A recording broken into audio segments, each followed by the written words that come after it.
episode 190 already. Let's see what they have to offer. It's been a while. I've been busy, so Looks like it's time for a lantern ride again. Let's find some time to visit Liyue Harbor. Let's go see how he's doing.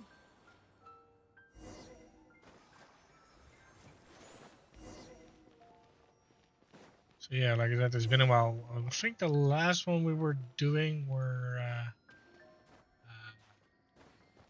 what was his name? The dragon. Durin, that's the one. Durin was sleeping, and I know the stories were a little bit out, but oh, okay. Um,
I don't know who that is.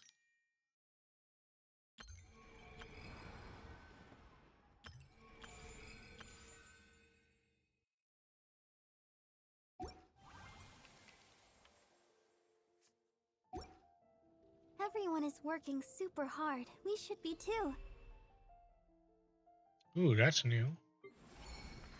Oh no, wait, but this was the other weird stuff. I never really dove into it, to be honest.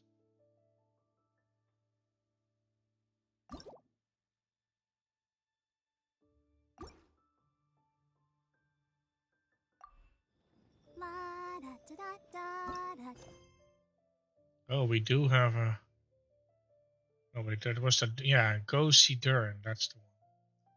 And then we have another new quest. Which is this one?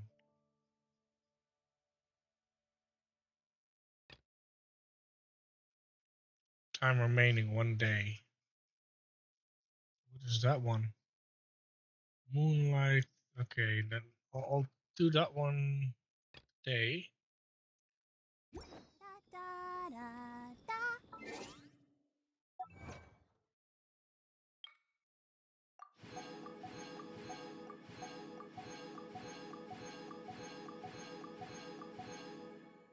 It's been a while though. It's been a really long while.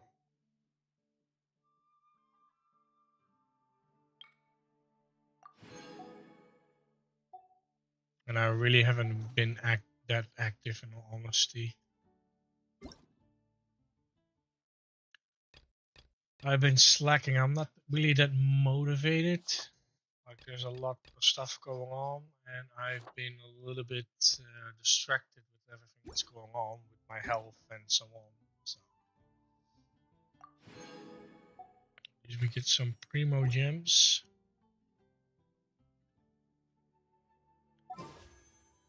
Looks like we have a new character there.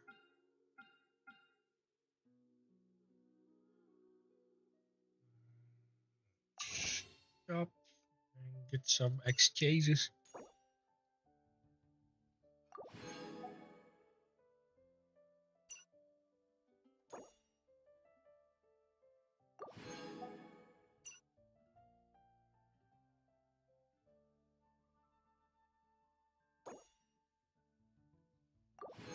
Like I said, I really haven't been paying much attention. So we got 18, so that's at least on 110 pole.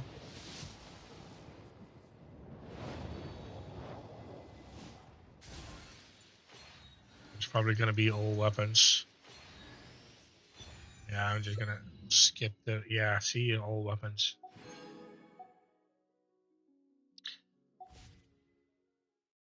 Because I pulled a high level character a while back. So yeah, okay, what's up, Jane? Jean!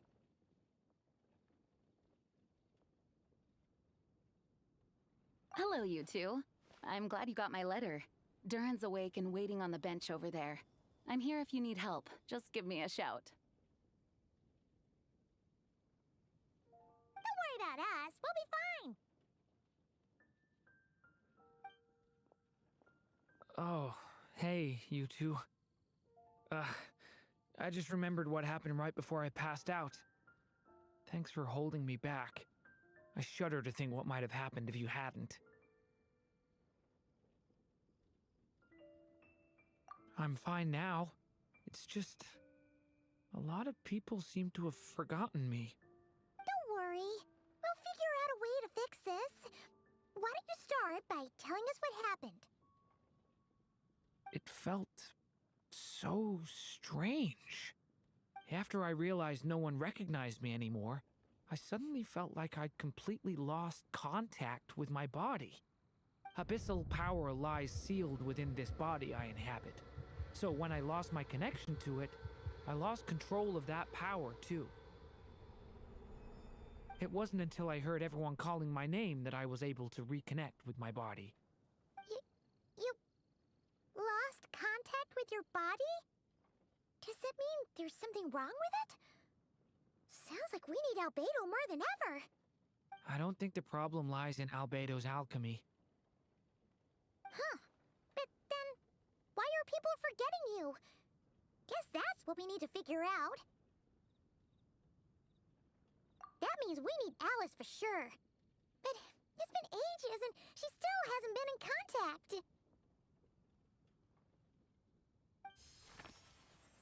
Now would be a really good time for a hint. How could the story's budding branches even hope to reach beyond the towering walls? Leaving the castle, the witch went off in search of the tallest, grandest tree in the whole world. High up in the canopy of that tree, she sought a resting place, a refuge where the little sapling might take root. Go to that place, for it was there that the sapling felt its first breath of wind. Huh? Was that another clue? Does that mean the story isn't over yet? Leaving the castle. It just occurred to me. If this story is all about my own experiences, then wouldn't what happened after I left Simulanka be part of it too? But how could she possibly know exactly what would happen? And even if she did, how could we know when the story was complete? Yeah. Since we can't reach Alice right now, we'll just have to get to the bottom of this ourselves. But first, we gotta figure out where this riddle wants us to go. The tallest, grandest tree in the whole wide world. Huh. The only place that ever gave me that feeling was the one I ended up in right after leaving Simulanka. They had great coffee there too, and so many books you'd never run out of things to read. Think about it. Our search in Mondstadt began in a library, right? Well, Sumeru City's got one of those too, and it's absolutely huge. What do you say? Should we try looking there? Huh. That does kind of make sense. And it's not like Paimon's got a better idea. Alright, let's just give Jean and the others a heads up first. Well, it sounds like you've got a plan, so I won't interfere. All I ask is that you stay safe. Albedo won't be back for some time, and until he is, we can't know for sure how dangerous Durin might be in his current state. I'm I'm so sorry about what happened before. Believe me, I'm not blaming you, and neither is anyone else here. If anything, it's the opposite. We're all just worried about you. Worried? About me? Come with me. I want to show you something. As soon as they heard you were awake, they all hurried over to see how you were doing. You all came to see me? A little birdie told me you're working on finishing a storybook. So maybe all those people losing their memories is just a plot twist waiting to be resolved. Miss Lisa, you always seem to know how to put my mind at ease. Please, everyone, don't worry about me.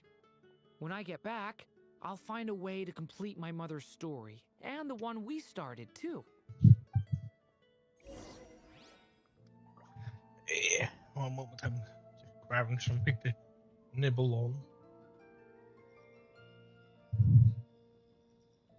I decided to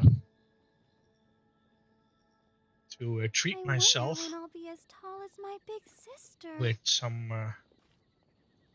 some very expensive cheese, so to say. It's called Baby Bell or something like that. It's like tiny little round cheeses. The Sumero, which is here.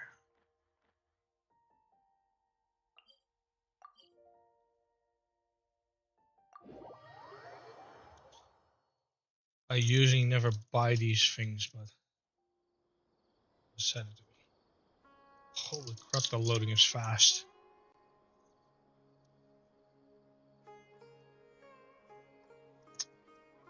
Oh, I just need to strip one. Strip one.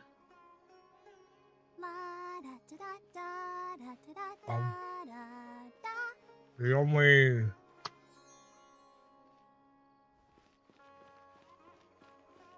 Wait, is it up or down? Down.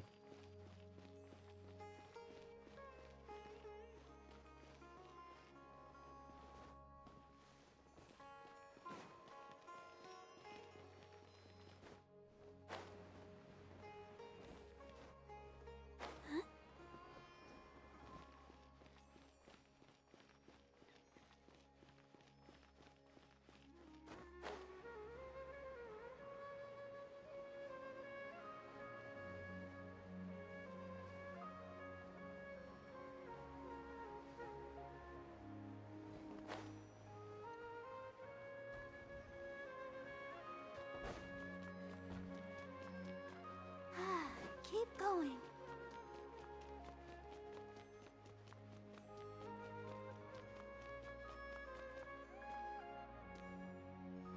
Suddenly I'm walking. Did I push a button?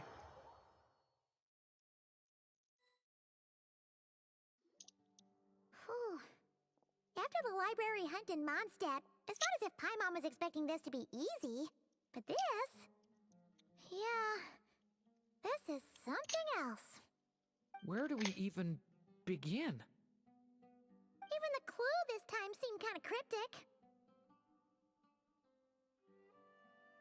Wait, I just realized something. Didn't I get like a new outfit?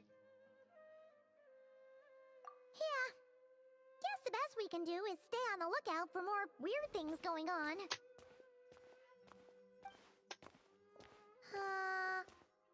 Huh? Sorry, what was that? I'm here to return Volume 5. According to the catalog, Volume 5 of this series is not available for loan. I can't accept the return of a book that was never checked out in the first place. Let me put it this way. My copy is complete. Yours, on the other hand, is missing large amounts of content. So you should swap it for mine instead. Sir, you have to understand. Managing a library is a serious business, and we have protocols in place for this kind of thing. I can't just replace an important volume in our collection based on nothing more than your word. Hey! Look what the Wandering Welcome, Dragon. Oh, it's you.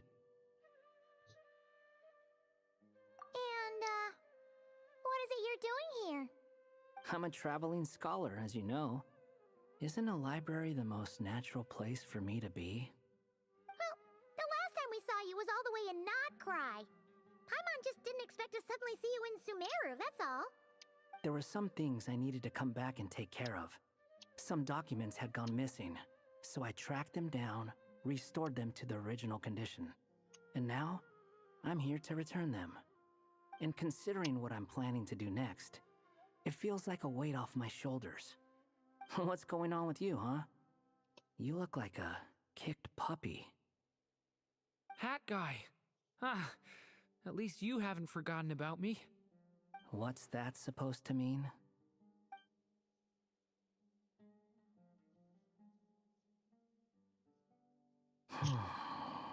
So it's been getting worse. Sounds like you know something we don't. After he left Simulanka, he spent some time traveling Sumeru with me.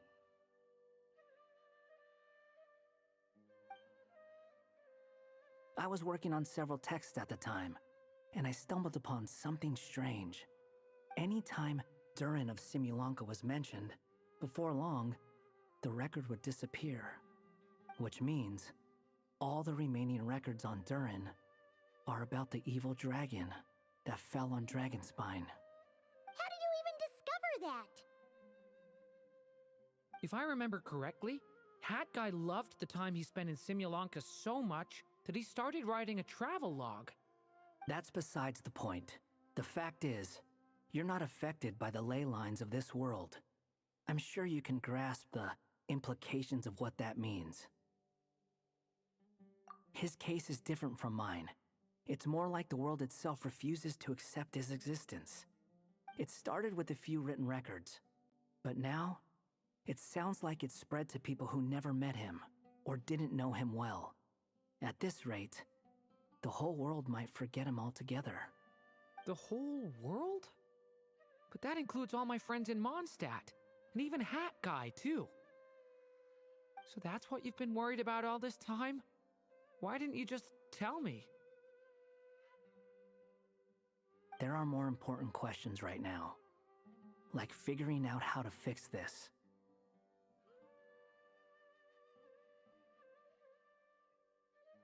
That mage clearly cared a lot about her child. She left that book behind for a reason. If you want answers, isn't that the place to find them? You think that didn't occur to us already? Problem is, we need to find the memory that unlocks the next chapter first. Mind if I take a look? I just want to know what secrets this book is hiding. Besides, I've run into a bit of red tape, so I've got time. Of course. Be my guest. So, the memory we've been looking for was about you all along?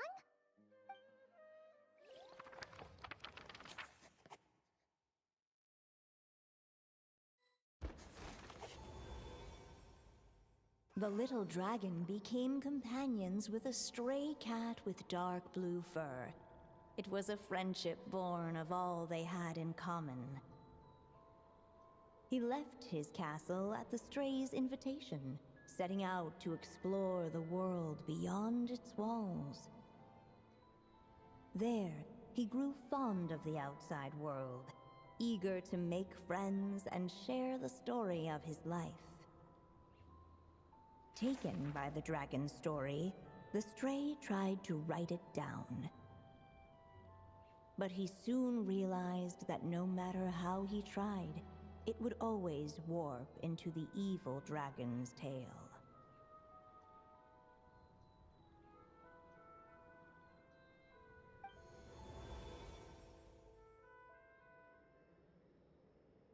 So, this is the world where this chapter takes place? Looks like we're at the top of some kind of gigantic tree. This one must be about what happened to me when I first arrived in Tevat. No wonder the memory that unlocked it was about Hat Guy. Most of my memories from that period were. Hold on. Anyone want to explain how I ended up looking like this? Maybe you've become a character in the story too.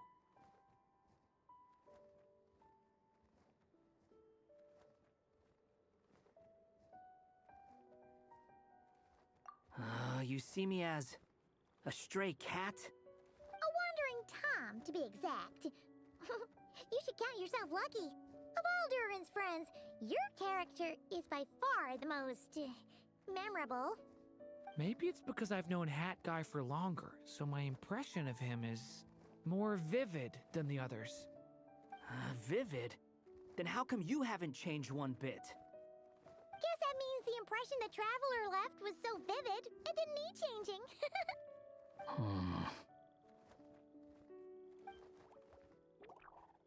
Hello, everyone!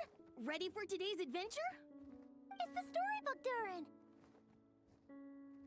Oh. So you're not playing yourself in this one? Does that mean the two of you have even more memorable roles to play?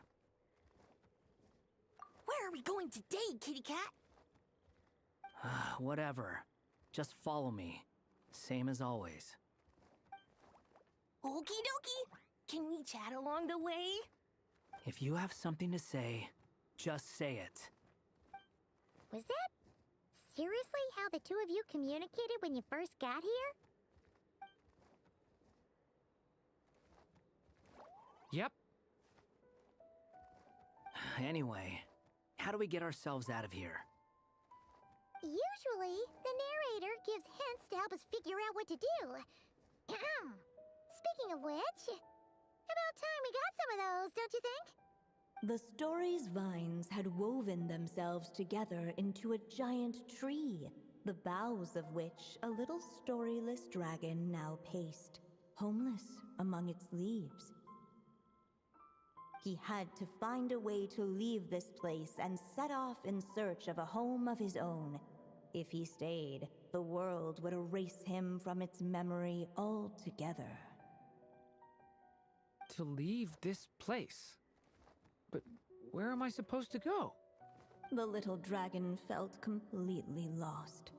Just like the vines, the road ahead branched off into different directions, twisting and turning before disappearing into the mist. But as luck would have it, a prophetess waited up ahead. Perhaps she might know where each path might take him. Go!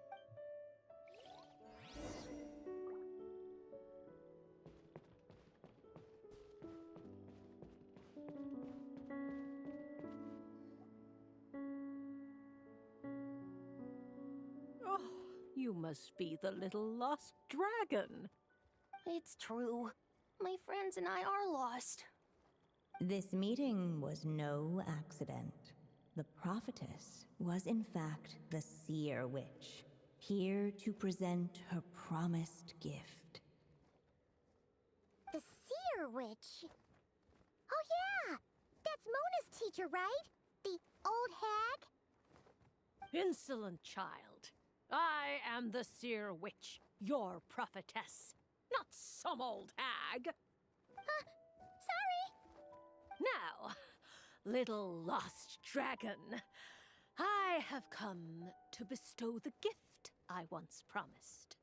A prophecy. A prophecy? Hear me now, for my prophecy is this. One day, the dragon from beyond the castle shall be reborn, and none may avert its coming. The wind took the prophecy and swept it off into the distance. And so, the little dragon was shown a path to wander. As far as I remember, once that alchemist from Mondstadt learned about the prophecy, he chose to stand with you against the evil dragon. So, what does any of this have to do with you being forgotten? Oh, wise witch of prophecy. Could we trouble you with another question? As enigmatic as she was elegant, the seer witch spoke no more, for her thoughts had long since returned to the starry firmament above. Oh, just when we actually needed her. The seer witch was my mother's friend, so the prophecy she just gave should turn out to be helpful. Well, it's not like we've got better options. But if all we need to do is leave this place, which path should we take? Why don't we take a look around?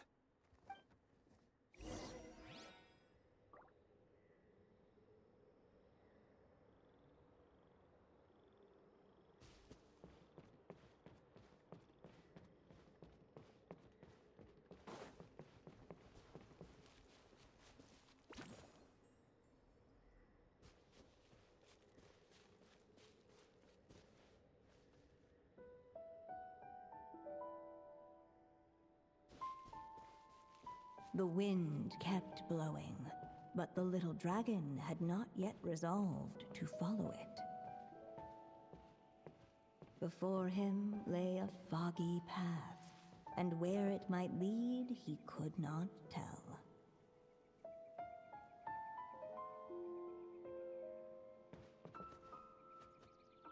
So what happens if I go the other way?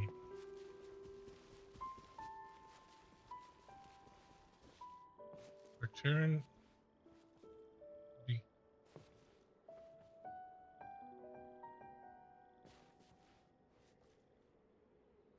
Nah. Oh, what do we have here?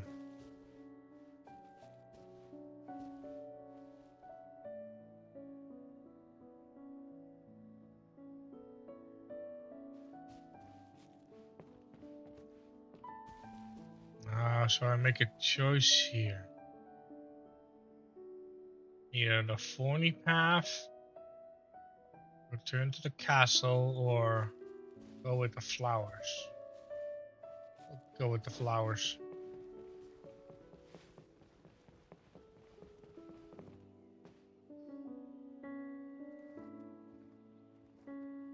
If we go this way, we'll be heading back to Mondstadt, just like we planned.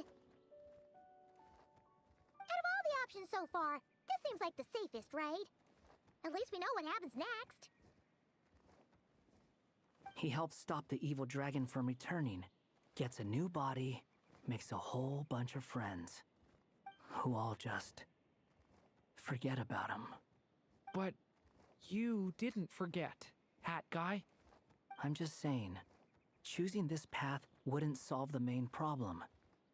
You'd still end up being forgotten. Huh.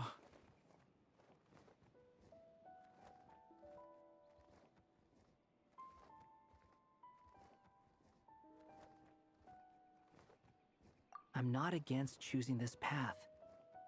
I just wonder what secrets it might be hiding. Let me think about it.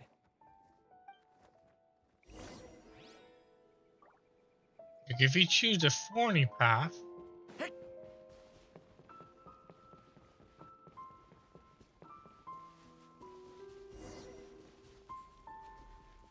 Huh. Looks like there's another path over here. The secrets he sought led the stray to discover another path forward, though it was overgrown with bristling thorns.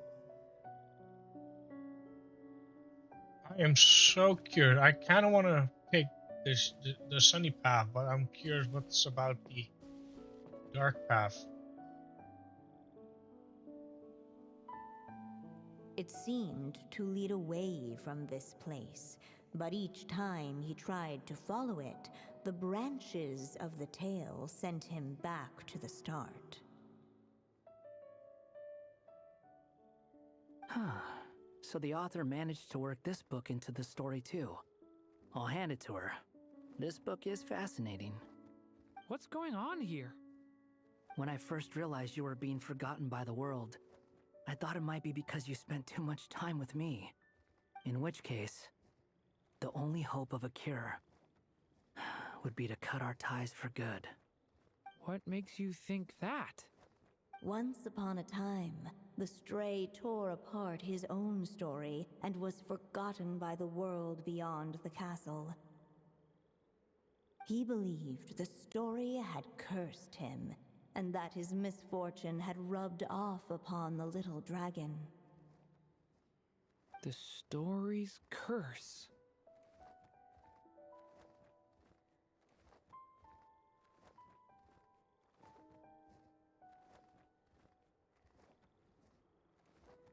It was just a suspicion before. But now I think it's something we have to try. Wait, what do you mean? Try what? One of the story's branches is a path I can't take. If you follow it out of here, I won't be part of your story anymore. Considering what the strange magic in this book is capable of, making that choice could cut our connection once and for all. As long as there's a chance it might work, it's worth a try. He's not like me. He deserves for the world to remember him.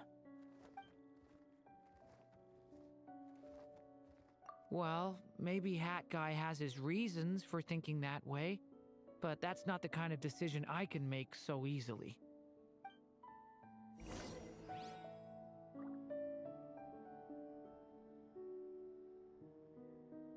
Yeah, I kind of want to go this. Like, I'd rather be forgotten. And I think it has to do with the fact that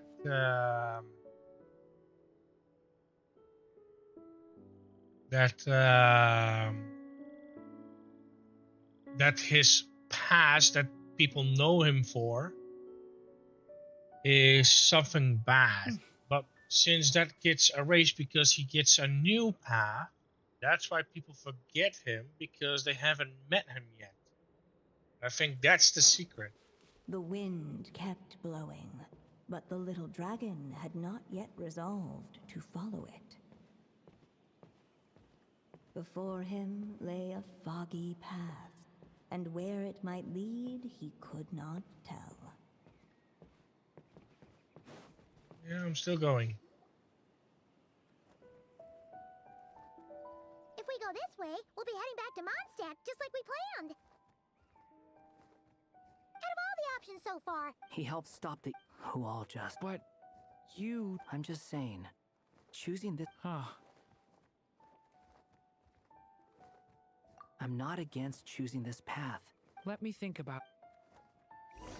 Okay, so what if we go castle route?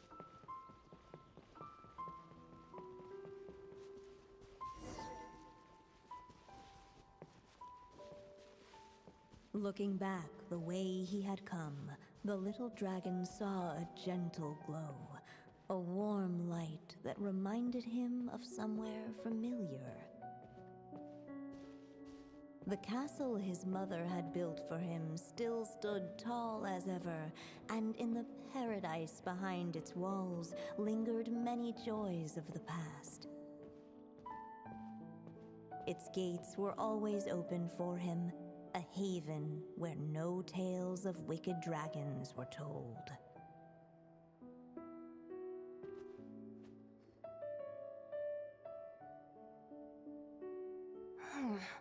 Returning to the castle? Huh. Well, that's an interesting thought. Has the idea of returning to Simulanka ever crossed your mind? Returning to Simulanka? Think about it. It's a place where a heartfelt wish is all it takes to rewrite the cruelest fate. Not like here, where fate mocks us all. If there really is a being controlling the fate of this world, it must be a laughably spiteful creature, deaf to the wishes of others. If you leave this world and its cruel fate behind, maybe your problems will be solved. hey, don't give him crazy ideas like that. I was simply expressing my envy, that's all. Not everyone is lucky enough to have a place like Simulanka to return to. Well, let's say that you did. Would you choose to go back? Of course not. I'd rather show fate who's boss instead. Oh. I just need some time to think this over. Yeah, I'm going with the shiny route.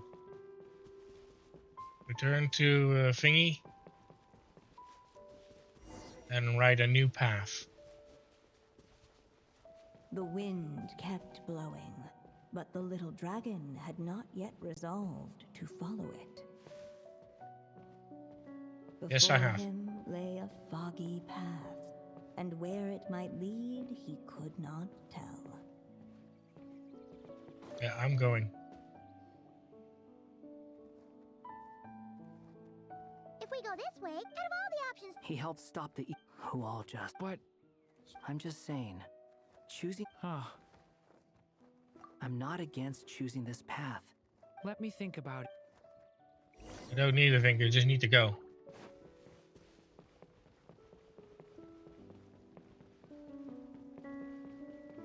I still think you should keep going, little dragon.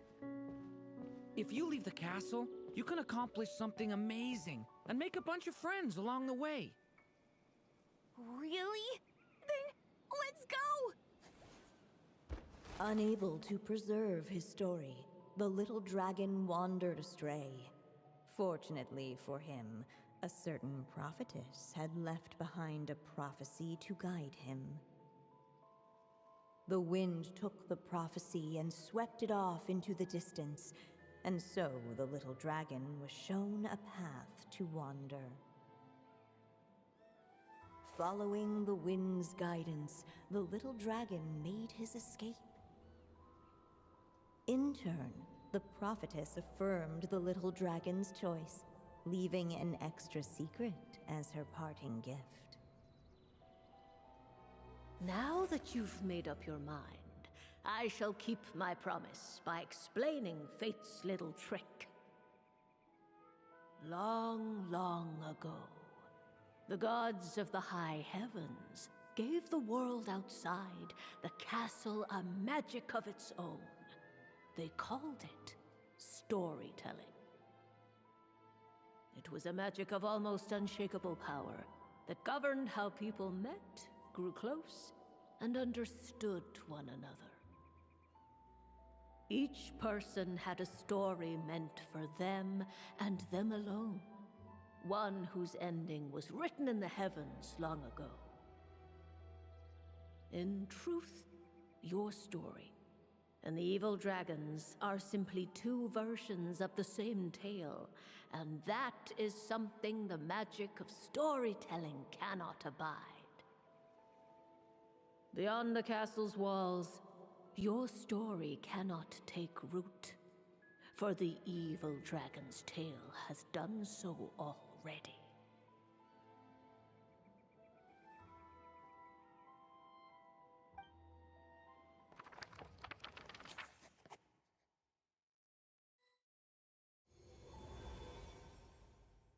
so that was the secret? Huh. But what does that mean? You still don't get it? Simulanka Durin and Tevat Durin share a special kind of connection. Their fates are mirror images of one another. While they were in two separate worlds, there may have been some mutual influence, but their fates were independent.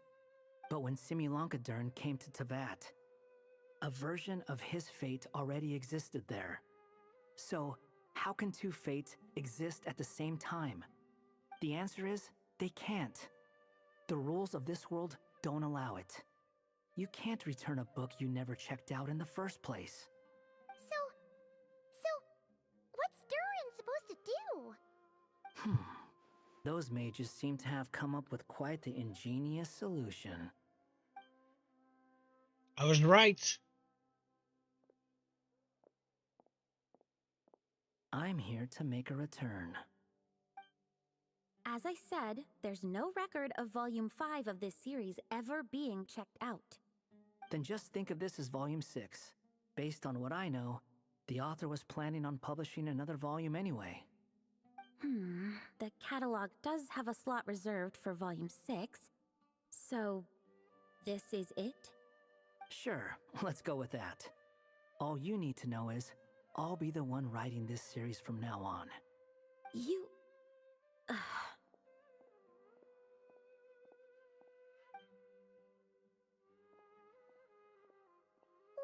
up to this time? Remember the red tape I mentioned before? Well, I just took care of it. Now, I guess you'll be off to see your alchemist friend? It should be pretty obvious by now. He has the answers you're looking for. Well, we do have a whole bunch of things to confirm with Albedo, that's for sure. But didn't Jean say he'd be gone for quite a while? I'll join you. Just let me know when it's time to go. Hat guy? Don't sound so surprised. I'm part of this story too, aren't I? I'm just playing my role. Well, yeah. But it's not that. I just feel like you want to help, but something's holding you back. When I first realized you were being forgotten by the world, I thought it might be because you spent too much time with me. I even thought cutting our ties might be the only way to fix it. Why would you think that?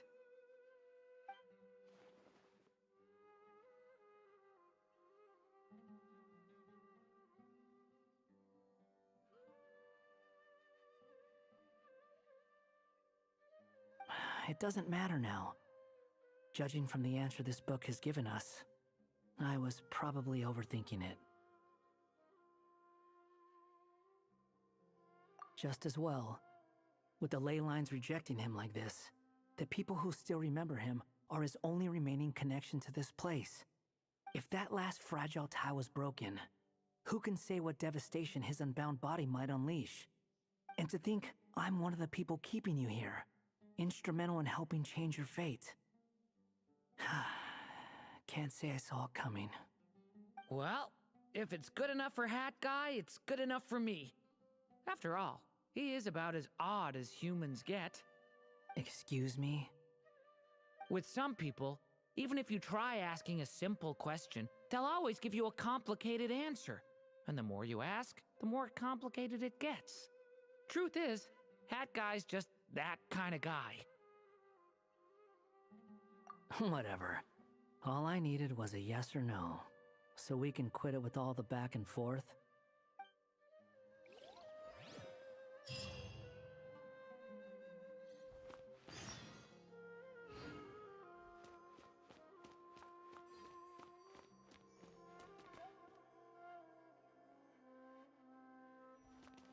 Yeah, wait for news, but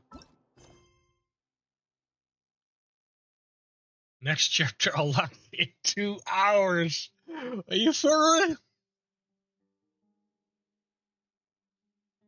Unbelievable. Well, I guess we can do this one. No, wait. We're gonna do this one.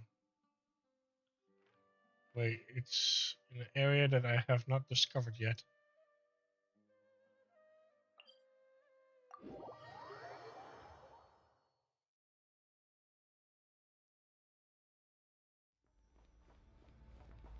And I really haven't done anything in this area.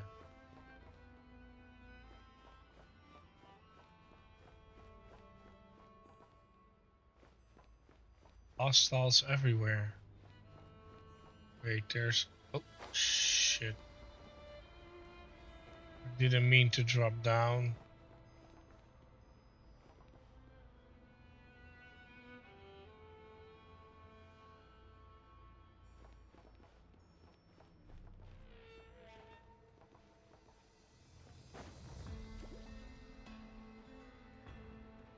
I can't use it. Oh no, I'm gonna be stuck until I kill them, I guess. Gather!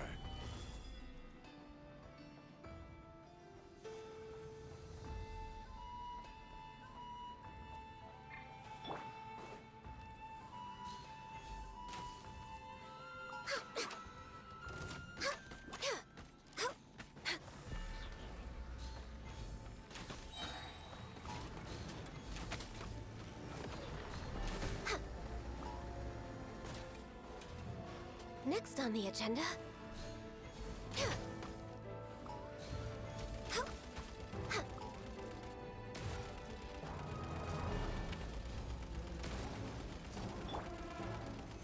Solidify. This is order. Boing, boing, boom! Jumpy, jumpy, go! Blazing delight! Woo! Ah! Hi-ya! Boom!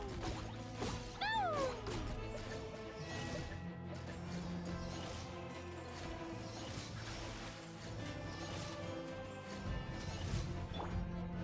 Gather. For Rex Lapis! I'll protect us! Pew! Ah! Boom!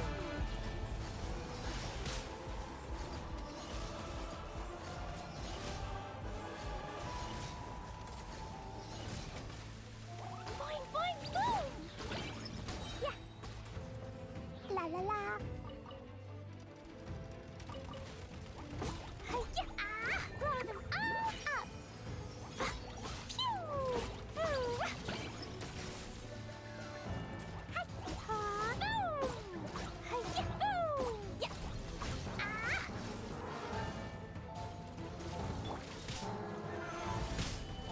I will have order. Ah! Yeah!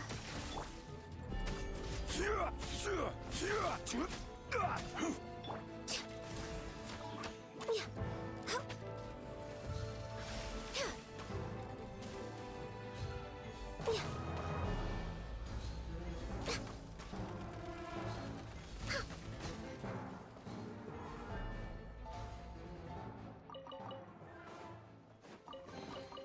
Perhaps whoever left these behind was also fulfilling a contract.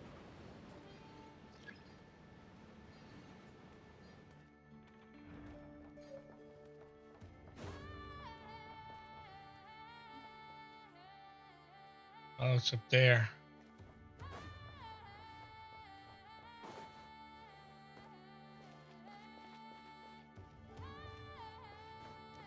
Huh?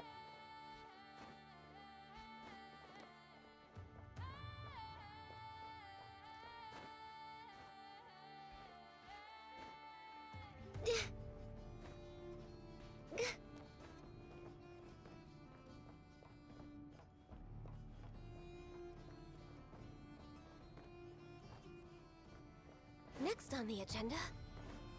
Ch-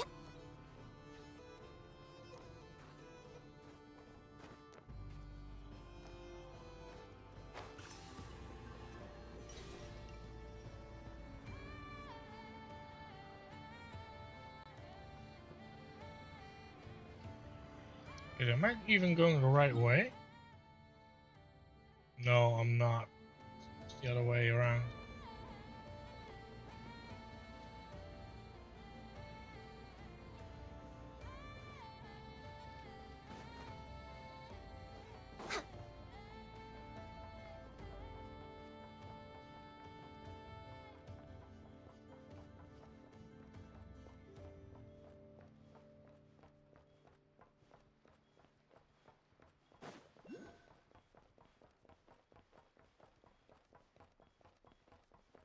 Healthy body, healthy mind.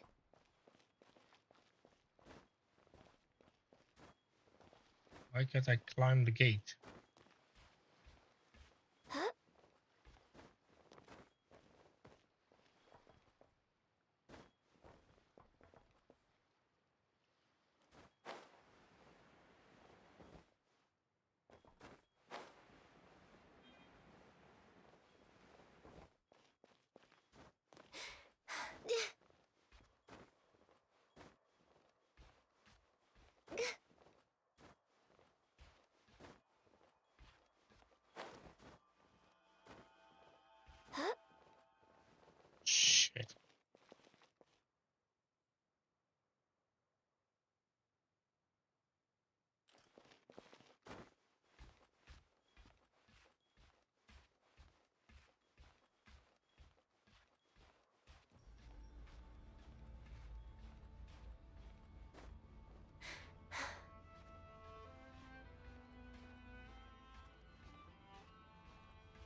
Okay, there's a teleporter there.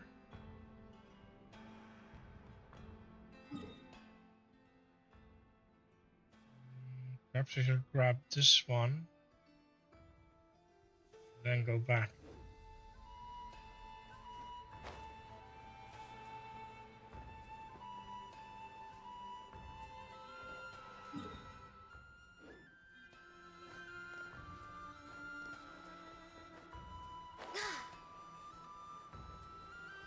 Oh, there's a coin there.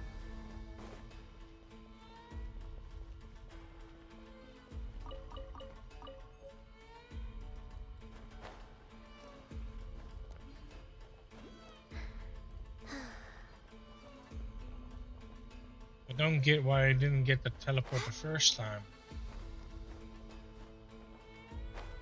Right there. Could have sworn I've been here before.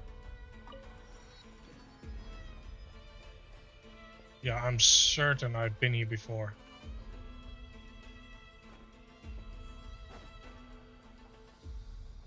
It was with Yehoda. Next on the agenda.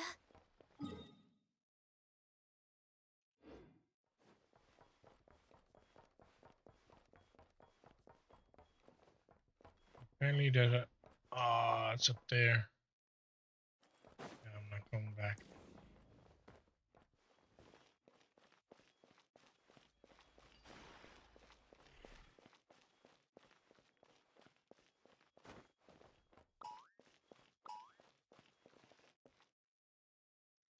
What's that boing boing sound?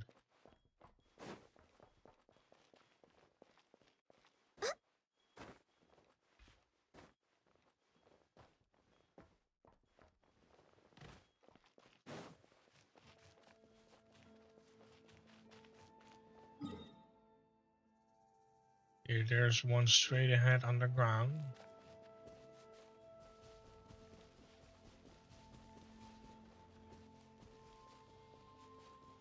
What a waste of time! Is it there? Yeah, it must be. Down we go.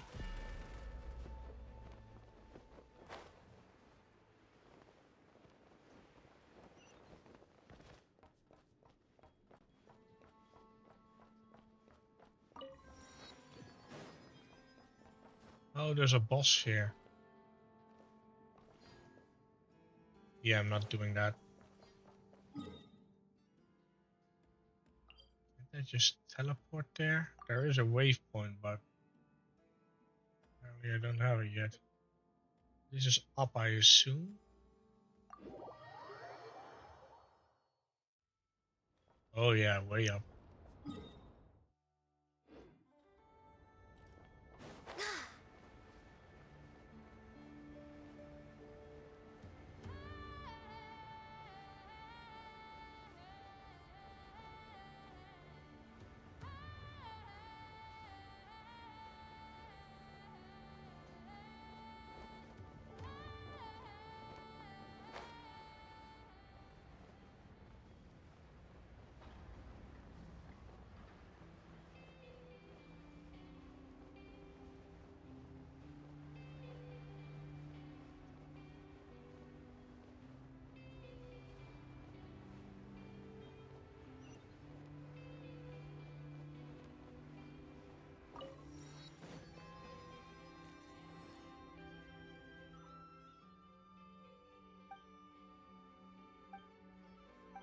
It's not voiced.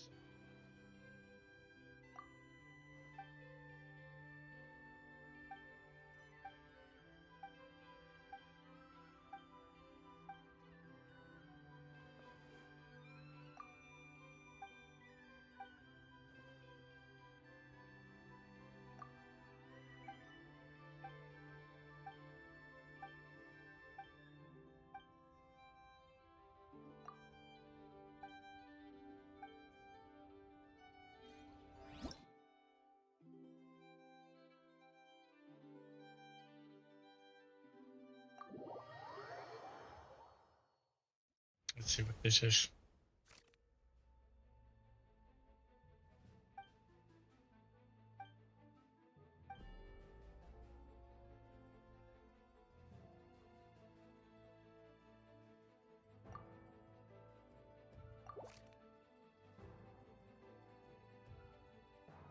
I'm literally just clicking shit.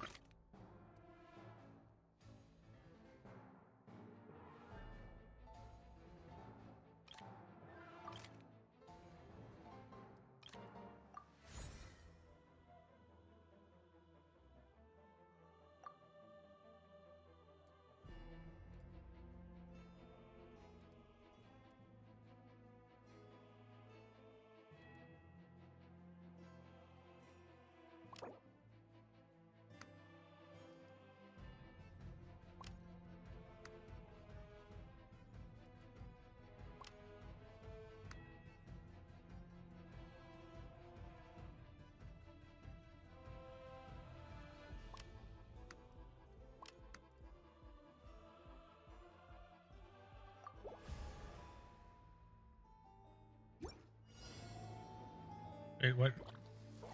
Can I click something or what's going on?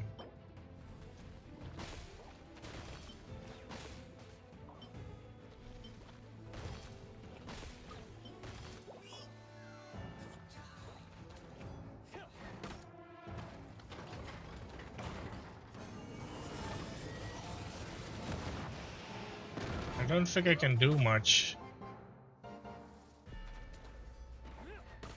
Oh, now I can move.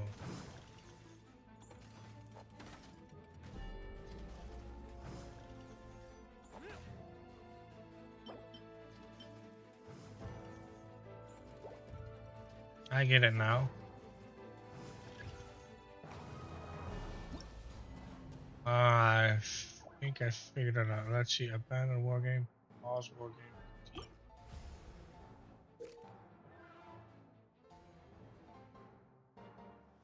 Okay, that one is good against arrows. That is good against wind, and wind is good against. Yeah, okay, I can't remember all of that shit.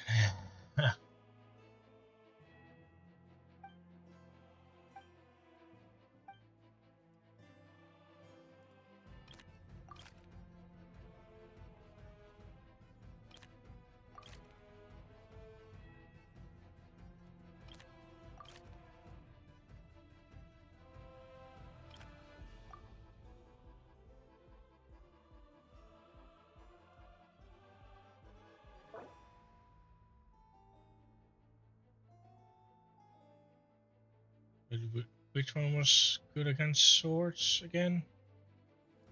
Forgot.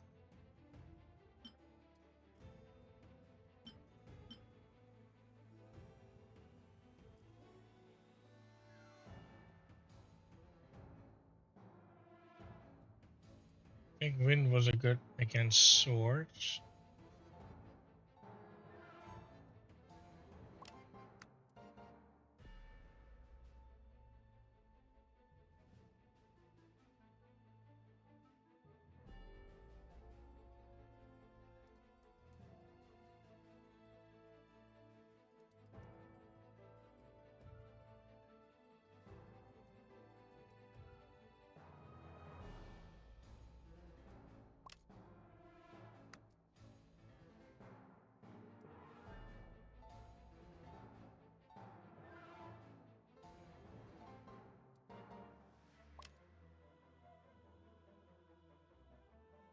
I can't remember for the life of me.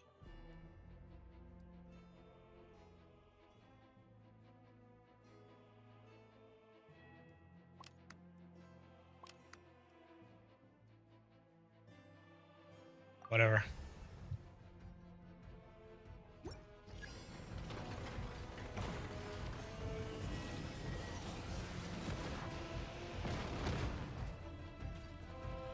I'm being pushed. I'm being pushed.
Ill swipe.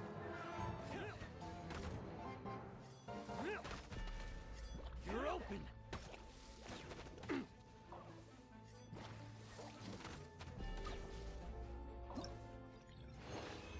Yeah.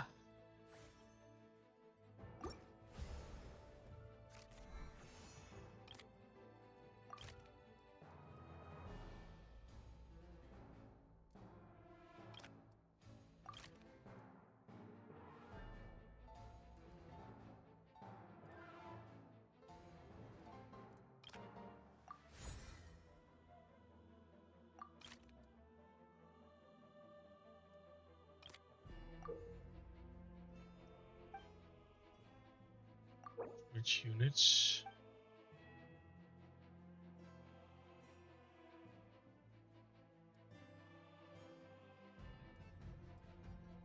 I have a lot of arrows though.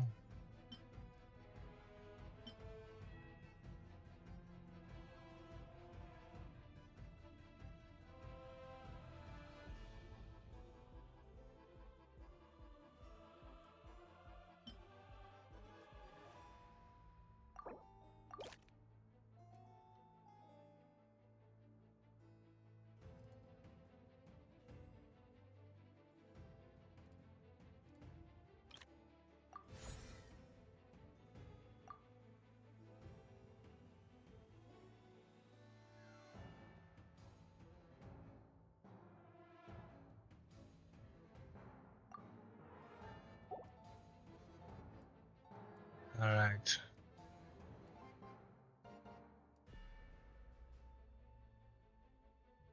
Wind was good against arrows.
Ah, there goes my main powerhouse.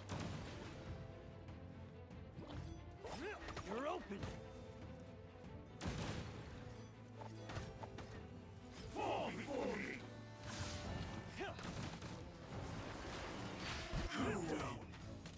Oh, that's a loss.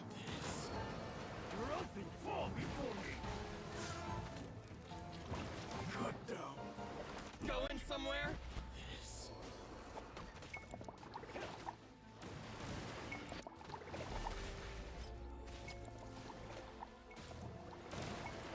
To the ferry. Oh, that's a loss.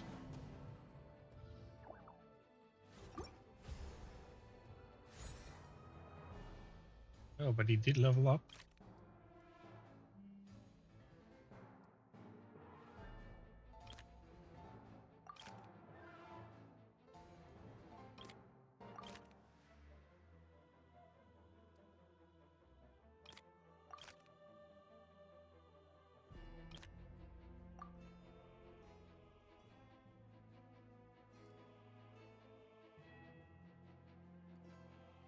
I think I need to switch that one.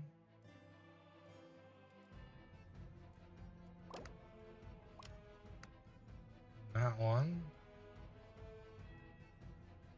And to air. Needs to be switched. The one with ice.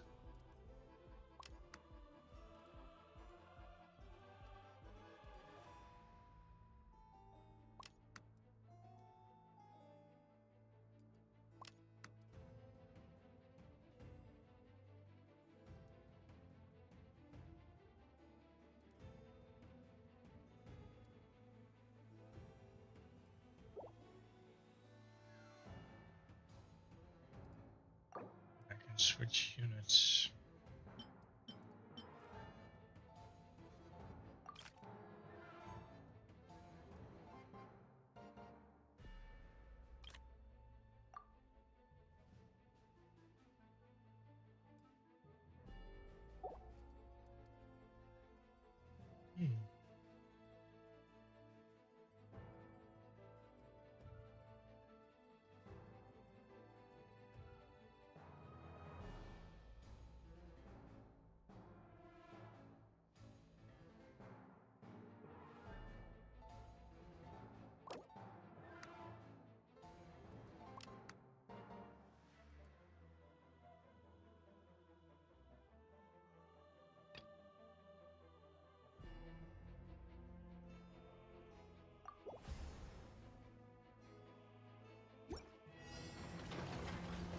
Perfect distance.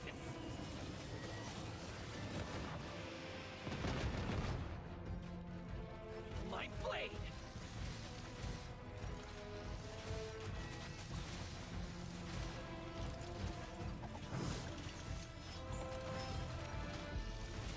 To the ferry.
This one is now 2. We already got a wind.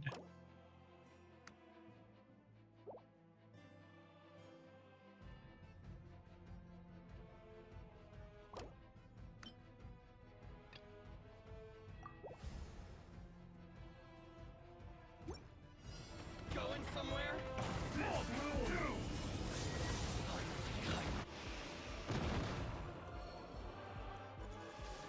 Tail swipe! Tail swipe! Not a tail swipe and it's done. Fall before me. Cut down. This.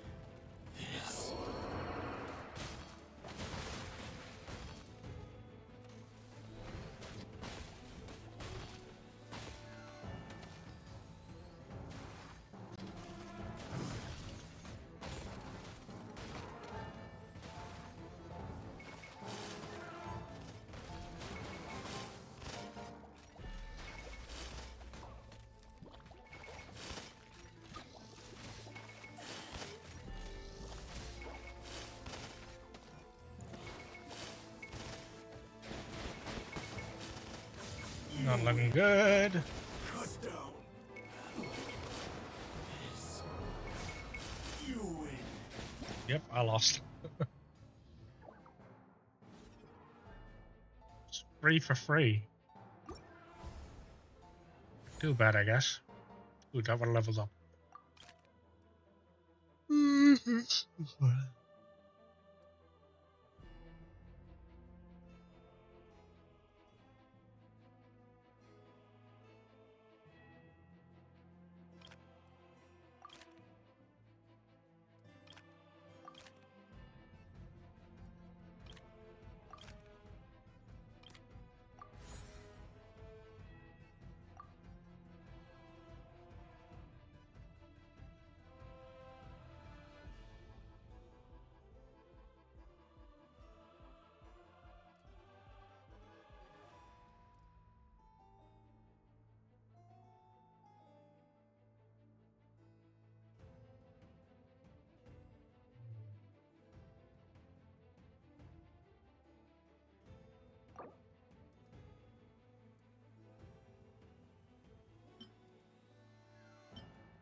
Ooh.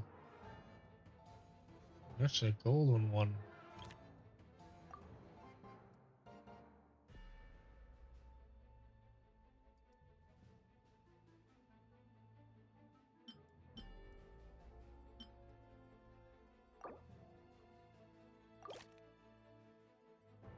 I got another of those.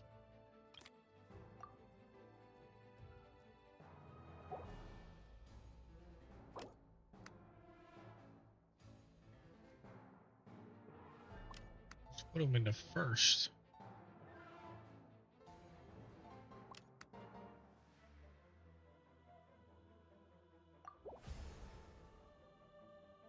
Let's see what he can do. Oh, it's the dragon.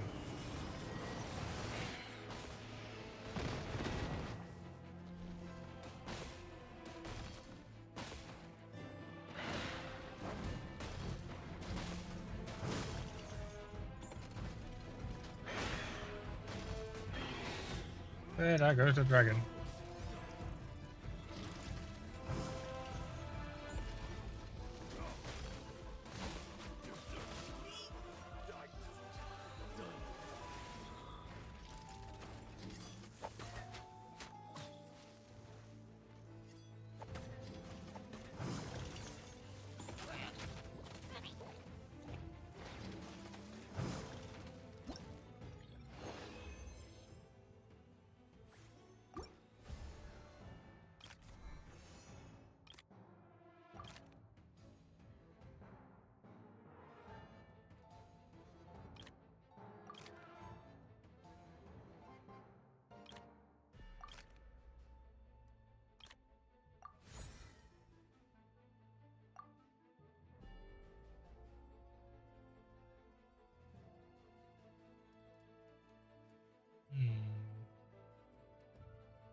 Going somewhere? You're not going anywhere. Food. Disgusting. My blade!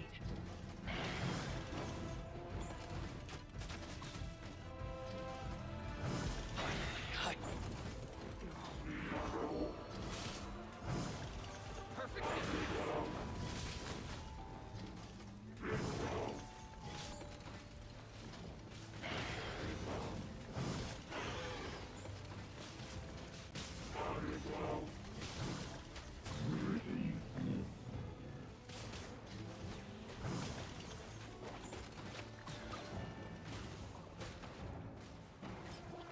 Going somewhere?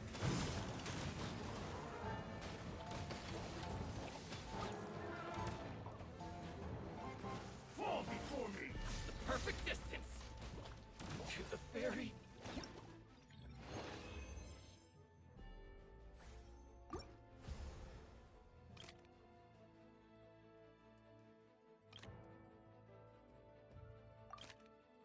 Oh, hello.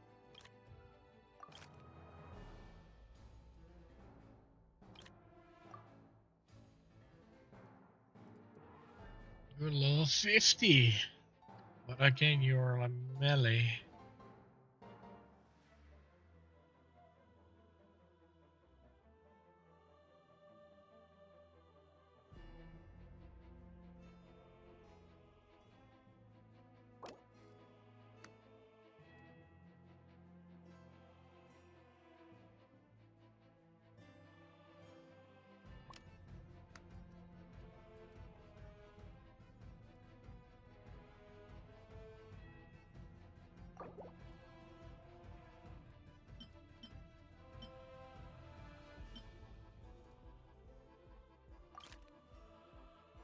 Damn it. Wait, I can... Ooh.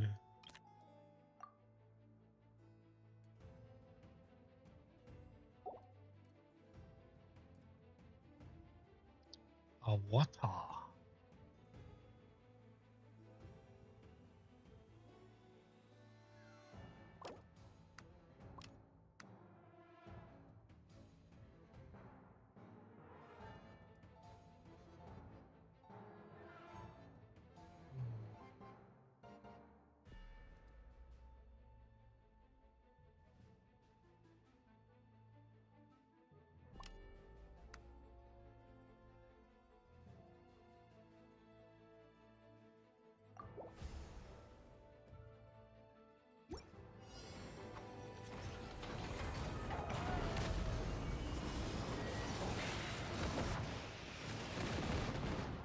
Bloom as the flowers in Gurama, the eternal oasis at long last. Use of force authorized. What? The dog just completely wrecked me.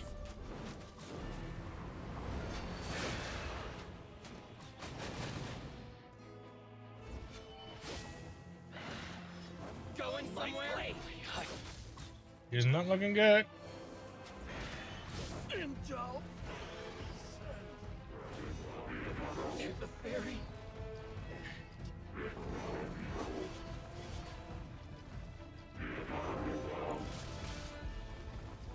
I'm getting my ass handed to me.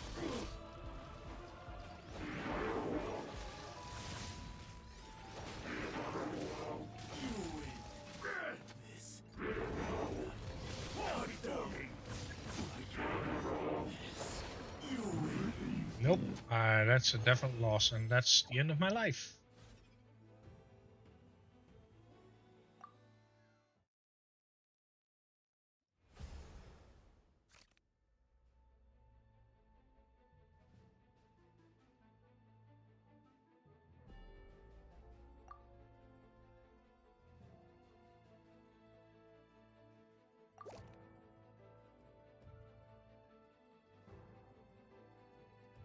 I've seen the Helitos come by a lot, though.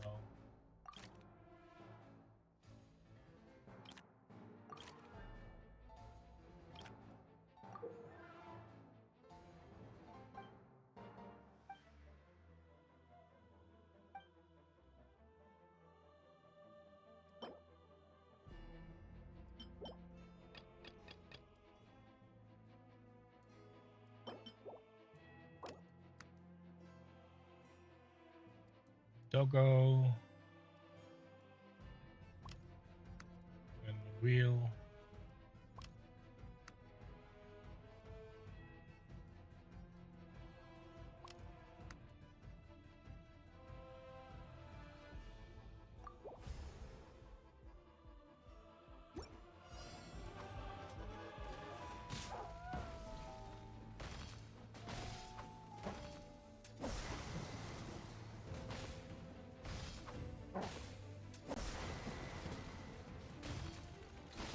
Go, doggo. Slice into pieces.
Go, doggo.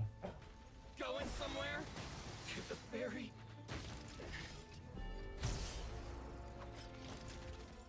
Oh, I forgot to do the flag. Oh wait, my doggo died? Finally, Yeah, my doggo died. Oopsie.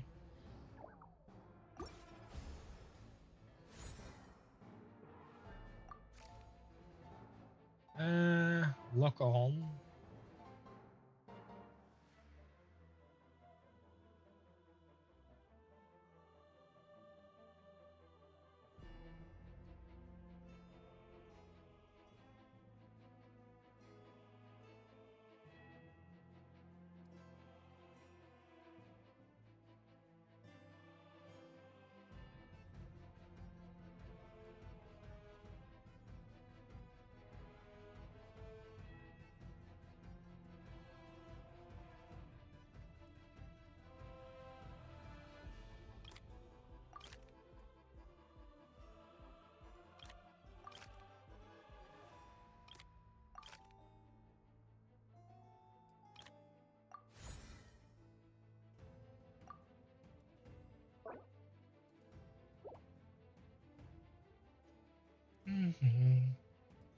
Yeah, well, not much of a choice here.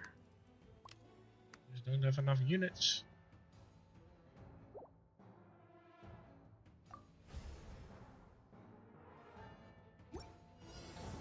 this was well done. Have a load of this. Let's move. Have a load of this.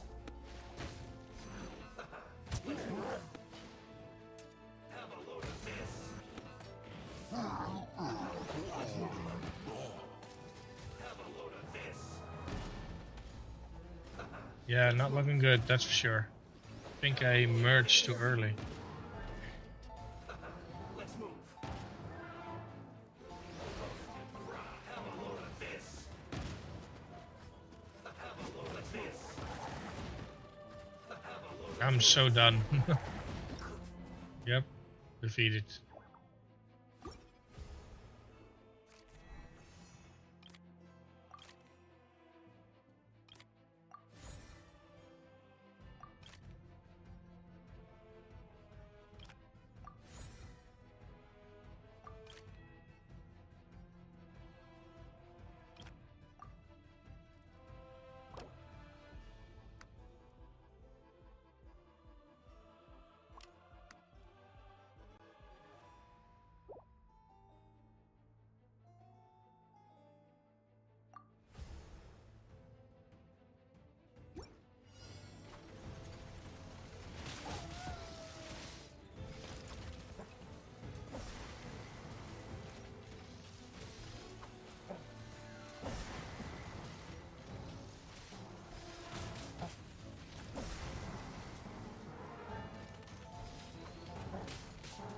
going somewhere?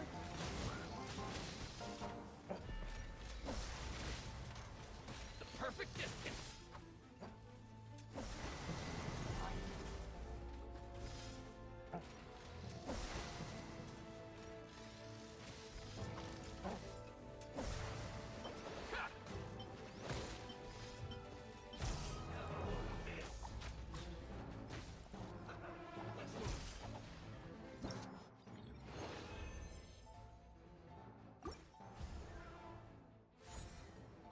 Yay, doggo leveled. The second chance.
Yay, go Dogo. The fairy.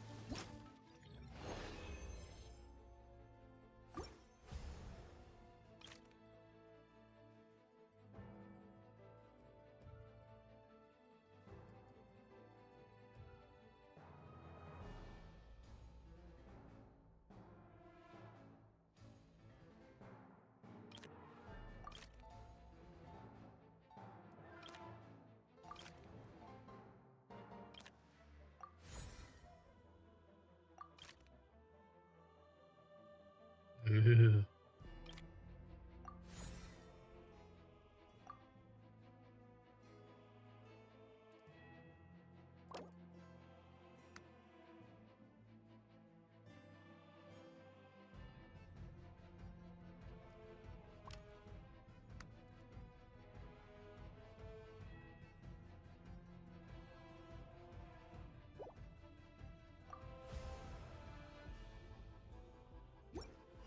What a waste of time! Run while you still can! There's nowhere to hide! Whoa! Whoa! Holy crap! Run while you still can! Going somewhere? There's nowhere to hide! Jesus Christ! The fairy. I'm getting annihilated. Take too long.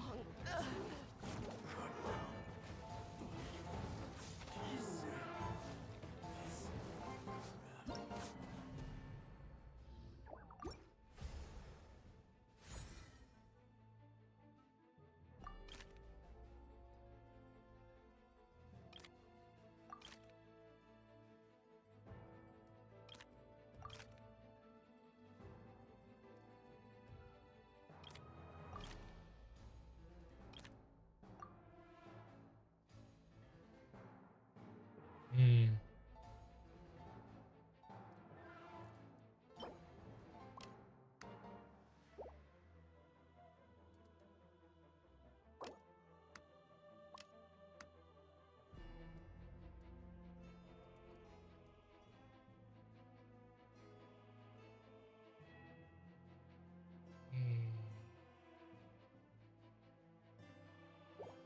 I'd like to get something better.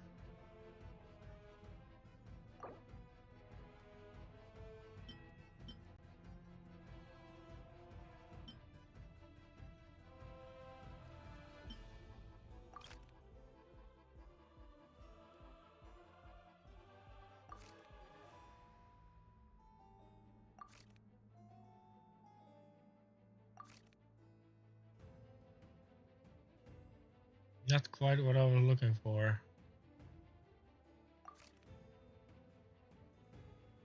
Yeah, I'm screwed.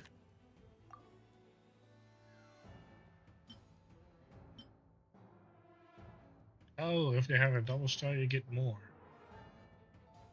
Okay.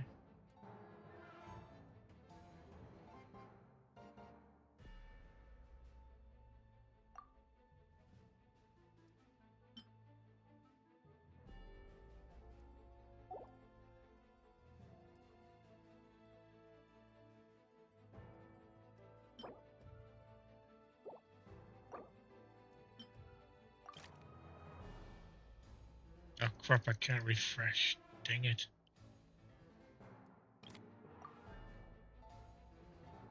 That's a waste. Oh well.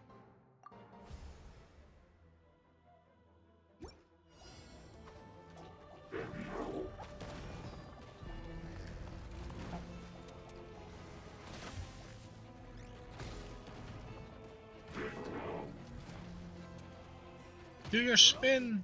Do your spin!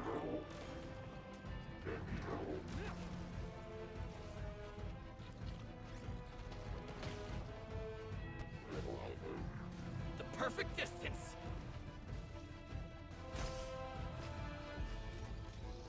Going somewhere?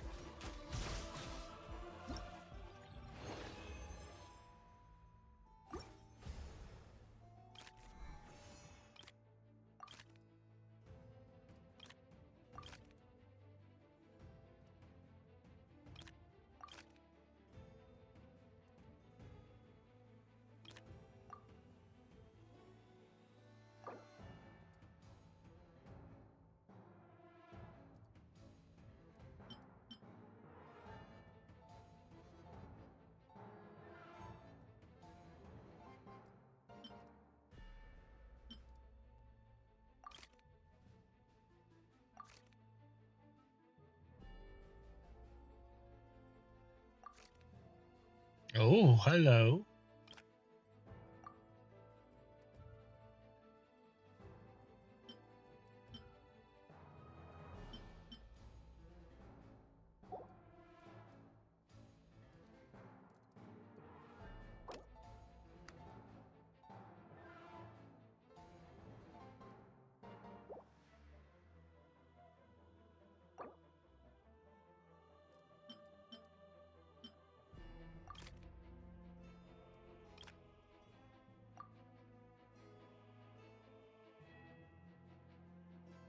It's the same one, but different.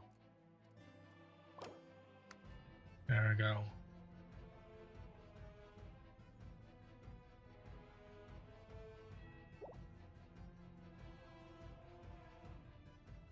That's a red quality. God damn.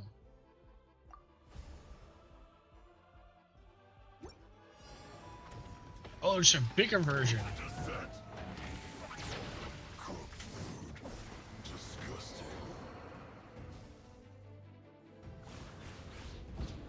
Okay, he can't hit him. Why can't you hit him? Is it because he's high?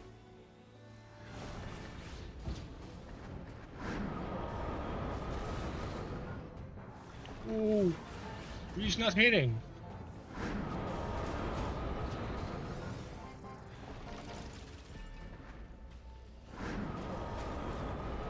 Even the doggo is not doing anything.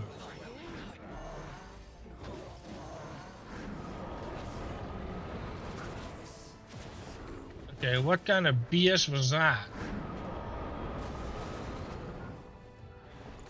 I literally could not do anything.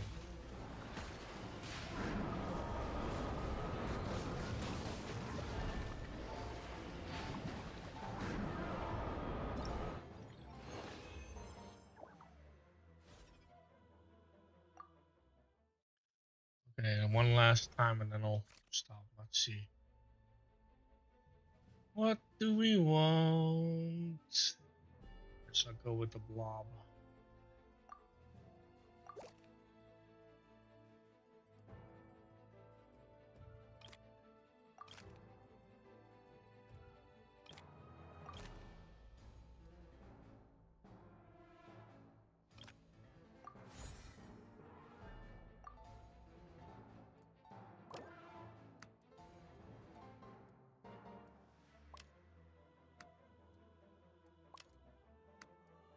It's a red quality too. Oh my god, right.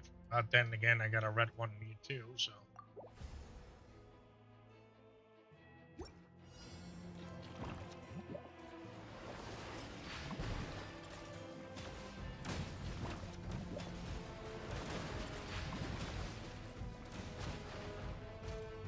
And I got completely wrecked in the first round.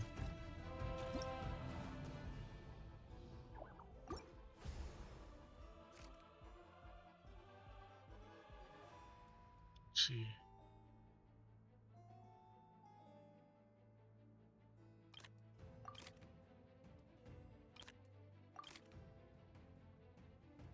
I'm seeing these so many times.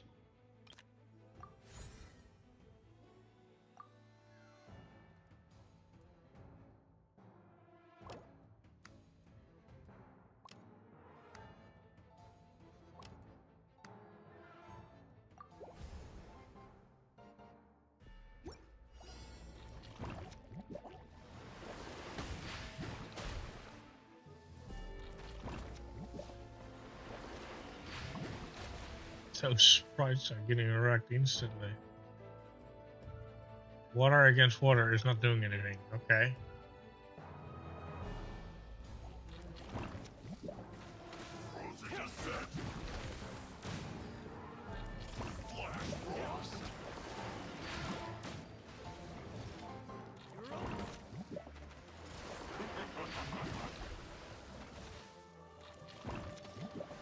Well, frost should be good against water, though.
Look at birdies!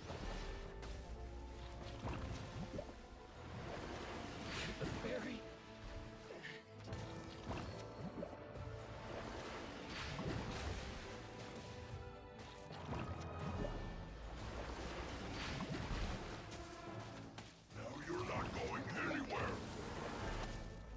Black cooked food. Holy crap, the capybara. I'm cooked! I'm legitimately cooked! Perfect distance.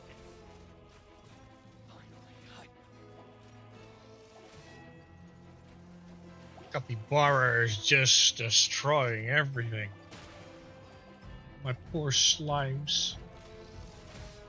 He's so low too.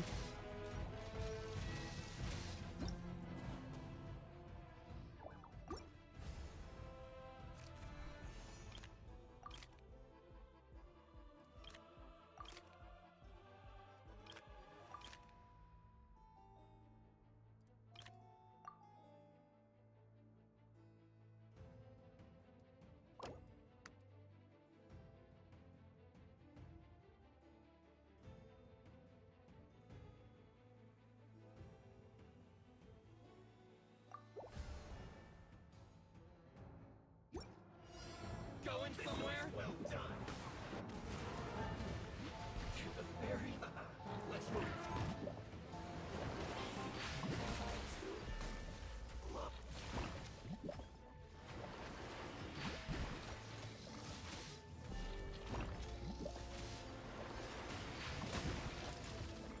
Now you're not going anywhere.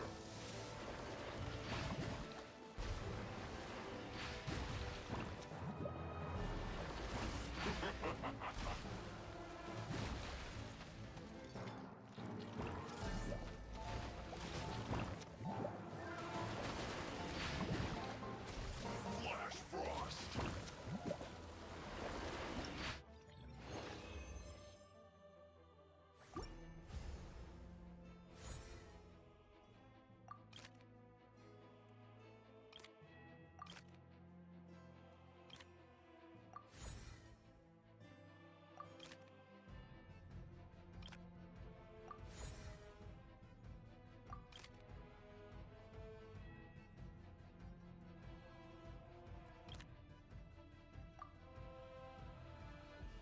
Hmm.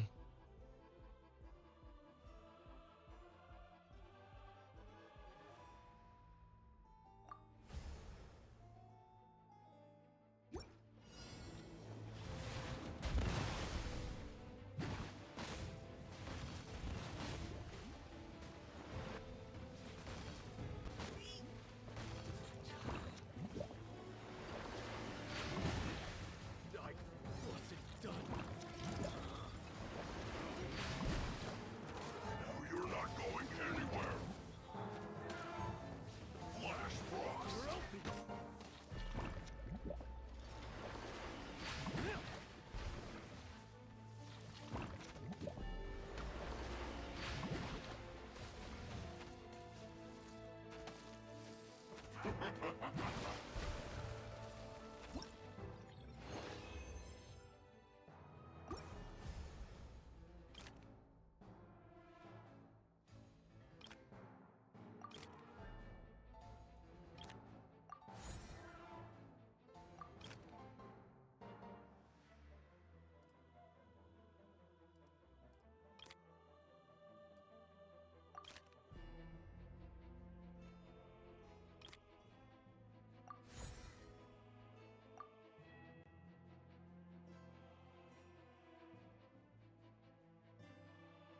Hmm.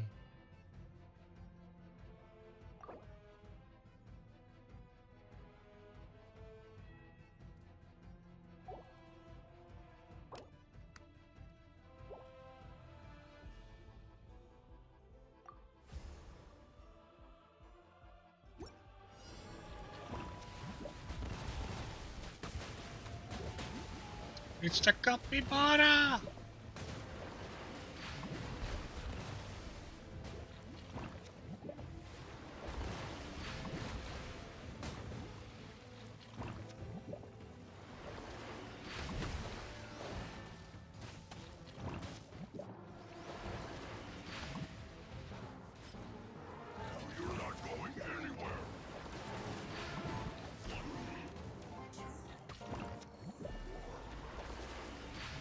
Use of force authorized.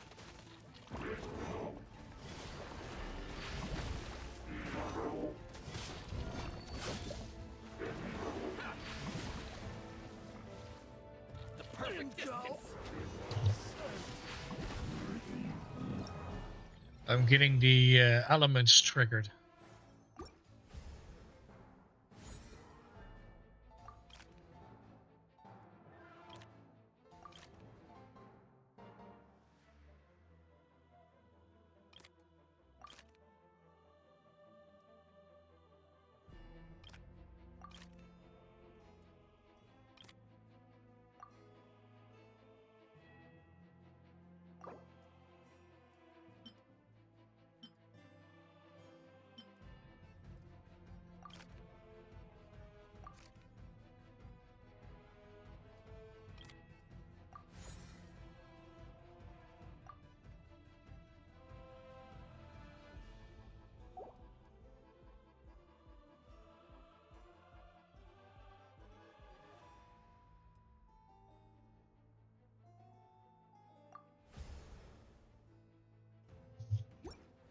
What a waste of time! Run while you still can! There's nowhere to hide! Okay, I'm screwed. Run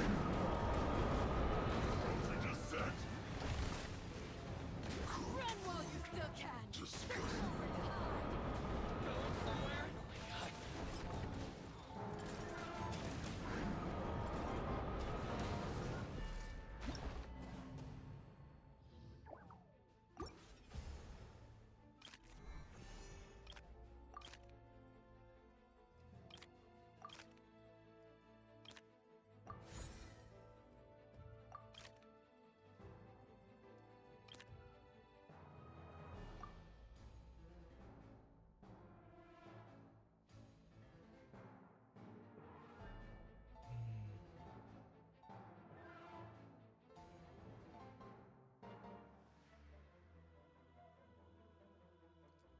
Don't know that one though.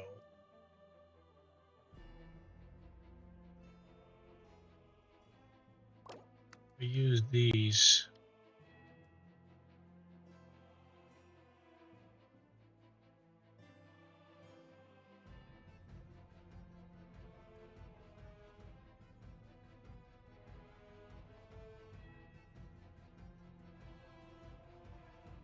Perhaps some more ice and water.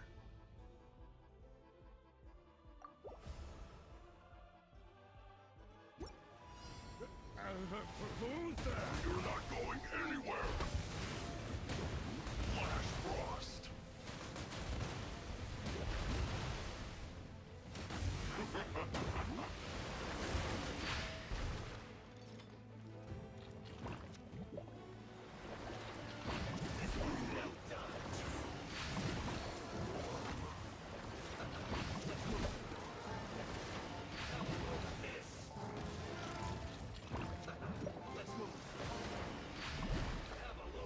Okay, I'm done. I'm actually destroyed. I am so cooked.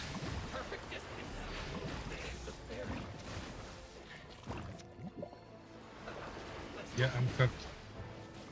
I'm absolutely cooked. Use of force authorized. I'm dead. Exit.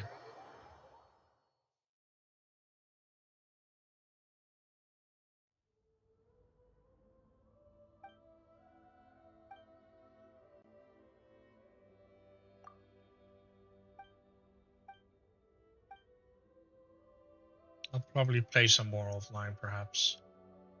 A little later.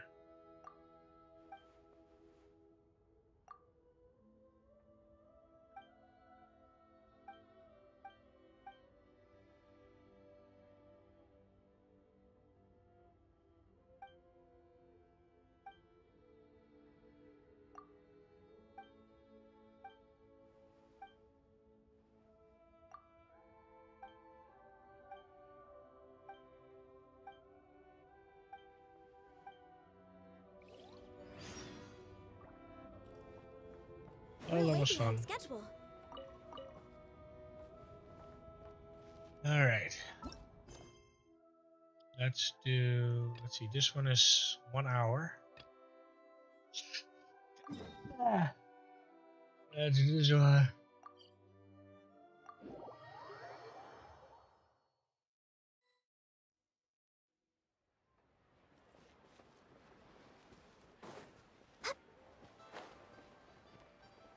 Once again, it's a lantern ride. I can't remember how many times I've been doing lantern ride.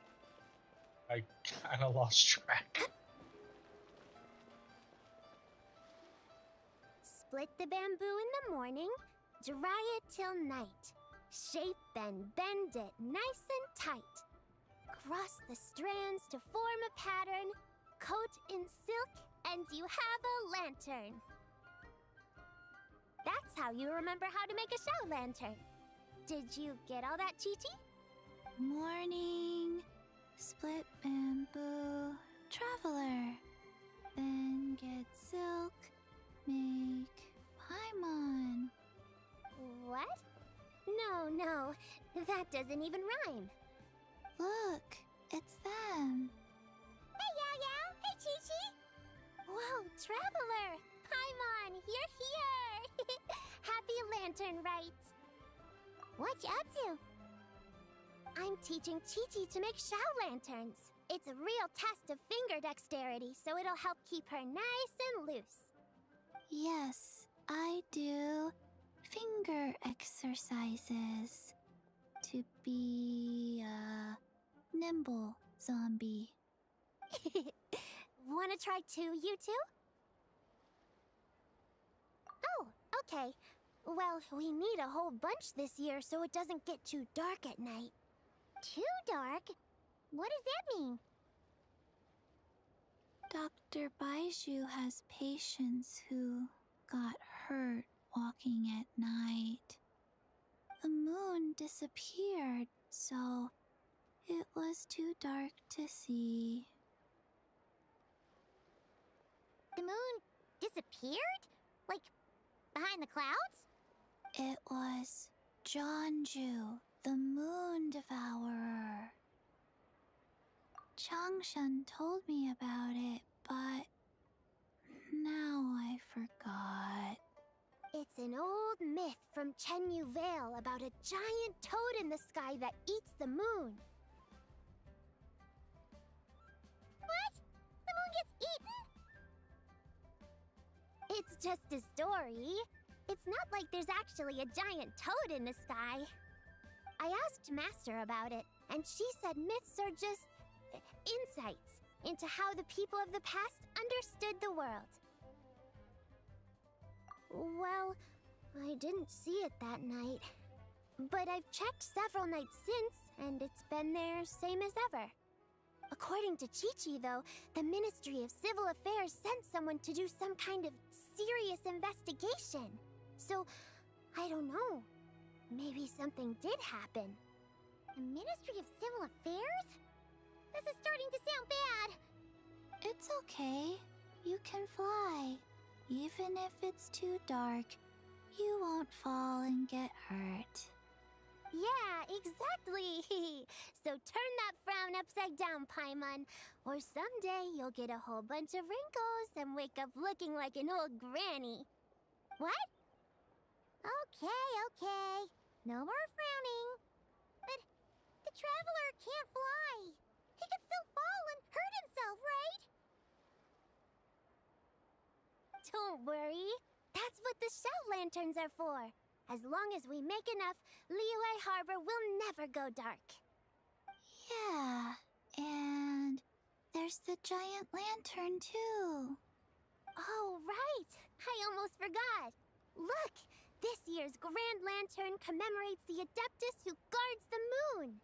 With her watching over it, the moon will be safe for sure. A white horse?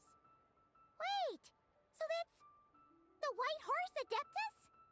Yeah. Legend has it she used to live on the moon. So if it were ever in danger, I'm sure she wouldn't just stand by and watch. Huh. We've heard of the White Horse Adeptus before, but we never heard the part about her living on the moon. Probably because it's a folk legend from Chenyu Vale, so not a lot of people know about it. But recently, some ancient artifacts were unearthed in Liyue, and the archaeological team even found evidence of ancient people worshipping an adeptus who lived in a palace on the moon. It's kind of like how we write wishes on Shao lanterns and release them during Lantern Rite. The White Horse Adeptus would descend from the moon in her jade carriage and grant people's wishes. Ooh! When did that happen? She sounds different from the other Adepti in Liyue.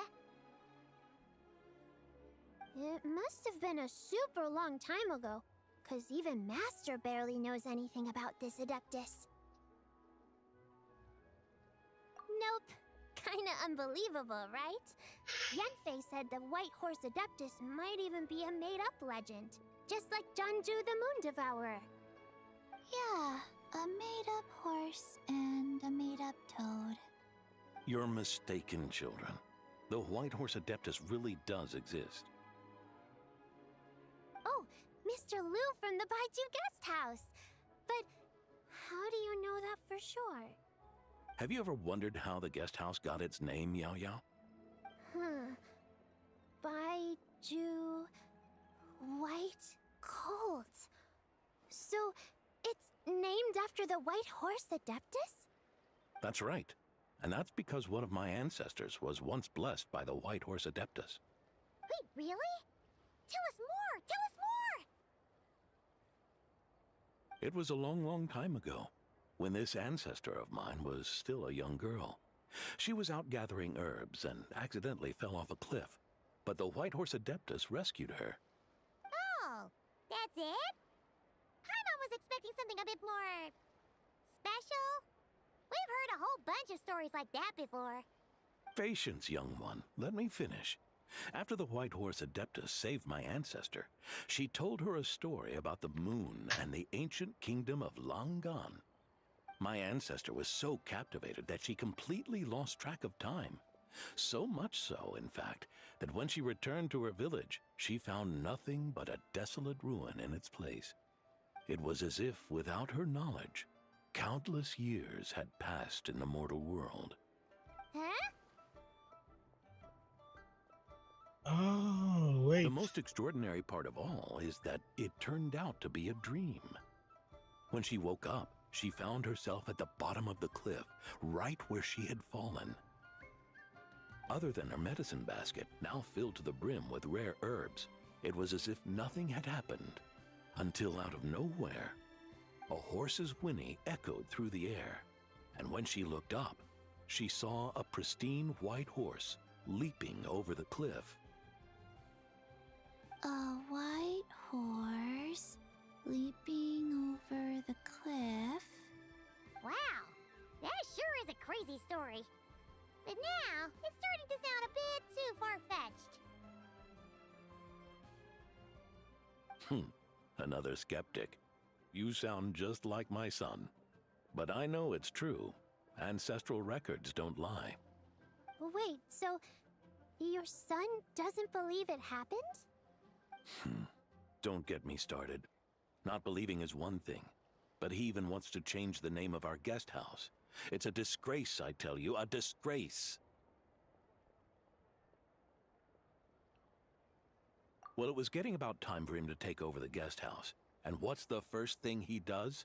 Starts going on about how the name doesn't attract enough customers and how we're losing business to Wangshu Inn. Can you believe that? As if Baiju Guest House and Wangshu Inn aren't miles apart from each other. Oh, what about something like the Geo Lord's Rest? Paimon bets that would get people through the doors. Geo Lord's Rest. I like that one. This isn't about getting people through the doors. This is about disrespecting our ancestors. Oh, White Horse Adeptus, my wish is this. Let your divine power be known. Teach my foolish son the error of his ways. Paimon wants to learn more about this Adeptus. Hey, maybe we should ask Zhongli. Good idea! Mr. Zhongli is super knowledgeable. He can answer questions even Master has no clue about. Yeah, We just saw him having tea at third round knockout. Alright, then that's our next stop. Chi-Chi and I are gonna keep making Shao lanterns. Careful on the road. Goodbye, Paimon.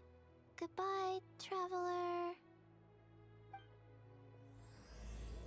Alrighty then, and I am really sorry, but I am in the mood to make some tea.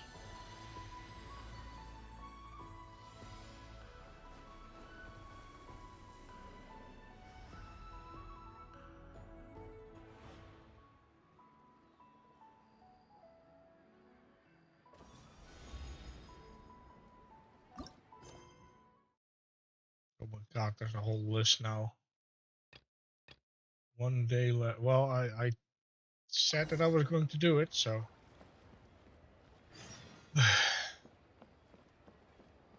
But I am planning to make some tea, so.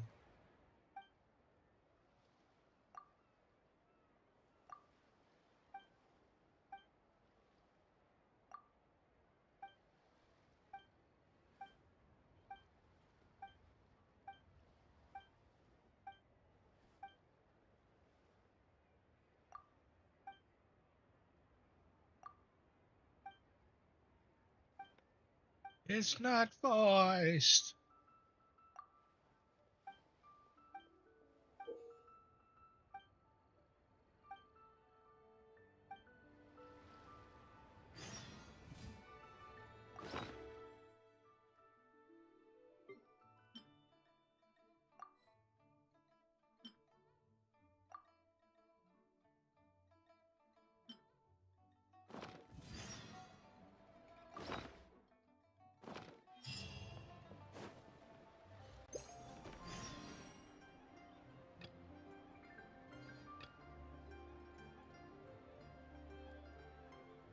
Wait.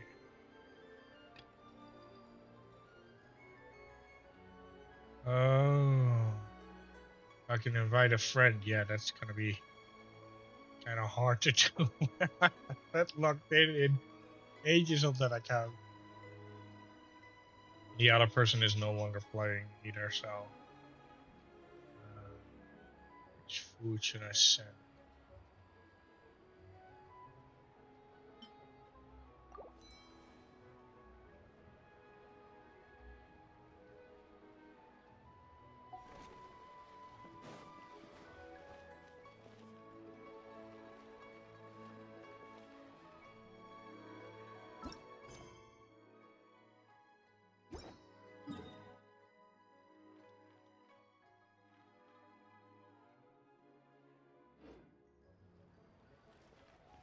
Release a special lantern. Welcome. Please take a seat.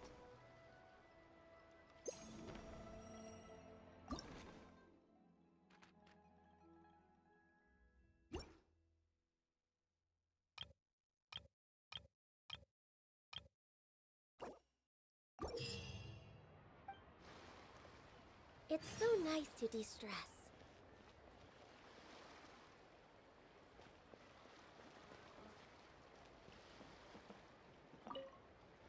Mr. Zhongli is having tea at third round knockout. Good luck!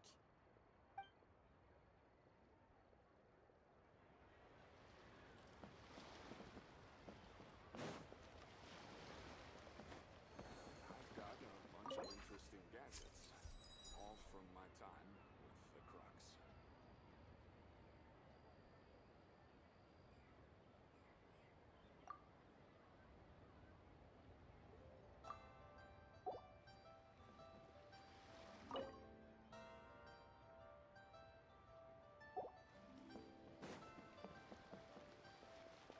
Why does it still say and oh?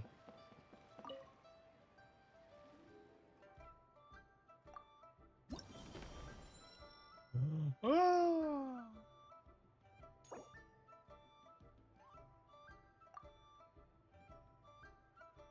Wait, I need special coins. I have 0. We're way behind schedule.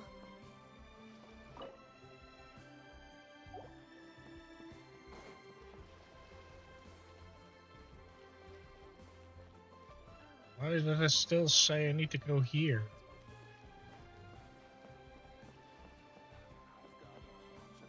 Oh, this thing.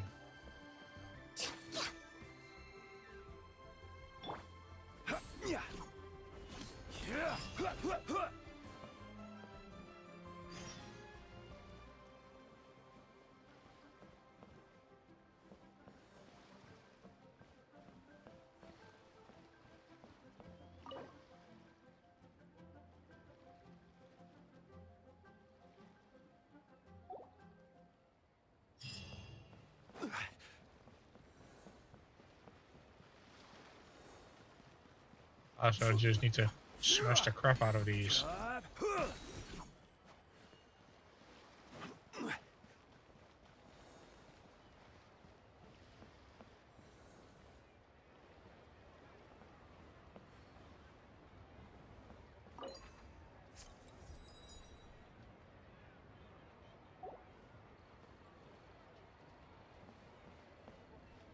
Wait, are these from other players?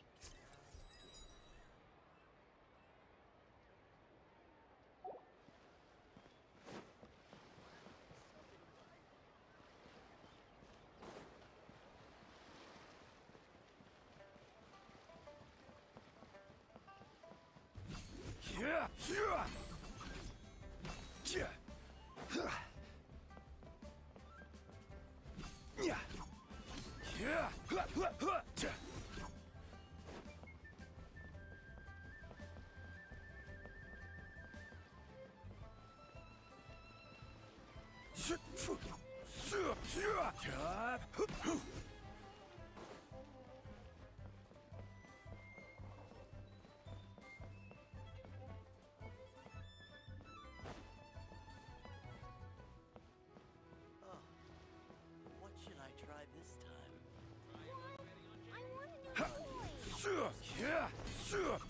Who is that? Like to make people smile. You have a unique look.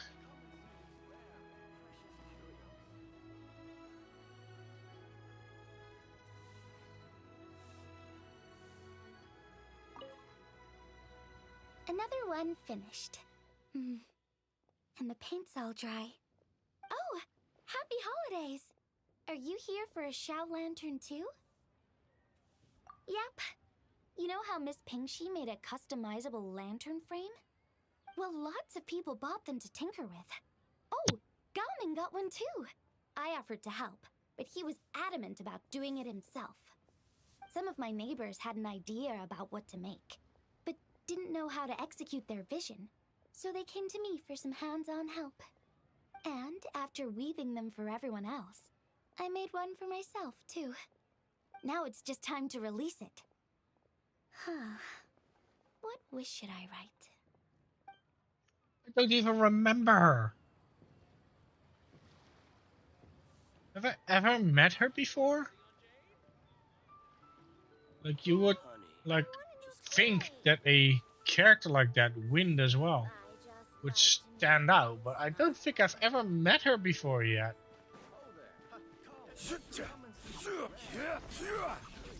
At least I can't remember her. Either I'm going brain dead, or I really have not seen her yet.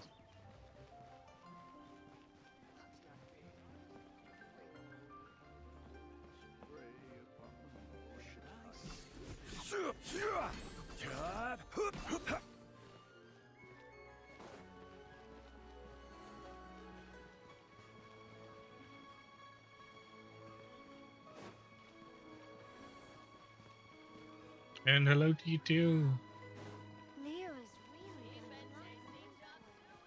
See, where is that guy? Oh, wait. Here's some familiar faces. Oh? Oh.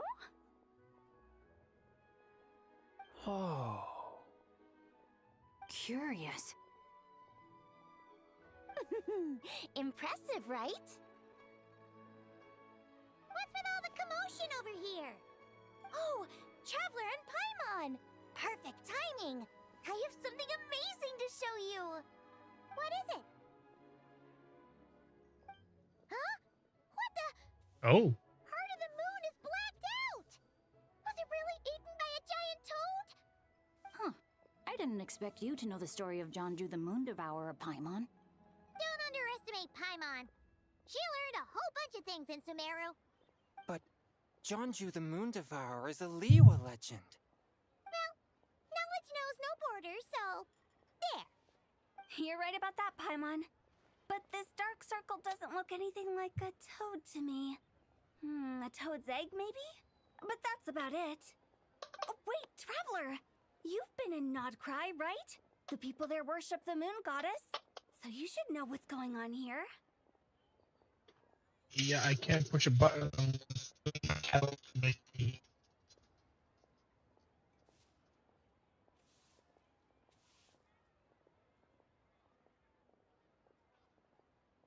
Make some ice cream soon.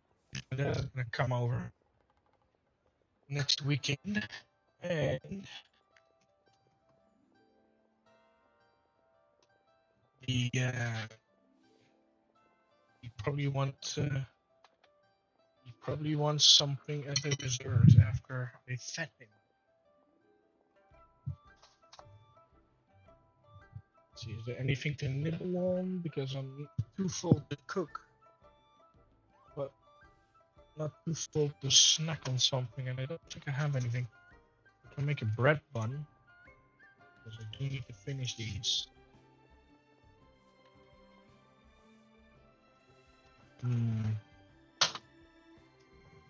Let's see. Ham, cheese, and salami. Guess I'll make some salami. Guess I'll need to wait until my water boils anyway.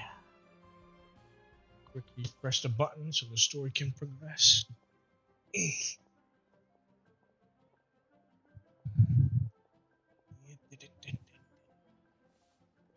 Really? Not even in a place where people worship the moon? Oh yeah! Master told me that the tale of Jianzhu, the Moon Devourer, was how ancient people explained a certain celestial phenomenon. But what is it exactly? Some kind of omen of disaster? So tell me I need to press the button again. I can't. Oh my god, the package is still closed and I can smell the salami already. Oh, it has such a strong scent. Even it's completely sealed. Just the on it is enough to trigger a smell response. Alright, I think 2 minutes will do. These bugs aren't that big, so should be fine. And the thing is, like here in the Netherlands, or in Europe, I should say, that spoils very fast. Like 3 days, and that's it.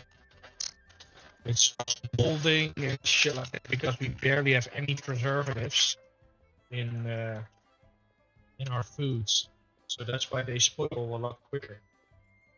Like no chemicals or shit that preserves the stuff, because that preservative chemical is something you consume, and once you consume it, it's stuck in your body, and that's why the majority is having health issues.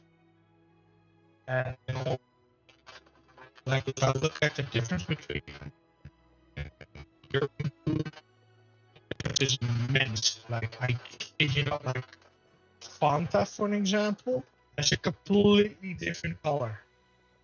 And speaking of which, I actually have a bottle in hand.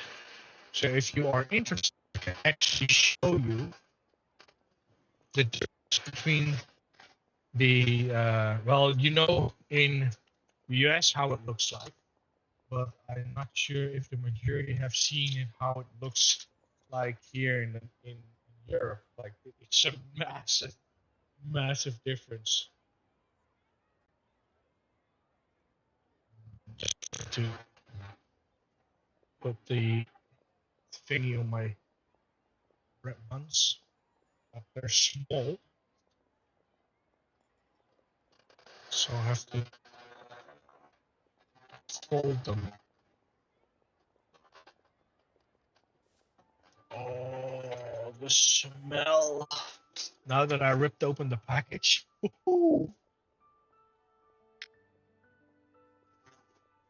that's some powerful smell.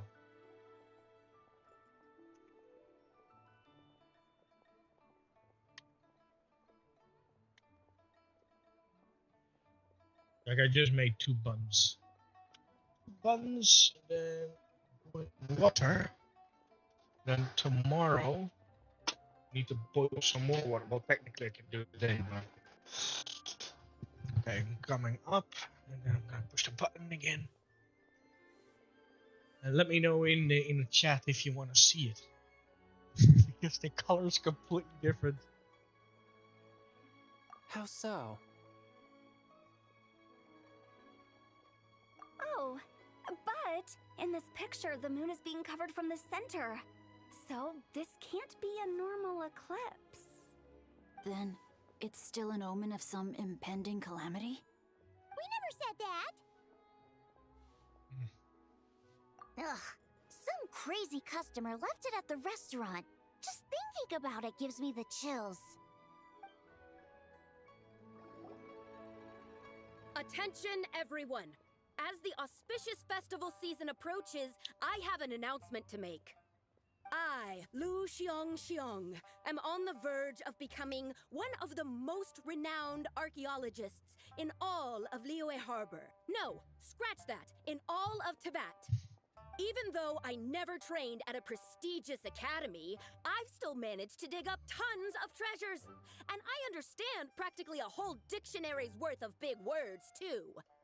Like my pops always says, no pain, no gain. And I haven't had it easy, that's for sure. So, it's definitely my turn to make a name for myself. What's the deal with her? No idea. Maybe she ate a bad batch of perch stew? What? You don't believe me? I'm telling you, I dug up treasures from the ancient nation of Longan. I even got a picture of Jeonju devouring the moon. Longan? Jeonju? What is she even talking about? Sounds like she's a few perches short of a stew, if you know what I mean. So what if blackback perch stew is my favorite? Stop talking about me like I'm not here. Whoa, what are you doing? You're just a stupid, ignorant man, and I'm gonna kill you.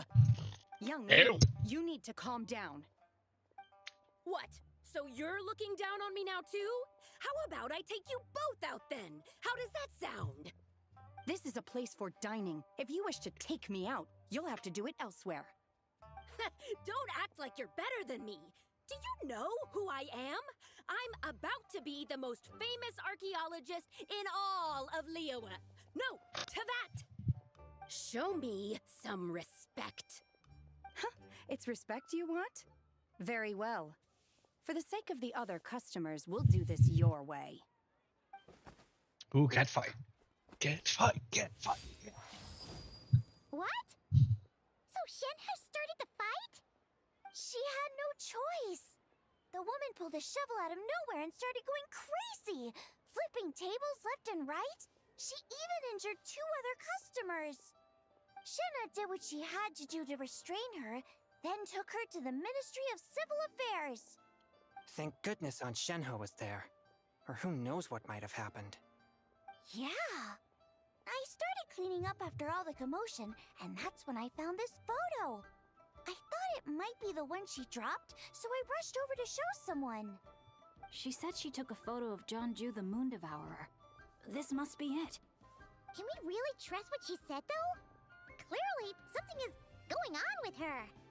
Paimon's got a point. It sounds like she wasn't acting right at all.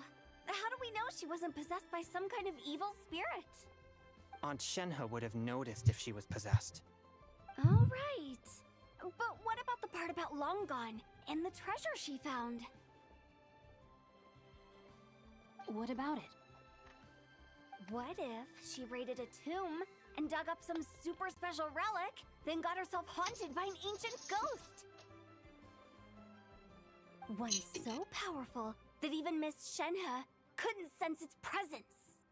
Your imagination is something else, Hu Tao. Why would an ancient ghost come to Wanmin restaurant, huh? To eat my black-back perch stew? Hey, it could happen. I'd want to eat your food if I was a ghost. Wait a second. She mentioned the ancient nation of Longon, right? Paimon's heard that somewhere before. You know what? My brother mentioned that some ancient artifacts were unearthed in Liyue recently. Mostly colored glass, fine jade, and bronze relics. Some of the text inscribed on them has already been deciphered. There were some poetic verses, but the word Longon popped up as well.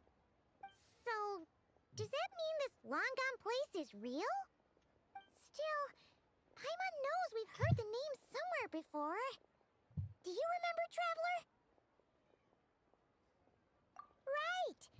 His ancestor heard about it from the White Horse Adeptus. The White Horse Adeptus? Oh, so you must have been to see the giant lantern already. Yep. And it turns out that the White Horse Adeptus is super mysterious, too. Even Madame Ping hasn't met her. Wait, I thought she was the gold-eyed Celadon mare of the 8 Adepts. That's just the interpretation you believe in, Hu Tao. There are other theories out there, too. The elders of Qingce village believe that during the Archon War, a white horse leapt from a clear spring, transforming into an Adeptus who aided Rex Lapis in battle. In Chenyu Vale, some of the tribes take her to be the daughter of time and trace her deeds to an even earlier era. Yet in other ancient texts, including the relics I just mentioned, she appears as an emissary who listens to mortal wishes, bestowing the blessings of the heavens and moon upon the mortal realm, which is why we write our wishes on Shao lanterns. That's so complicated. So what's the verdict? Which version is the truth? I'm afraid there's no definitive answer to that. You two have been all over Tevat. Do you have an idea? Nope, sorry. We were actually on our way to ask Zhongli. He knows even more about this kind of stuff than us. Ah, looking for a consultant, huh? He's having tea with Miss Linlong. Shigu Antiques is hosting an exhibition tonight. An exhibition? For what? All those antiques Sing Show just mentioned. So if you head to the big ship docked in the harbor tonight, I'm sure you'll find him.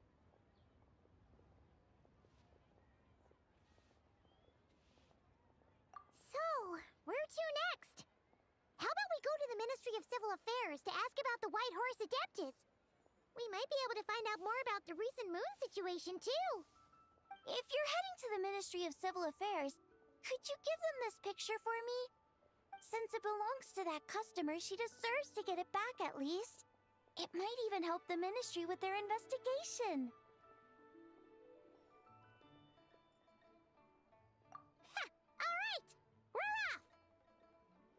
Oh, wait! I almost forgot! Happy Lantern Rite!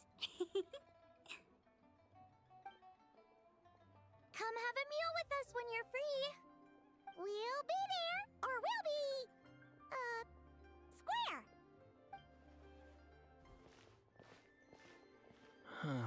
Thinking about it now, could it be possible that photograph was a fake? A fake? You mean like the customer fabricated it to gain academic recognition? Actually, you forgot to change the screen. I never even thought of it like that. How about we go check out that place tonight? I know exactly where it is. All right. I'll get scolded if I get home too late. Live a little, Sing-Cho. You act like this is a first for you. Worst comes to worst, we'll get Xiangling to cook you something delicious, okay? Well, when you put it like that, I suppose it's worth the risk. You were just waiting for the promise of free food, weren't you? Fine. It's a plan then. We'll meet up tonight.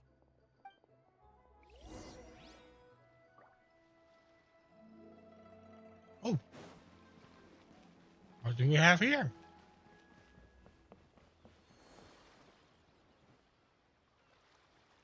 What is she doing here?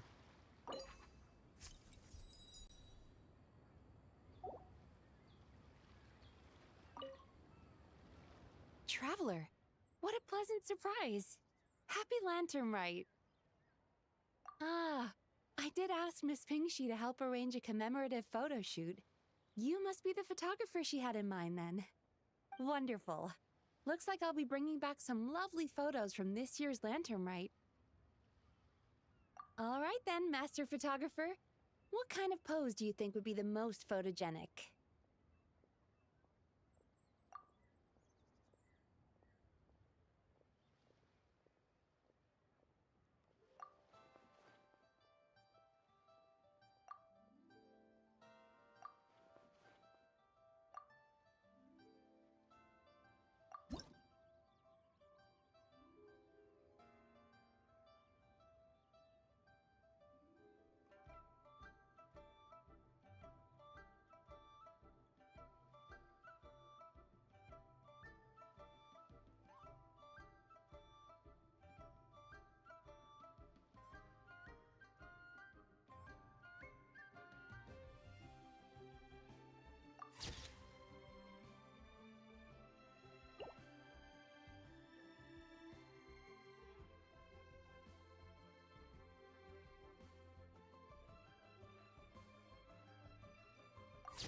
Do I need to save it?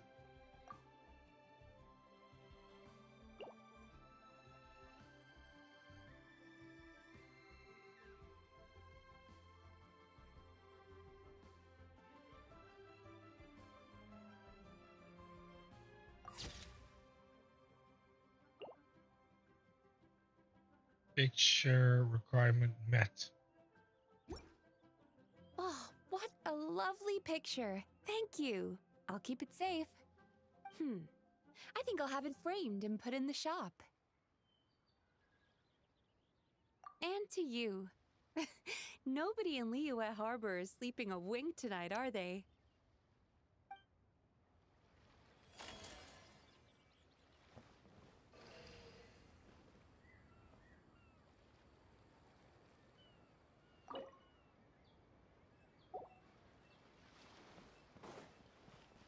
So much stuff. I need to find a spot where I can write all this down.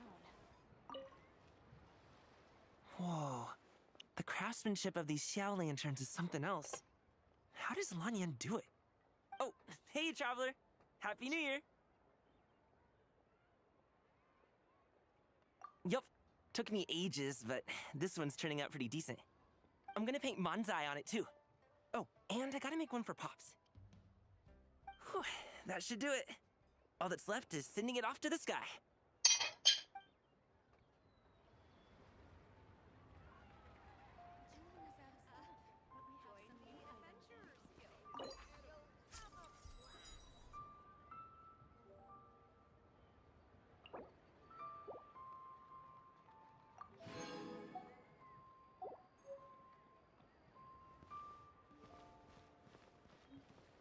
The key here is consumer psychology.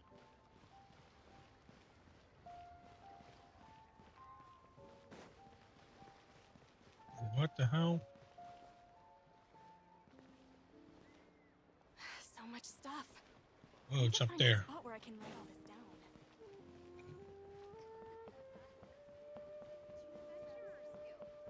down. Wait, higher? The key here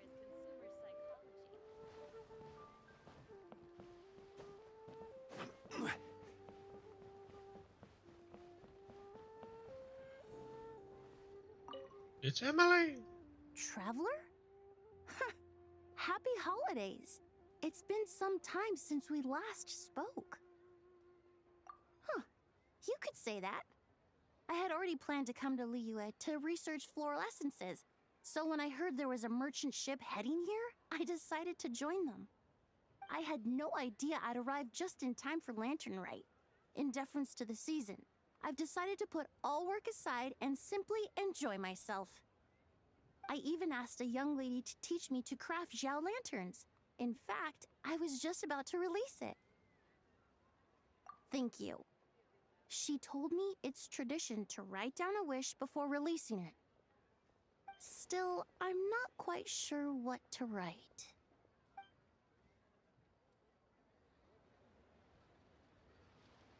So much stuff.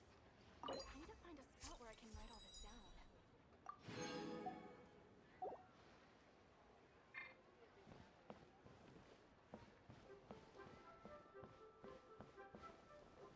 Oh, look what we have here. The sleeper. If you make a lantern like this and release it, will the wish really come true? Oh, you're in Liyue too? Happy Lantern, right? Yeah, my advisor sent me. She said participating in folk festivals might help spark some inspiration for my research. But I work on star charts. I'm still not sure what that has to do with holidays like this. But she had already bought me a ticket and escorted me onto the boat before I even had a chance to ask. As soon as I got off the boat, a lady stopped and offered me a free Shao lantern frame. She said releasing one would bring good luck for the entire year. I'm not sure I need a whole year of luck, but a little bit when it's time to submit my thesis wouldn't hurt. So I followed her instructions and made one. Look at all those lanterns floating now. Thanks. I should release the lantern now, right? Oh, I need to write my wish on it first. Bang! And with that, the fate of the Gounois Brotherhood was sealed. There are new assignments, so it's not quite time Wow. yet.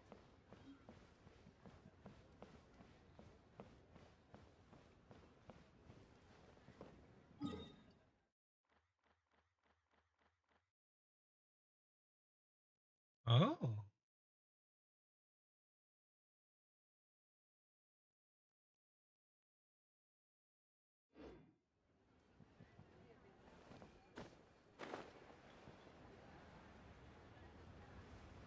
Oh crap, she's up there. So, are you buying or not?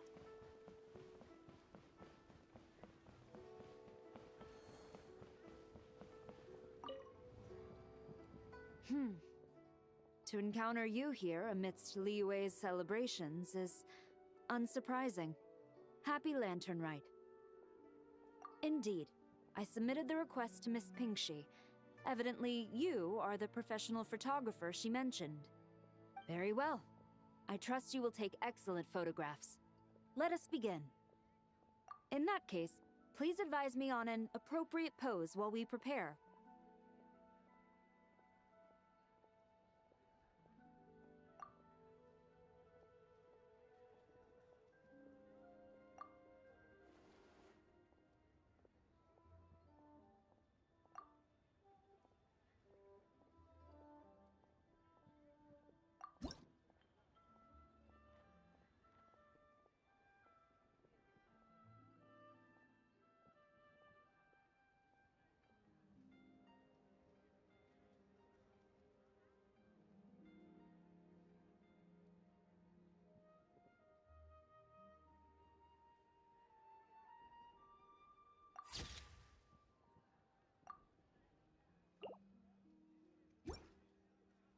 A commendable picture. A perfect memento for the occasion. My thanks. I will treat it as one of my personal effects and take care of it accordingly. Thank you. Happy Lantern Rite to you as well. But if I may ask, does the Millilith always maintain such strict vigilance during Lantern Rite? To maintain such strict discipline even amidst the festivities, I'm impressed.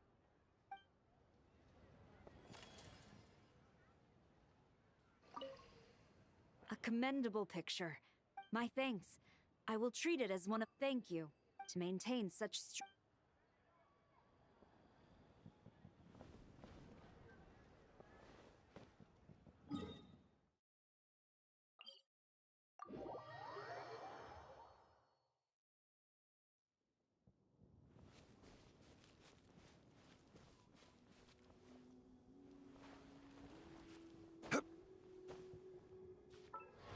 Eh.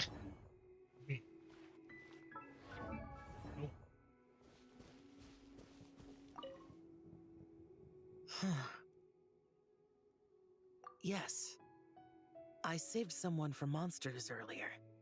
She was carrying a frame and tools for making shell lanterns, and gave them to me as thanks. She also said this type of shell lantern can be modified however you like. So... yes, well... I tried my best. I suppose the next step is releasing the shell lantern.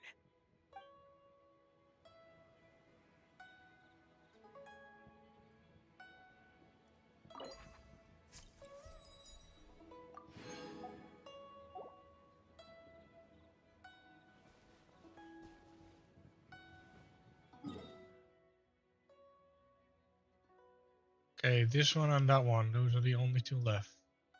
Oh, wait. Did this one just pop up?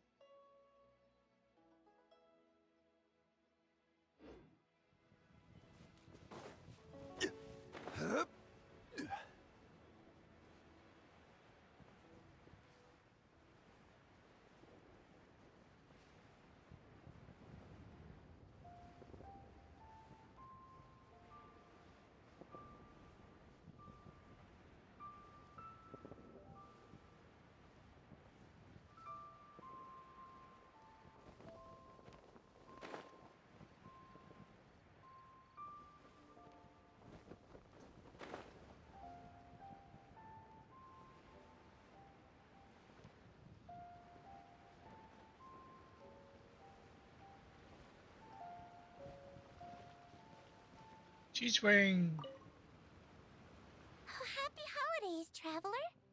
The Duke mentioned we might meet you here, but I didn't expect our paths to cross so soon. Yep. He invited me to experience Liu's lantern rite with him, and also to finally use up all the vacation days I never got around to taking. We met a very kind lady at the harbor who said that if we'd like, she could arrange for a professional photographer to take our picture as a keepsake. Oh, that's perfect! Oh, I'm sure you'll take a really good photo, and then I'll be able to show it to Monsieur Nervillette later. Sure. Well then, as the professional photographer, what pose would you recommend?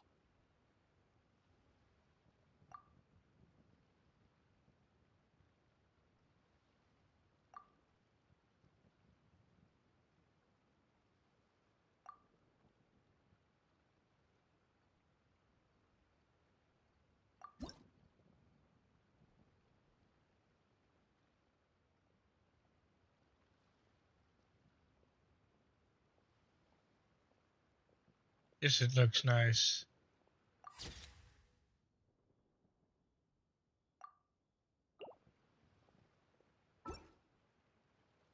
All done? May I look? My expression looks great! Oh, it really is a lovely photo. I'll keep it close and treasure it. Bye! Have a wonderful lantern rite!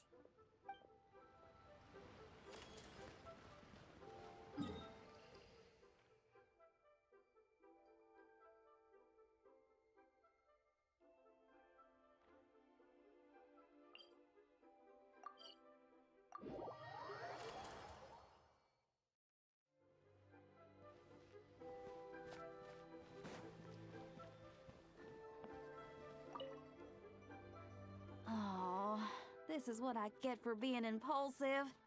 Making a shower lantern's no joke. Traveler?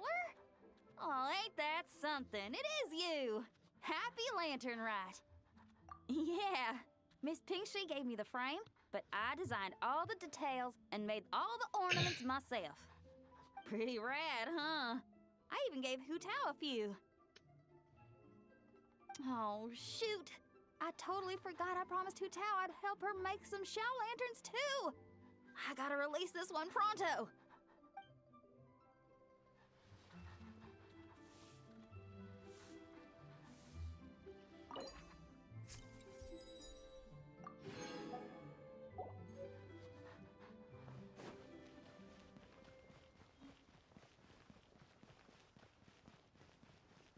Try something new with the one mean Should I save this money?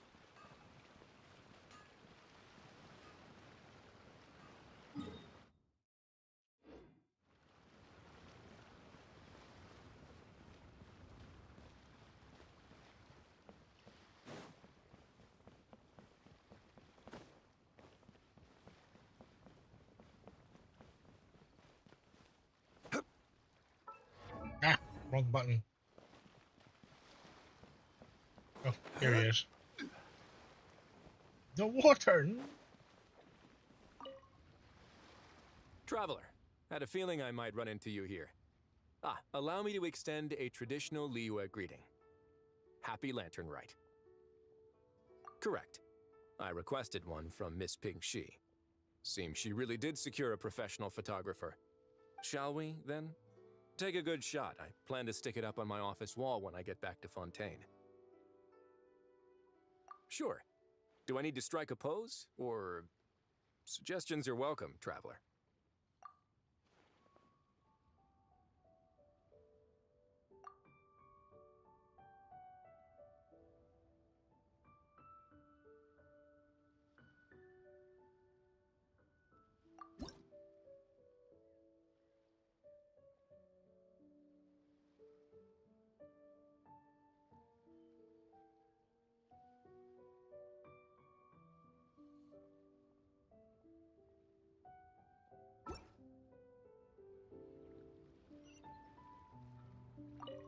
Let's go for more Well, relaxed. quick work. Shall we, then?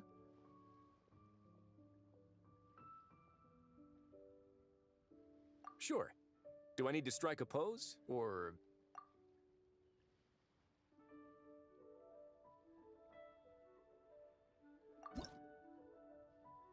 Looks the same.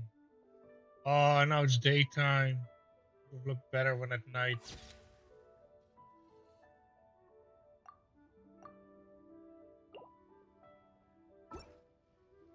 Let's see.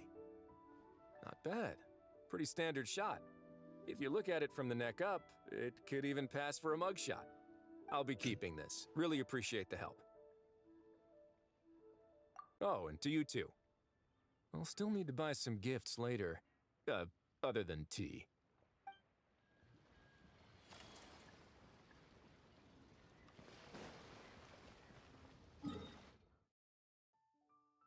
Oh, we got new people.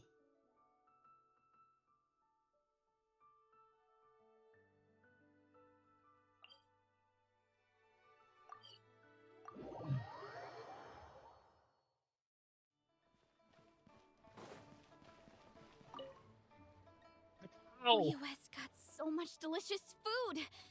What should I eat next? Oh, how about boiled fish? No, wait. I need to take a picture for everyone back at the tribe first. Traveler? Oh, wow. So you're the pro photographer that lady was talking about? That's fantastic! You're so talented. Of course you're good with a camera, too. Sure! I want to strike a cool pose. But what if it looks weird in the picture? Any advice?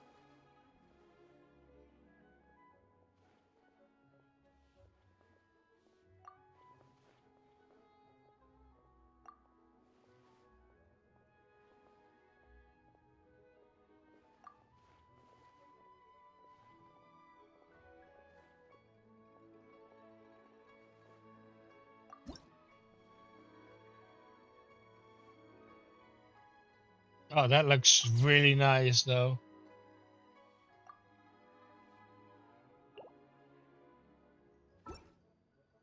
Done already?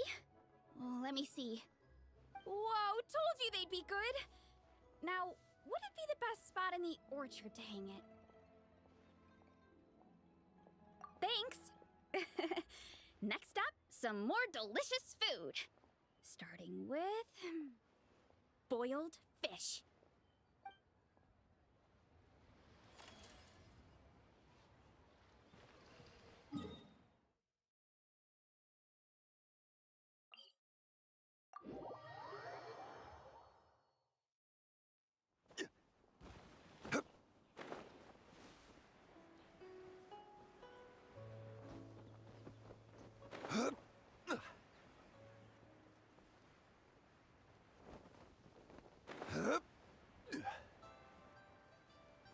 Oh, look who we have there.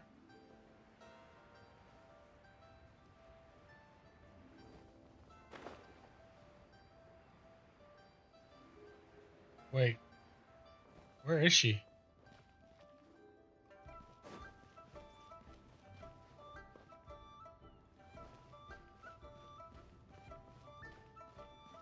Where is she? She's hiding.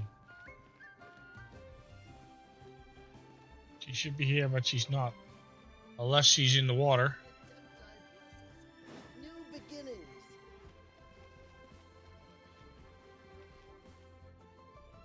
And your grandfather is of the same opinion, Miss Lanyan? Yes. On Lantern Rite, the moon shall go dark. That's what the signs are indicating. Celestial observation isn't Grandpa's strong suit. But he discussed it with several other elders from our clan, and their conclusion was the same.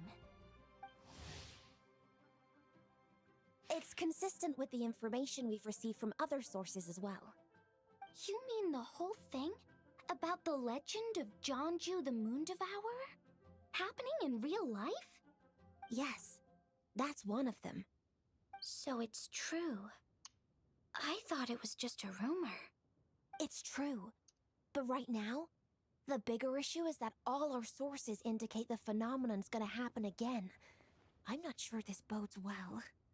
Let's remain optimistic for now. We're making progress interpreting the artifacts, and Ganyu is consulting with the Adepti as we speak. Besides, apart from the incident at Wanmin Restaurant, there haven't been any other moon-related disturbances. Ningguang, Keqing, and Lanyan! You're all here! Oh, Traveler! In Paimon! It's been a while. Happy Lantern Rite. Yes, happy Lantern Rite. What brings you here, though? I thought you'd be in the harbor enjoying the Shao lanterns. You're certainly not the type to visit Yujing Terrace for no reason. Is there something I can help you with? What? We're not allowed to just drop in on our friends during the festive season? I was only teasing. You're welcome to visit us anytime you wish. Happy Lantern Rite. Oh, and about all the moon business you were just talking about? We have something to show you. Here, take a look! Whoa! Something really did take a chunk out of the moon. Someone managed to capture a picture of it. Is this Jonju, the Moon Devourer, then? Even though we confirmed this event took place, I still can't quite believe what I'm seeing. Where did you get this picture? From Xiangling! She found it when she was cleaning up after that customer caused a scene. She thinks they must have dropped it. Wait, is this Chawang Terrace? No, it's just where I'm from. It said that Chawang Terrace was where the ancient people of Chenyu Vale communicated with the heavens. And in this picture, the moon happens to be right above Chawang Terrace. I was just surprised, that's all. It's probably just a coincidence. That's interesting because the ancient people of Chenyu Vale migrated there from the chasm area. The chasm? So, that place is involved too? According to our investigation, that customer you just mentioned, Lu Xiangxiang? Her father and grandfather are merchants in Liyue Harbor, and her mother and grandmother grow tea in Chaoying Village. A few days ago, she left her home in Chaoying Village to join a civilian archaeological team funded by Hoishan Hall, and ended up excavating some artifacts in the chasm area. These artifacts were then entrusted to Shigu Antiques and are set to be featured in an upcoming exhibition. Then, of course, the incident at Wanmin Restaurant occurred. We suspect something happened during the excavation that left her with quite the shock. And now, it seems like she also went to Chawang Terrace and took that picture of the moon disappearing. The chasm? Chuang Terrace? Things are getting pretty complicated. She's not in a good mental state, so we took her to Boo Boo Pharmacy to get some help. Why don't you come with me to check up on her? At this point, you seem invested in this case too. Then let's head there now.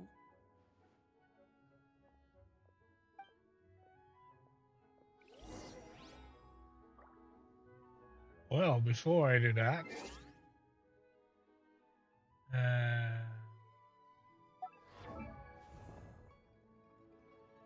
Osmanthus wine tastes the same. yeah, he does have the new outfit equipped.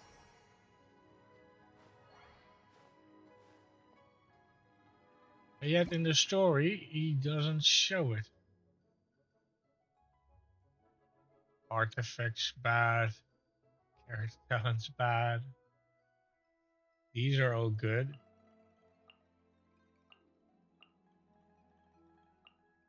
These are not. These is good. The Traveler? Yeah, no. Is this the recommendations?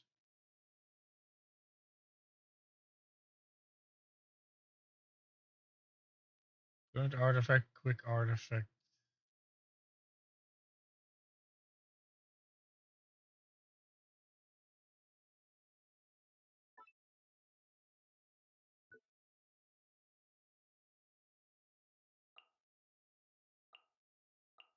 I rarely play these.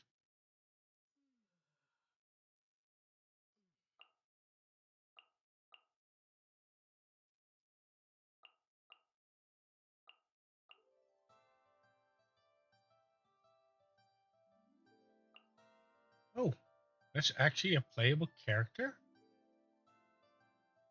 What?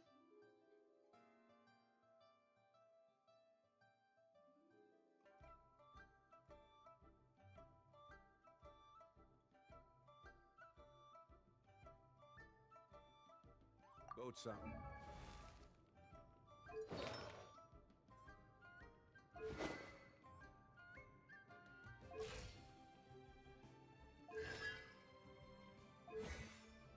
It has no collection of stars.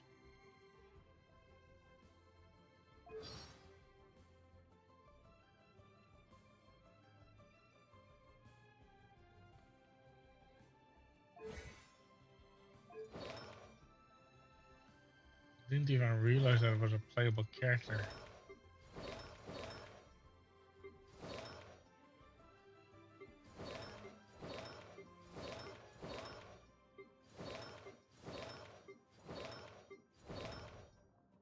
I forgot I had him.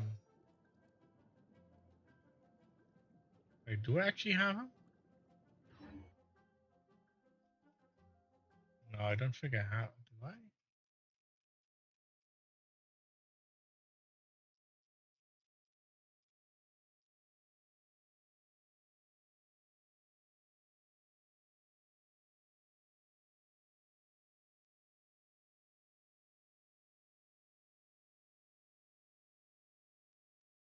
Am I going nuts?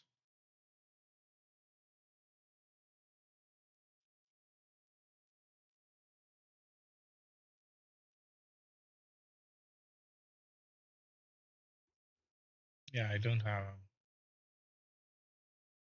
Made for Trent. Do I?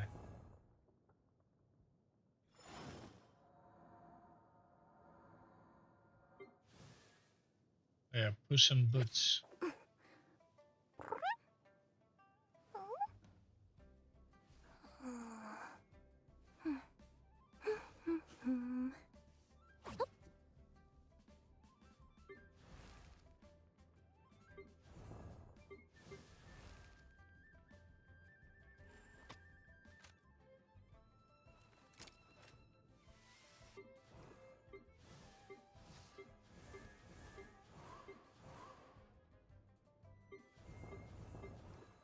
I do have Nervalet.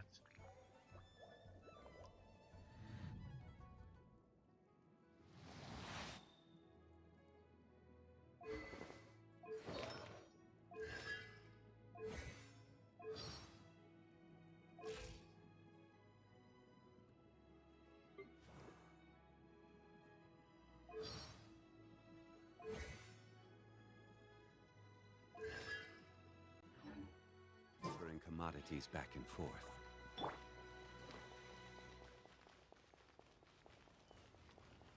Yeah, she is literally not here.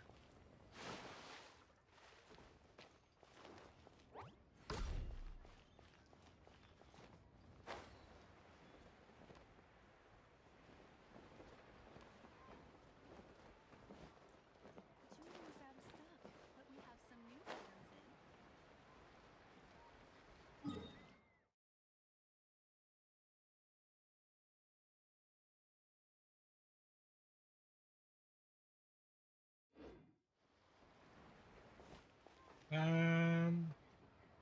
Oh yeah, pharmacy. Join the adventurers. So much stuff. I need to find a spot where I can write all this down. The key here is consumer psychology.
Oops.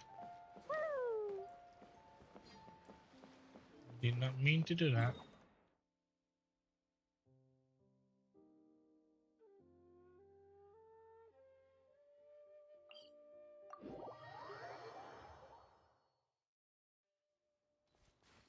Da da da!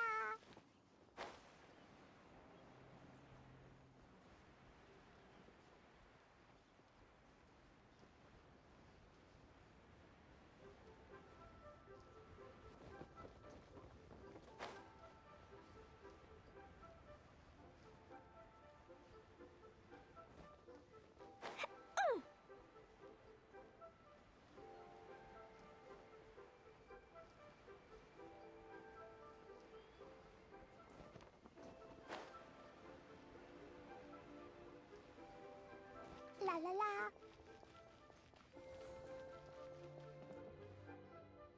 Ah, Lady Yuhung.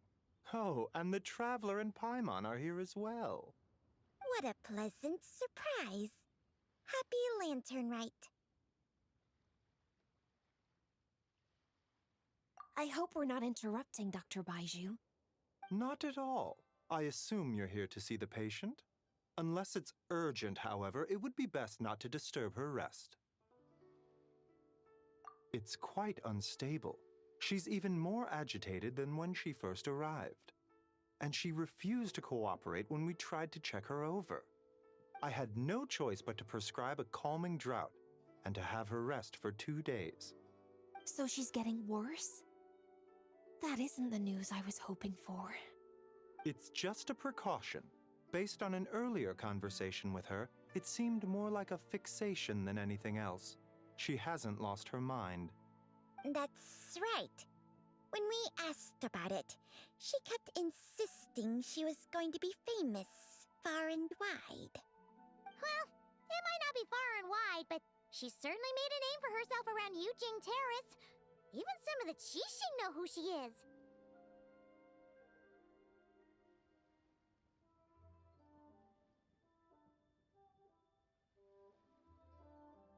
Not often, that's for certain. From my initial assessment, the patient appears to have experienced some sort of shock, and whatever it was seems to still be haunting her. But what could have caused such a thing? The relics from the chasm? Or the moon above Chawang Terrace that night?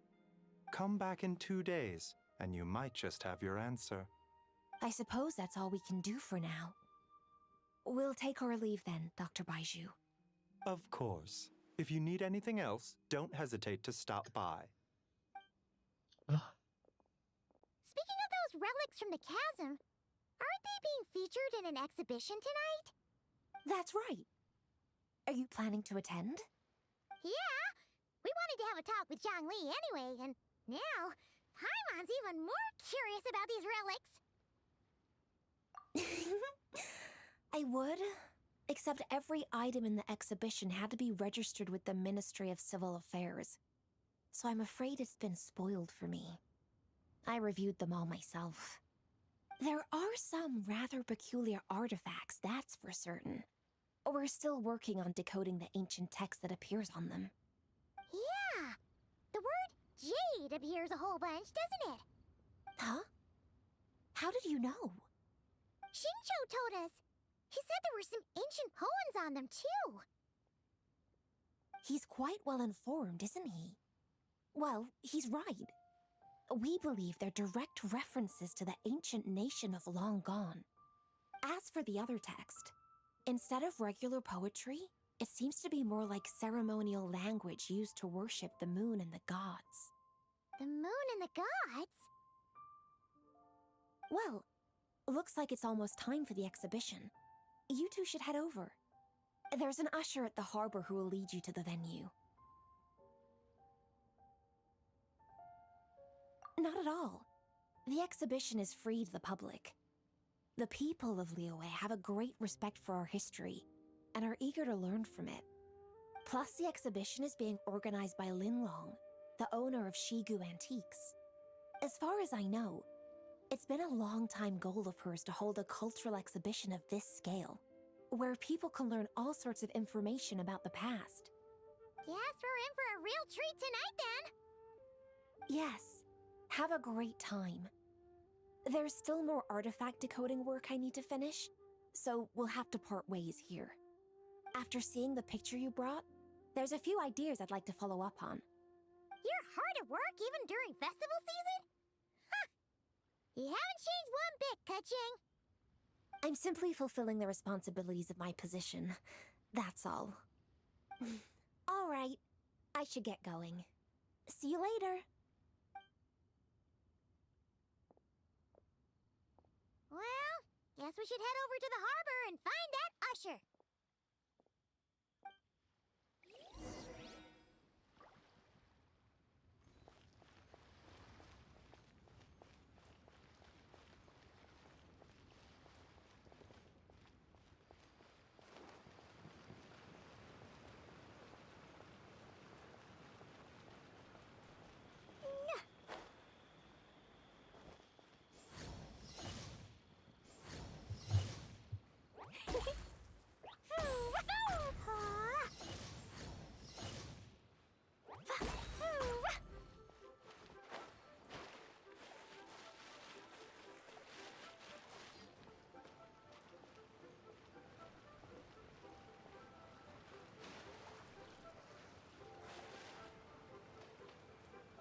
I wonder, is there actually something behind here?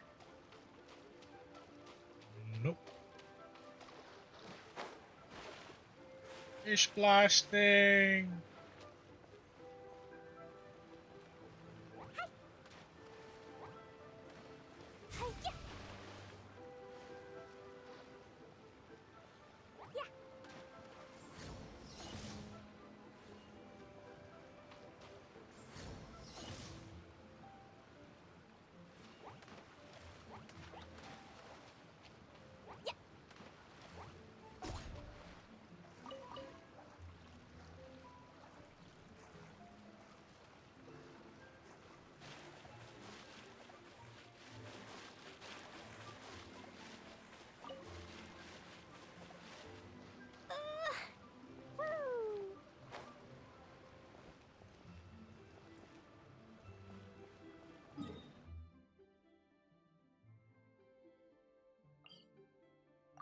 Maybe Charlotte is only available at night.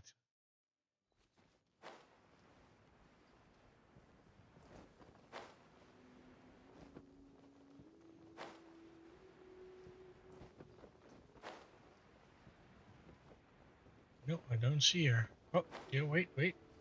There she is.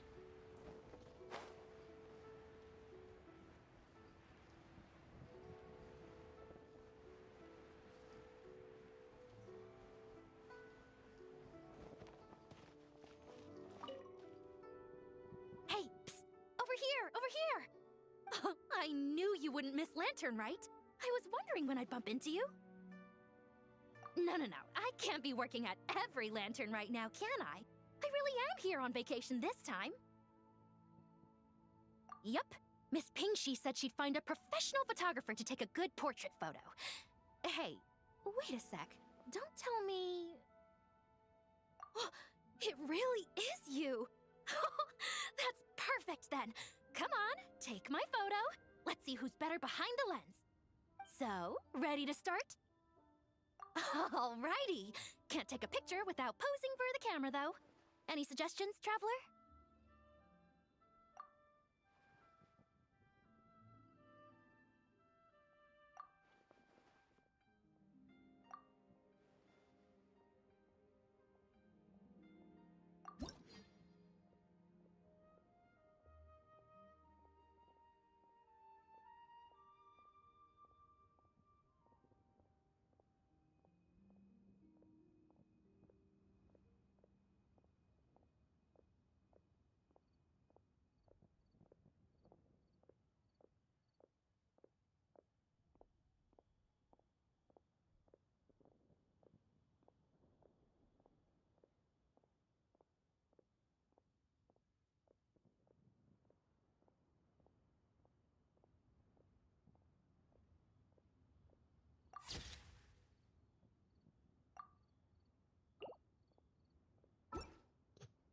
Done?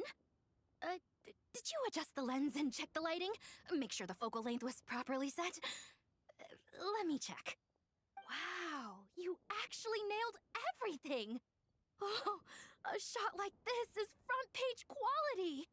Next interview, I'm definitely bringing you along. Imagine the amazing shots we could take together! And a very merry lantern ride to you, too! Oh, hang on, that doesn't sound quite right. Whatever. Have lots of fun!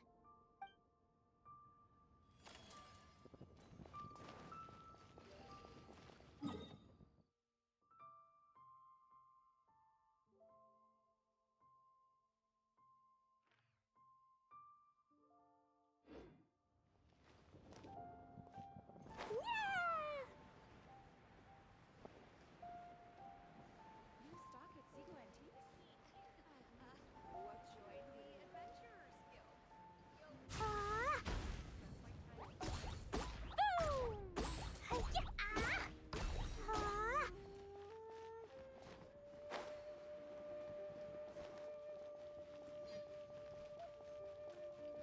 I wonder if she can see the kites here from Jin's village this time.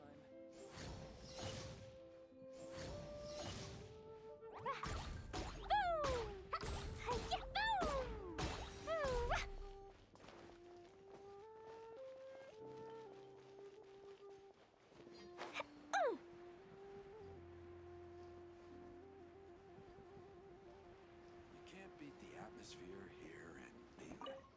Ah, here for the exhibition? I can take you after you. Oops. Was a little bit too fast.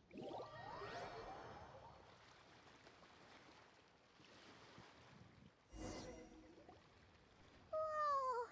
Look at all the antiques on this ship! It's almost too much to take in! Greetings. I trust you've been well since last we met? Aha! Speak of the devil! You're right where Hu Tao said you'd be! Ah, so Director Hu gave me away, did she? Don't act like you're up to some super secret business! We know you just do whatever you feel like. Yo, Traveler, Paimon, what's up? It's been a while, you two. Happy Lantern Rite. Beto! You for the exhibition too? Yes. When I heard these artifacts were from ancient times, I just knew I had to come learn more about them. I mean, what a discovery, right? Yeah, Ningguang pretty much said the same thing. She thought coming here might help culture me up or something. But as you know, I'm more of a fists and punches type of person. I doubt one exhibition is gonna change that. You're too modest, Captain. You're the leader of the Crux fleet. That takes far more skill than just fists and punches. Plus, at the end of the day, you still decided to come, even though you didn't have to listen to Ningguang. Well, she's the Tianquan. If she can't even get an average ship captain like me to do her bidding, how's that gonna look? You sure know how to think from her perspective, huh? I guess I do. Anyway, how's everyone enjoying the exhibition?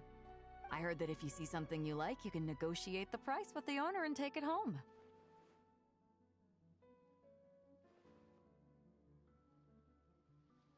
Wait, so we can buy this stuff? Indeed. Although Shigu Antiques is hosting this exhibition, many of the items come from private collectors. As long as both parties reach an agreement, you can make an offer of mora or an equivalent trade. Well, shall we continue our conversation as we look around? Let's go! Paimon's super curious about all this stuff.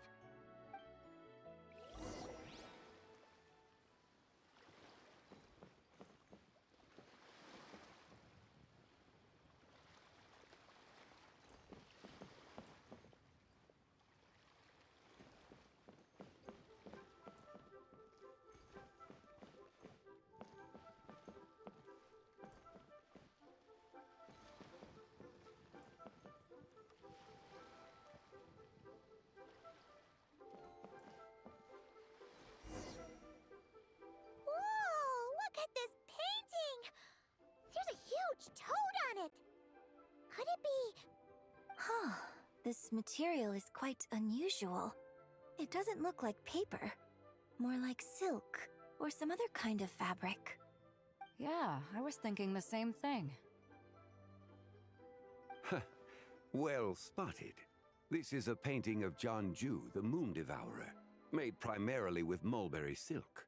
Such craftsmanship is rarely seen in modern-day Liyue. Jianju the Moon Devourer! Paimon knew it! That toad made it super obvious. What's that? A new dish at Wanmin restaurant? No! It's a kind of lunar eclipse. You heard about how the moon disappeared recently, right? Oh, yeah. You're saying a toad did that? That's what the legend says. So, nothing to do with food then. Noted. And the figure next to the toad. Is that the White Horse Adeptus? From the stories I've heard, her palace lies on the moon. That would seem to be a logical assumption. No. In fact, this item was discovered in Chenyu Vale, and many years ago at that. Oh, so it's from Chenyu Vale? Actually, that's not quite right. You see, this painting is primarily comprised of mineral-based pigments, such as cinnabar and azurite, which are usually found within stratified rock. This suggests its place of origin may very well have been the chasm. You could have just started with that. You're as knowledgeable as ever, Mr. Zhongli. I had only ever heard the legend of Jianju the Moon Devourer, but now seeing it depicted in this painting, I wonder, if I purchased it, perhaps it could serve as inspiration for a new opera. Though I'm not quite sure who the painting belongs to right now. A splendid idea, Miss Yoon. Perhaps in lieu of mora, you could offer the lyrics to said opera as recompense. The lyrics? But to whom? Why, to me, of course. I am the owner of this painting, after all. Wait, so you're one of the private collectors of the exhibition? No wonder you knew so much about the painting. But lyrics in exchange for a precious antique? My work could never possibly be of equal value. I don't know about that. I'm not much of a scholar, but even I know your operas are in a league of their own. An astute observation, Captain Beto. In my possession, this painting is nothing but a lifeless artifact. In your hands, however, it could be transformed into a new piece of art entirely. Quite the worthy exchange, no? But I'm not sure when I'll be able to finish writing it. It certainly won't be ready this year. Allow me to be equally forthright, Miss Yoon. This silk painting is merely a copy I made of the original work. There is no need for such concern over its value. Huh? So it's a fake? I had no idea you were such a skilled artist, Mr. Zhongli. I pride myself on having some knowledge of antiques, but I didn't notice anything that would point to it being a replica. You never cease to amaze me, Mr. Zhongli. You flatter me. All that said, Miss Yoon, you must accept. Truly, I insist. Huh. He's gone from handing out fake Mora to fake paintings now, huh? Your kindness is impossible to refuse, Mr. Zhongli. Rest assured, I'll be sure to return the favor.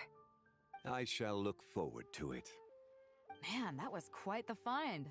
Huh, I should buy something too, if only so I can show it off to Ningguang. Let's keep going and see what we can find.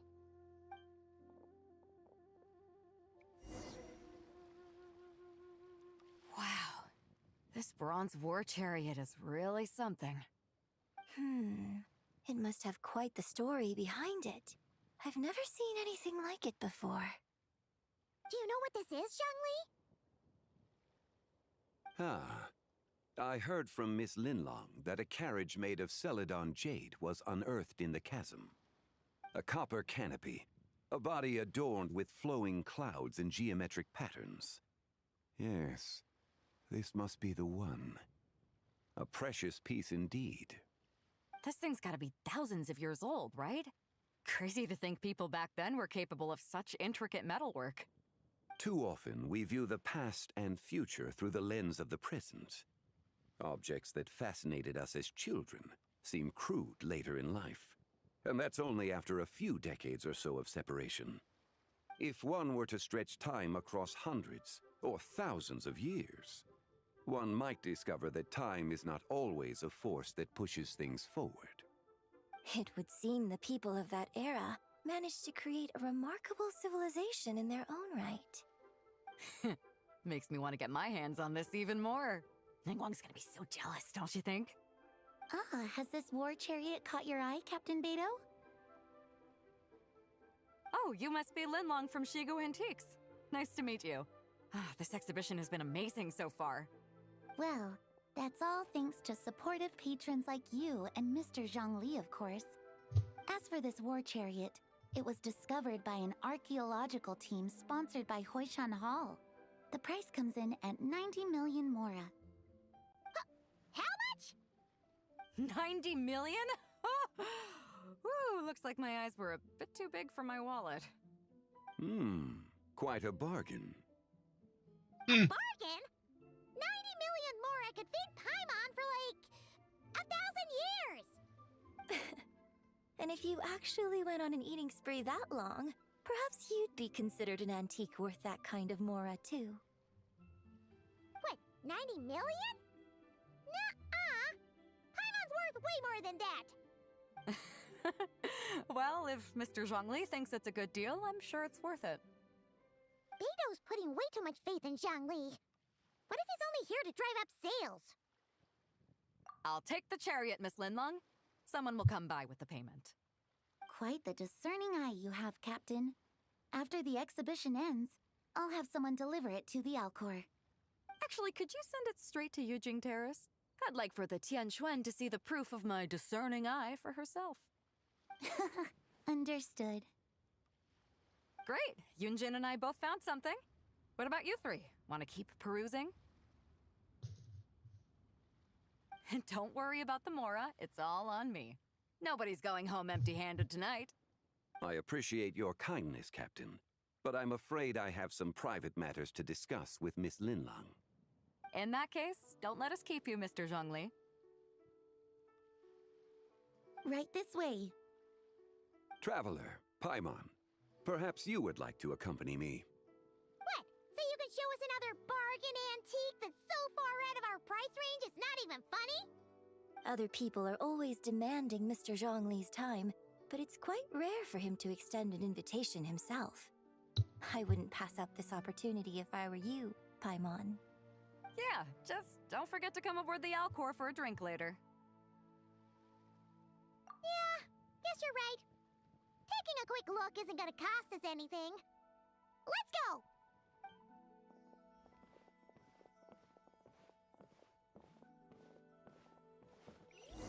Hey, a letter from the Knights of Favonius. Sounds like Albedo's back and he's waiting for us on Dragonspine. No time to waste. Let's get going! What the quack? These are all the jade pieces that were found, Mr. Zhongli. Wow! So many styles! What kind are these? These are a type of ceremonial jade. You're familiar with Chenyu Vale's rain jade, right, yes? Oh, yeah! Yeah. So these pieces are all used in the rain jade ceremony? Well, you may not know, Paimon, but before the rain jade rite came into practice, Chenyu Vale was known for a different ceremonial tradition that also involved jade. The bee is used to honor heaven, the Tsong to honor earth, the Gui to honor the east, the Jiang to honor the south, the Hu to honor the west, and the Huang to honor the north. These form the 6 ritual jades.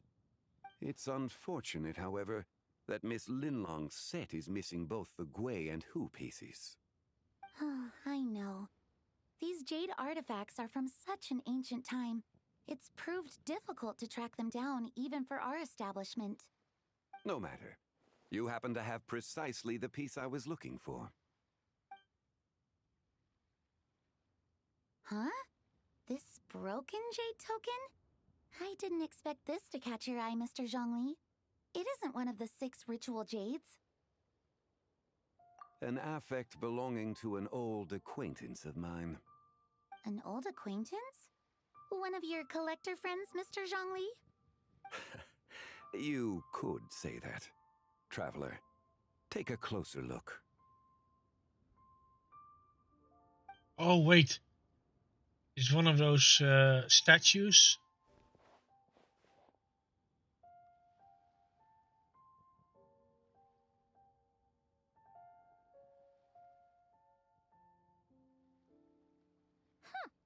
It doesn't look all that special to Paimon. Just seems like a broken artifact. Indeed. It's been thousands of years since the moon has appeared in such a form. So, in the past, the moon wasn't always full. Then, could this missing chunk be from when Jianzhu devoured part of the moon? It's worth looking into. Your insight is invaluable, Mr. Zhongli. I had no idea how special this piece was. Since it has caught your interest, allow Shigu Antiques to cover the cost. Oh, that is far too generous, Miss Linlang. Not at all. I've always wanted to give people a chance to appreciate these snapshots of history. So, holding an exhibition like this has been a lifetime wish of mine. And it never would have been possible without your help, Mr. Zhongli. I merely put in a good word with a few acquaintances of mine. And it had a profound impact. Without your recommendation, I doubt half of these collectors would have come to the exhibition. So, on both a personal and professional level, I owe you my thanks, Mr. Zhongli. Wow! Zhongli actually did something useful for once.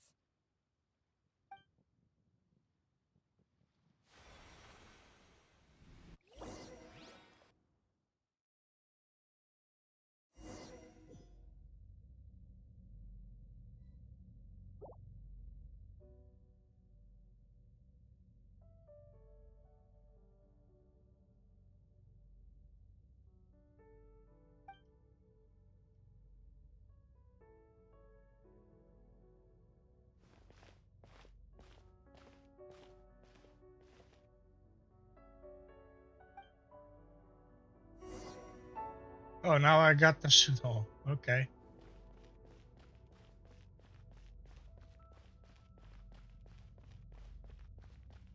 Three, 5, 7.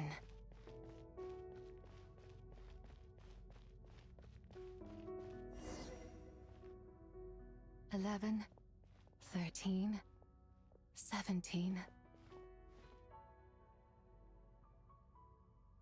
19, 23, 29.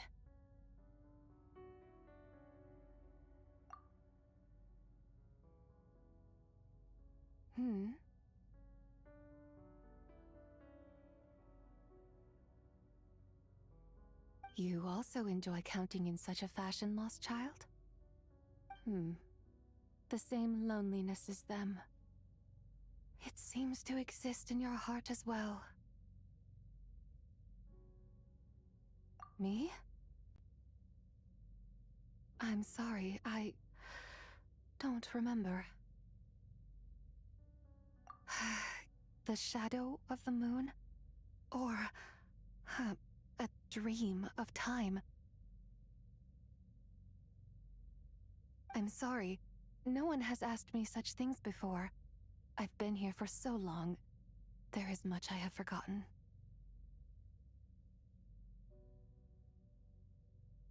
I know nothing of your arrival. All I know is the longing in people's hearts.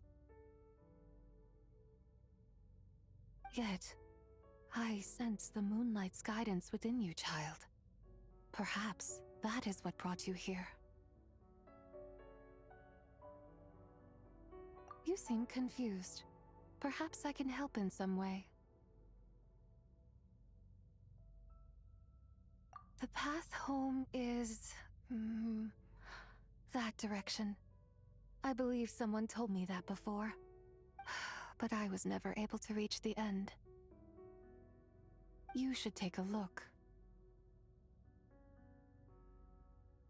No need. It would seem... my time has already run out. Farewell. May the moonlight ever shine upon you.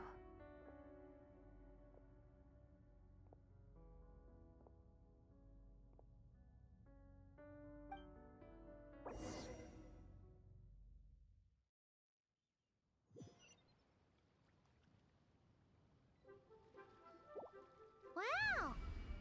Jiangwei actually did something useful for once. Your complexion looks rather ashen, traveler. Are you feeling all right? Yeah, what's wrong? Does your stomach hurt?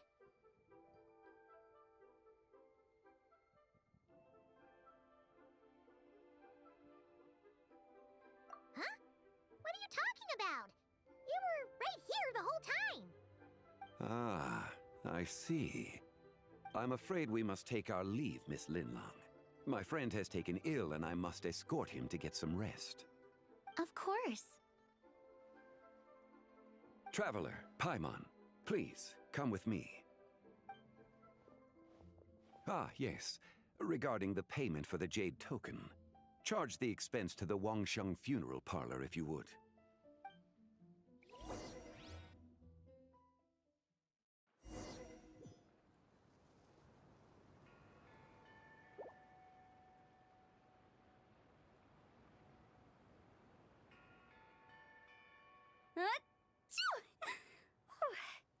Guess someone's thinking of me.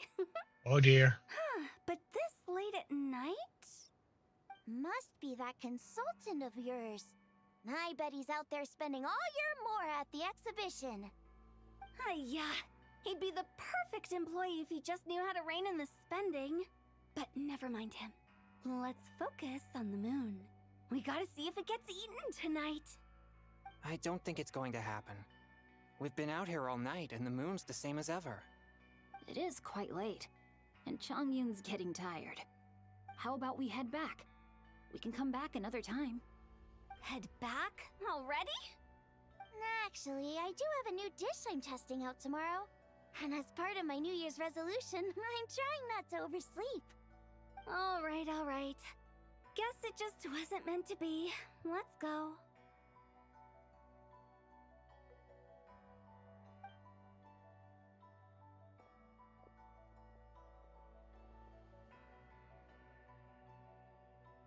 the sun's out, bathe in sunlight. When the moon's out, bathe in moonlight.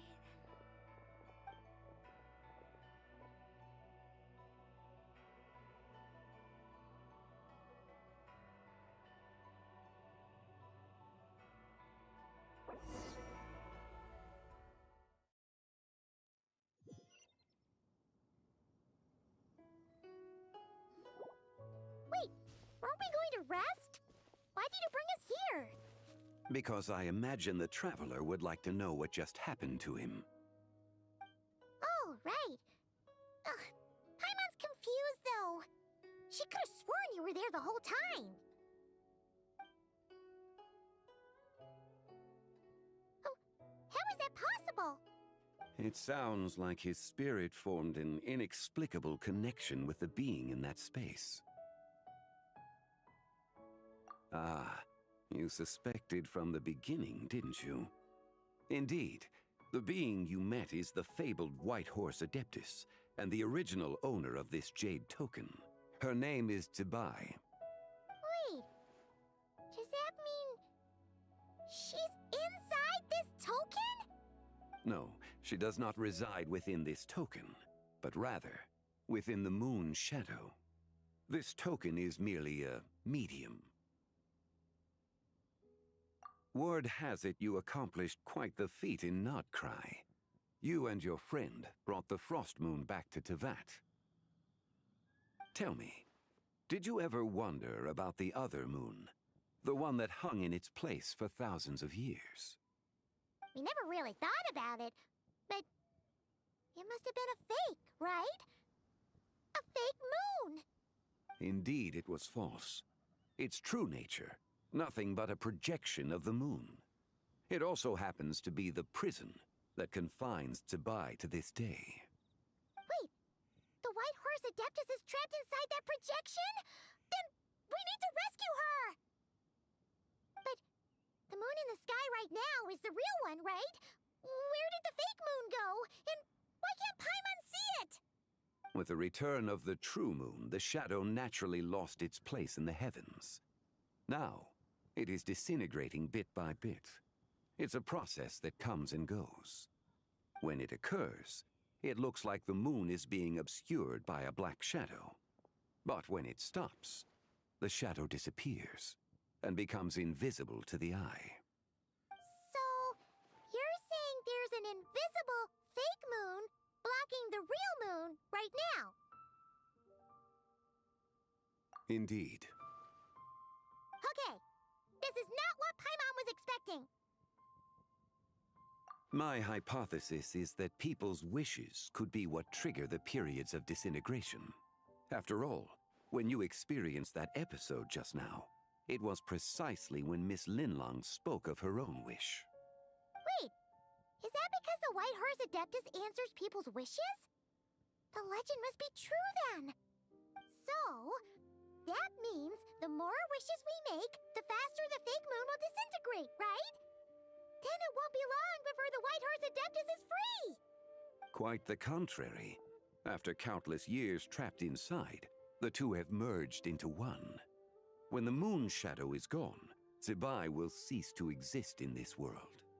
Oh no!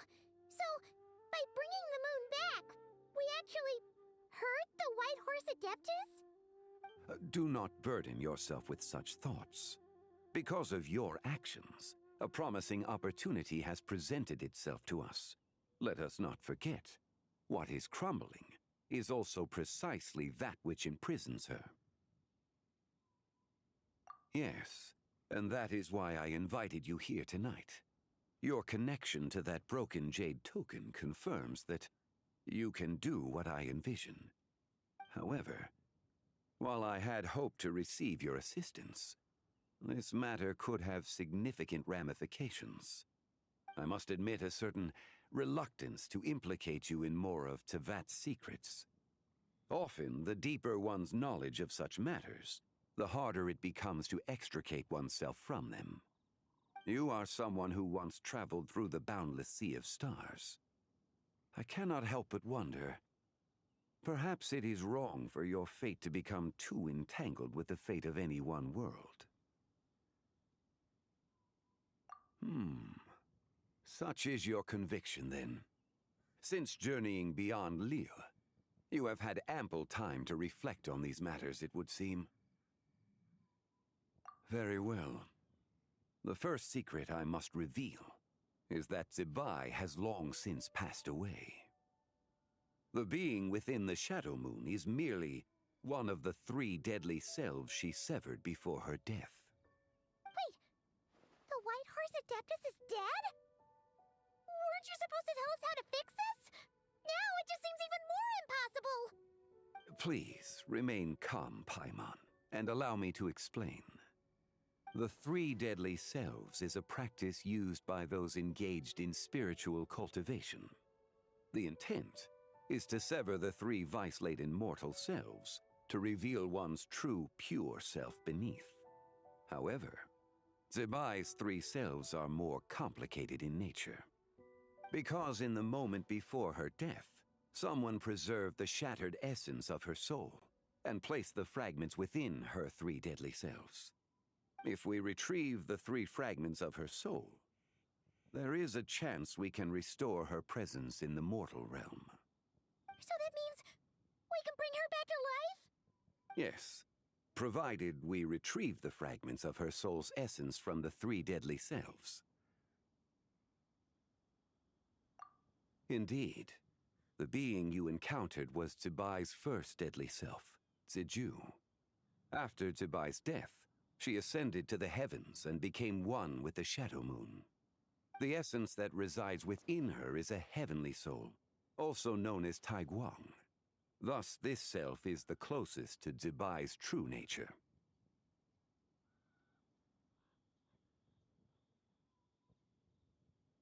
That said, because she is trapped within the Shadow Moon, we have no choice but to seek out the other 2 soul essences first. Then we can unite them as one. Her second deadly self is called Ziju. After Zibai's death, she fell into a slumber deep beneath the earth in what is now known as the Chasm. The essence within her is the Earth Soul, also known as Shuangling. She is the self that inherited most of Zibai's memories and wisdom. The chasm? So, do we have to go there to find her? That won't be necessary. I sensed her presence on the jade carriage from earlier, the one at the exhibition. It's possible the return of the Frost Moon awakened her, and she emerged from the chasm alongside that batch of ancient artifacts. Wait! That must be why you agreed to help with the exhibition! To investigate the artifacts! Indeed. So in truth, Miss Linlong was the one who helped me. The third deadly self is Zichao. The essence within her is the human soul, also known as Yojing, Zibai's shade. Thus she is the most free-spirited among the 3. She lent me her aid during the Archon War 1,000 years ago. But later, as her powers waned, she retreated into the mountains.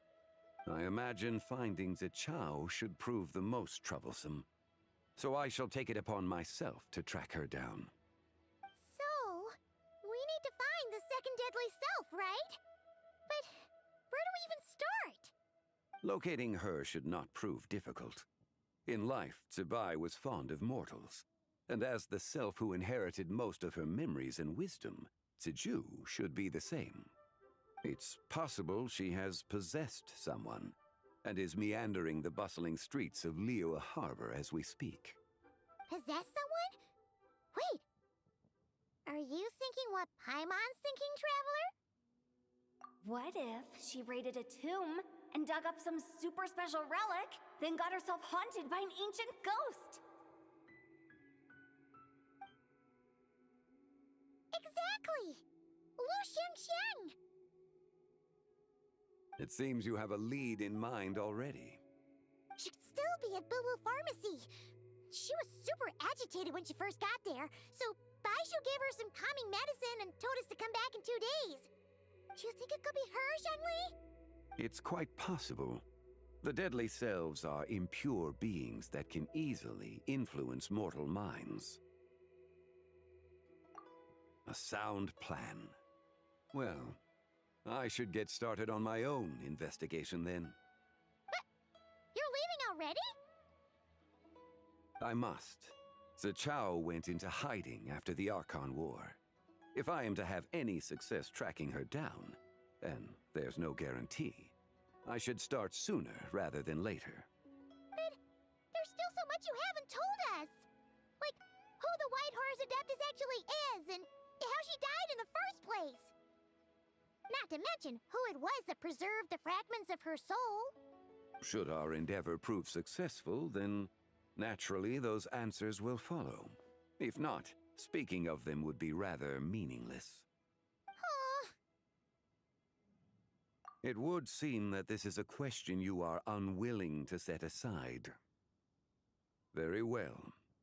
I shall tell you. It was the Avatar of Time. Ah, so you know of her existence. The ruler of time saved her soul. Indeed. Preserving what remained of Zibai's soul in the moment before her death. Only the power of time could be capable of such a thing.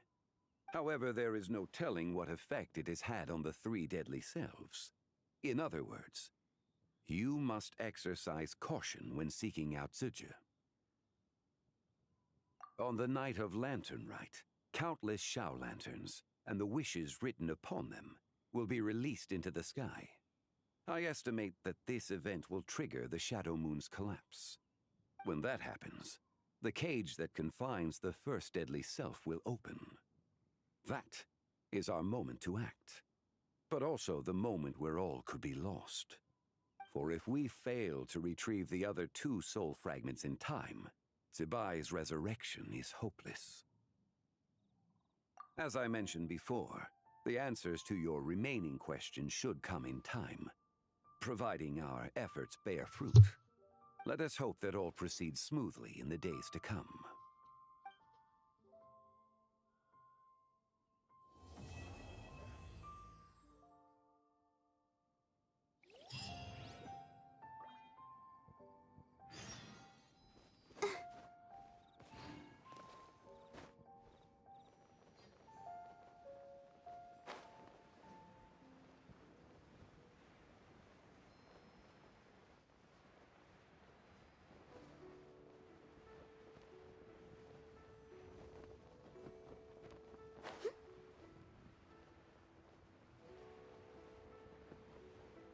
So that's the Durin quest that just got unlocked. Yep, just got unlocked.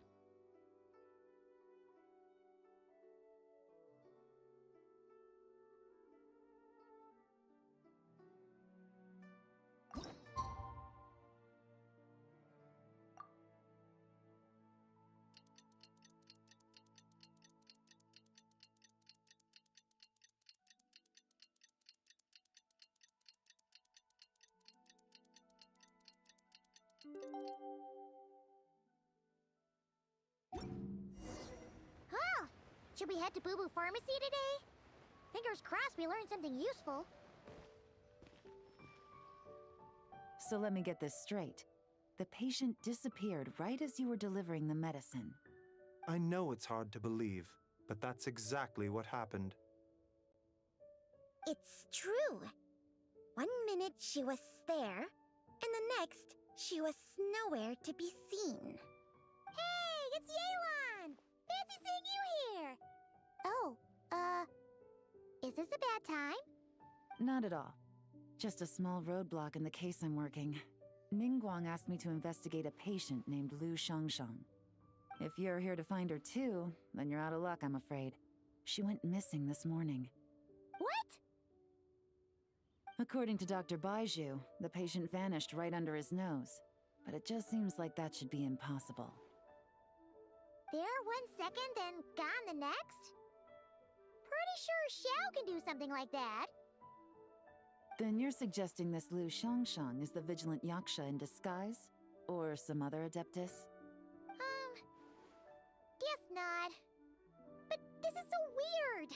How can a living person just vanish into thin air? Unless Linny decided to take his act to Liyue? Who is this Linny you speak of? He's...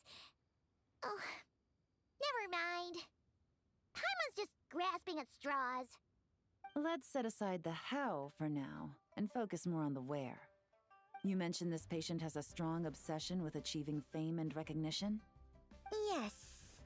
She kept talking about becoming a renowned archaeologist and making a name for herself. So, are we looking for a place where it's super easy to become famous? I think we should check out the Xiao Lantern crafting stalls. Because it's easy to become famous by making Xiao lanterns? Not exactly. When the people of Liyue need a solution to a problem, their first thought would be to pray to the gods and the Adepti. If her wish is to become famous, she might write it on a Xiao lantern in the hopes that the fabled White Horse Adeptus might make it come true. That certainly sounds probable. Turns out, the White Horse Adeptus might be a lot closer to home than she thinks. What was that? Nothing! Let's go check out those stalls!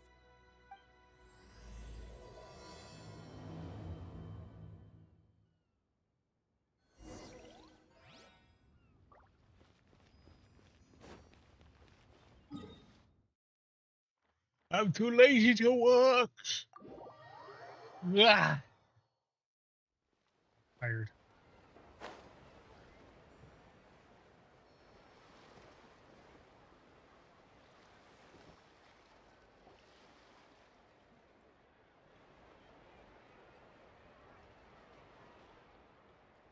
Alright, we're here! Still no sign of Lu Shengsheng, though. As long as you're patient enough, Paimon, you'll find that hunting down people is no different from hunting boars. We need to blend into the environment, or we risk alerting the target. So as far as everyone here is concerned, we're just ordinary tourists. Oh, okay. If we need to blend in, then let's make some Xiao lanterns and write our wishes down, like everyone else. What's your New Year's wish, Yelan? I haven't given it much thought. Oh, and it can't be work-related. You gotta take a break once in a while, right? You're always staking out this suspect, tailing that criminal, hunting down this gang or that. Which is super amazing and all, but it's gotta be exhausting. Really getting into this, huh? You said to blend in, right? Come on! It's all part of the act!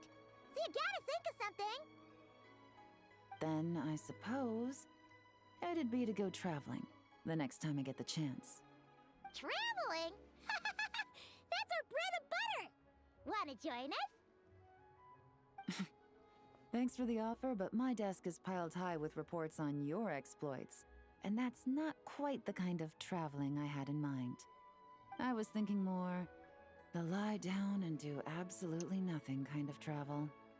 Ah, something a bit more easy and breezy, right? Hey, wait!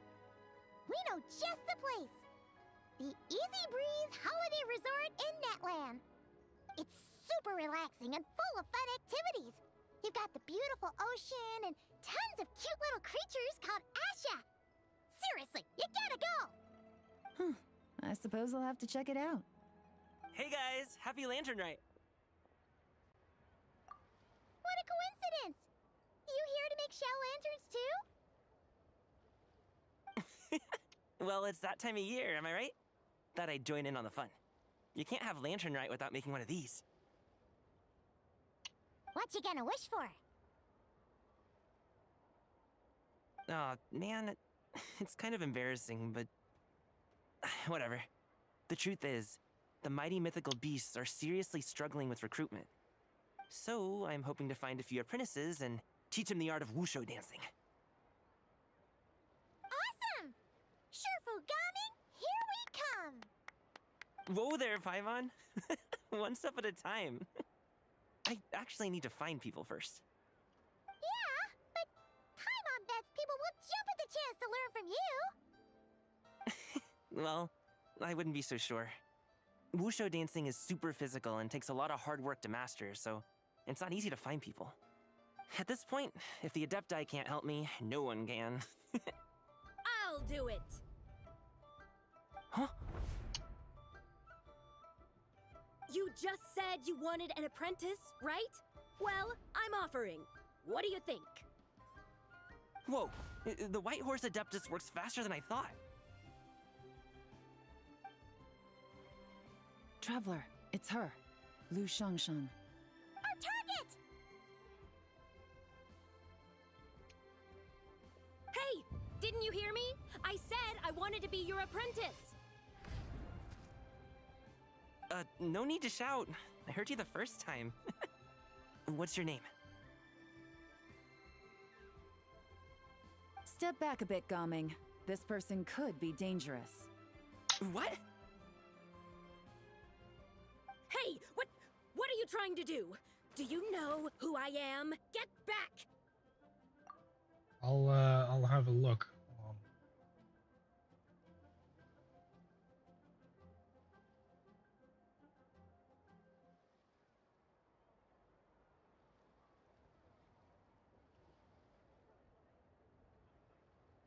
Ah, that's because there's an error. That's why the server ain't working. Probably crashed. Unable to run. Yeah, it crashed. We'll update it and should be up in a minute.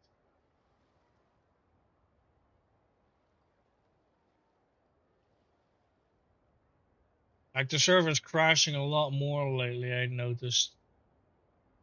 Probably too many items in the world. Check.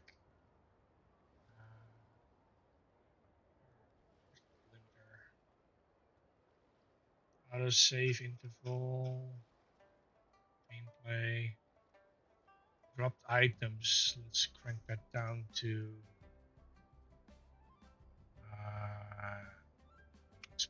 Let's put free found because it's way too much.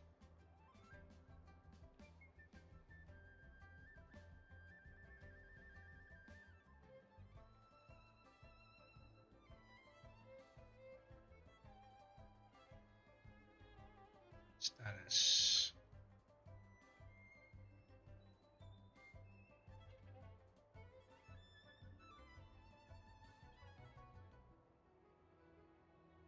There you go. Server should be running now.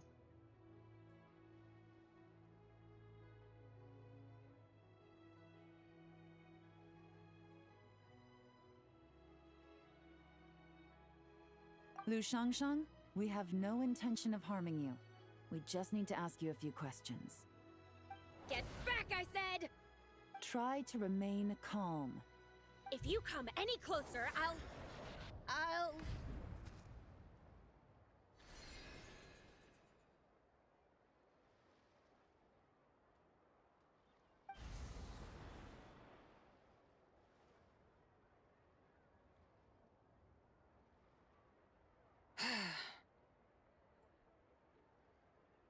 Little wisp of a being. How are you able to see me?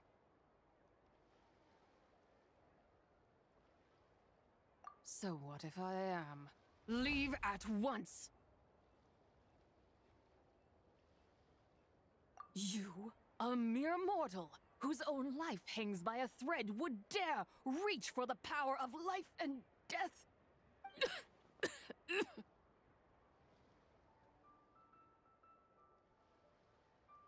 Unless you wish to be condemned to eternal damnation, you would do well to abandon this foolish endeavor. I shall speak on this no further. Don't come any closer. How did I get here? Who are you people? Playing dumb, are we? Save it. We know you attacked those people at Wanmin Restaurant. What? No, I would never. You must be mistaking me for someone else. You don't remember? Of course not. How could I do such a thing? What about the photo you took near Chuang Terrace? What photo? What's going on? It's like she lost her memory or something. Well, this complicates things. I'll take her back for questioning and let you know what I find. Take her away. But I didn't do anything!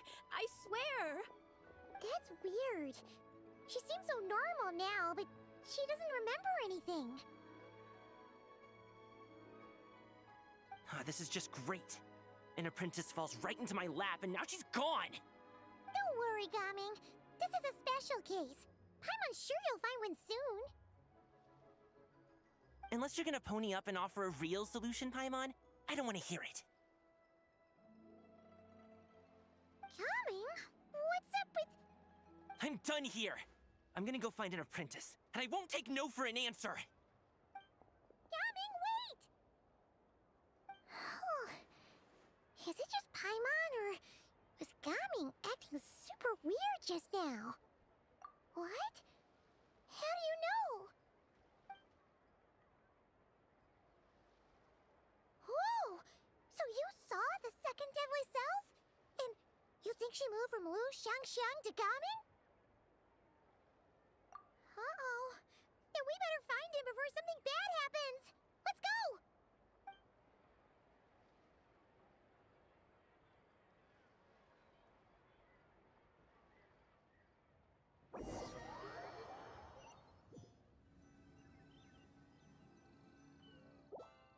Alas, why must Cloud Retainer inflict such woe upon us, Mooncarver? By the order of Rex Lapis, we were supposed to make haste to the harbor to stand watch. Yet we arrived late, for you, in your inscrutable wisdom, chose that very moment to tend the mint. It is no wonder Cloud Retainer banished us to the wilderness in anger. A pity only that I, blameless as I am, was made to share in the punishment. Blameless indeed. You speak as if it was not you who decided to plant all that mint in the first place.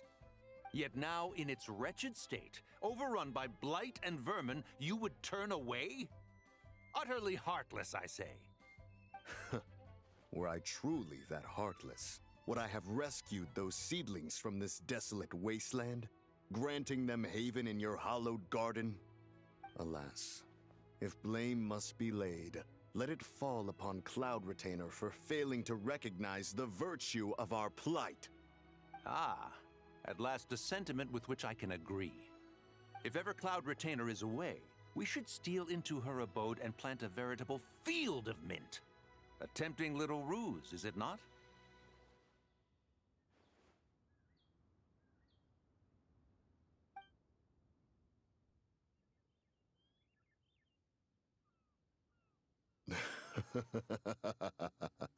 Positively ingenious. Please stop chasing us. Just let us go. Get back here! If you keep running, I'll kill you! Please, we don't know anything about wushu dancing. Just leave us alone. What? You think I'm not good enough to teach you? Just agree to be my apprentices, and then we can talk. That child looks somewhat familiar. Ah, it appears to be the wushu dancer from Liyue Harbor. I have seen him perform on occasion. Come, let us take a closer look. Has trouble befallen you, young one? Perhaps we can offer aid. Oh, thank the gods.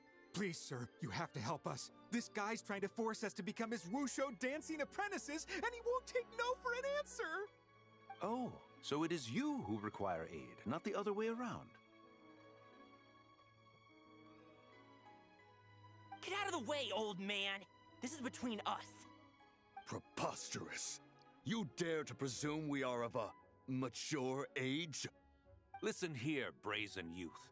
Skilled you may be in the art of dance, yet your offstage demeanor leaves much to be desired. Hold on, Mountain Shaper. Something is amiss. Look closer. Huh. Indeed, he bears the mark of something unclean. It spells trouble. You there, depart at once. Hey! You drove off my recruits, old man! You'll just have to take their place, even if you're a bit on the decrepit side.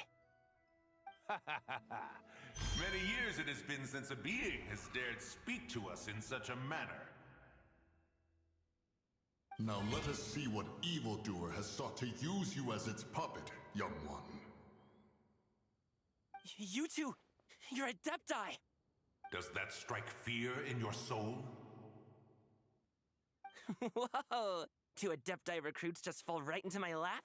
That white horse sure knows how to grant a wish. Coming!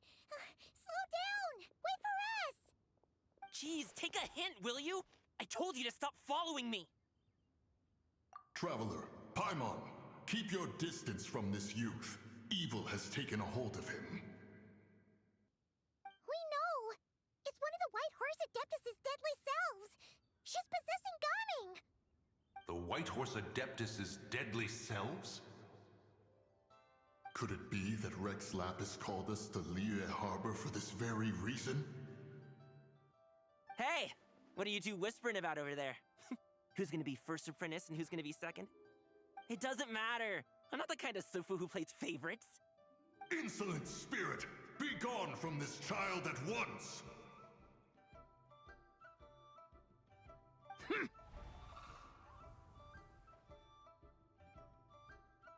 Little mite of a mortal. Getting in my way again, I see.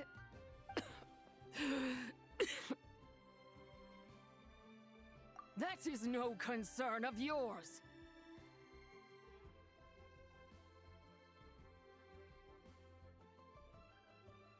No, only by doing it myself will I find peace. Otherwise, rage will consume me.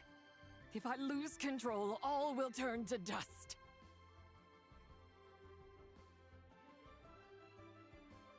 The curse of time. The memories this body holds. Come no closer! This is your final warning.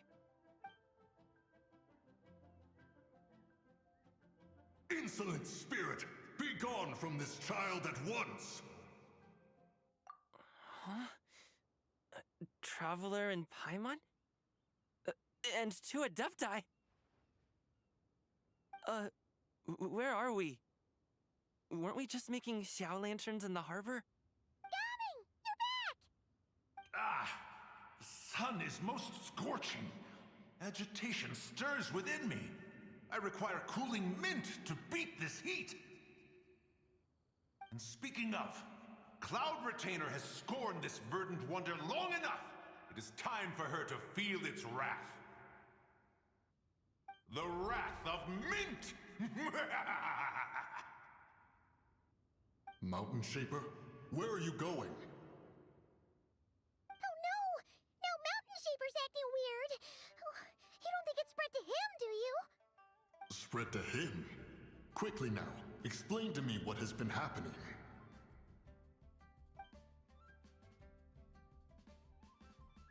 What?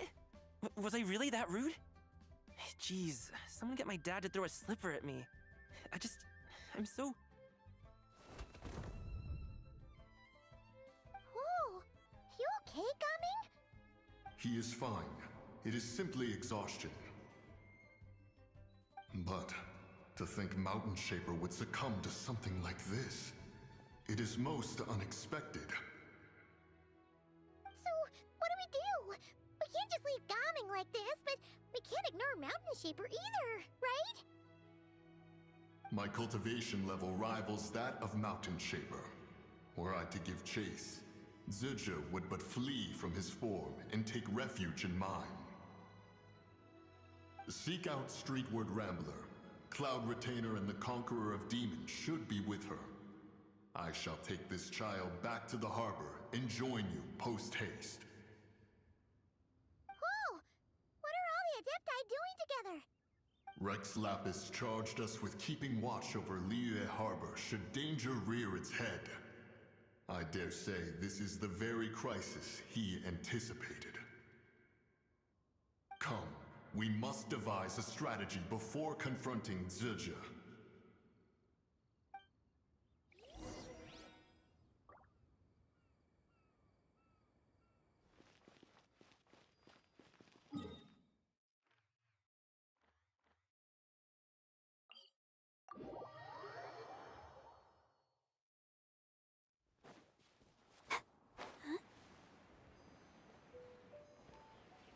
Granny!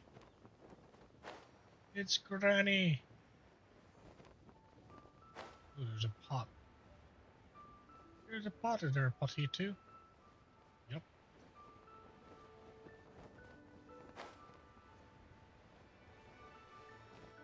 Let the show begin.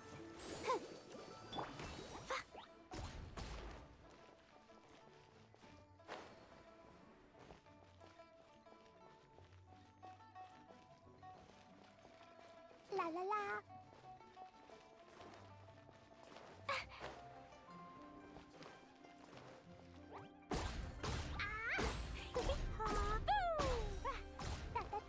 What if Master finds out?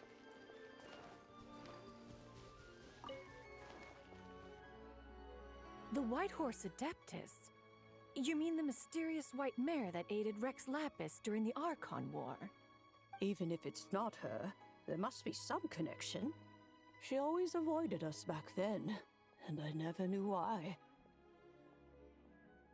Rex Lapis's recent trip seems to be related to this person as well.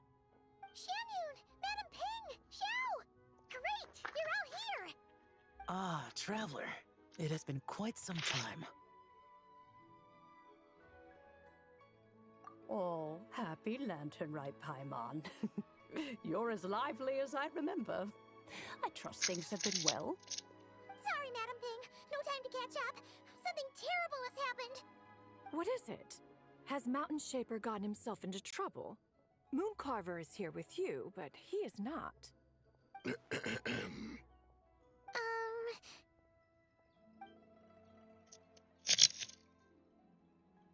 The Wrath of Mint? That old fool dares to utter such nonsense behind one's back. Yeah, that's not really our biggest concern here. So, even a mere deadly self of the White Horse Adeptus was able to possess Mountain Shaper and affect his mind. No wonder Rex Lapis told us to gather here and await his orders. Mountain Shaper's cultivation is inadequate. He was caught unprepared. Were it one of us, Zilja would hardly have found a vessel quite so ready for the taking. Hey, that's not what you said earlier. Where is Mountain Shaper now? A question that hardly bears pondering. Obviously, he intends to plant mint in the vicinity of one's abode. Ah, then he poses no great threat. We might as well let him be.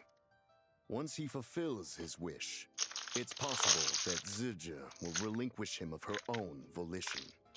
Your ulterior motive is most obvious, Mountain Shaper. You two hope for Mount Outsong to be covered in mint. One can see it clear as day. Not to mention, deadly selves are born of malevolent human desires, and naturally pose a great risk to the form and mind of all living beings. We cannot let this go unchecked. Let me handle it. I have relevant experience and know how to deal with such situations. One has no doubt of that. Yet your involvement would likely end in armed confrontation. In one's own estimation, the time for such measures has not yet come. Before his departure, Rex Lapis knew that Zilja was active in Liyue Harbor, yet told us only to wait. It would seem, then, that Rex Lapis did not believe extreme measures were warranted here. Yes, this is quite a peculiar case. After all, Zilja's possession does not seem to come with ill intent. It's more like she's guiding those she possesses to fulfill their own wishes. There is another matter of import, however. I sense tremendous resentment emanating from her. What could be its source? to render her so unable to find peace.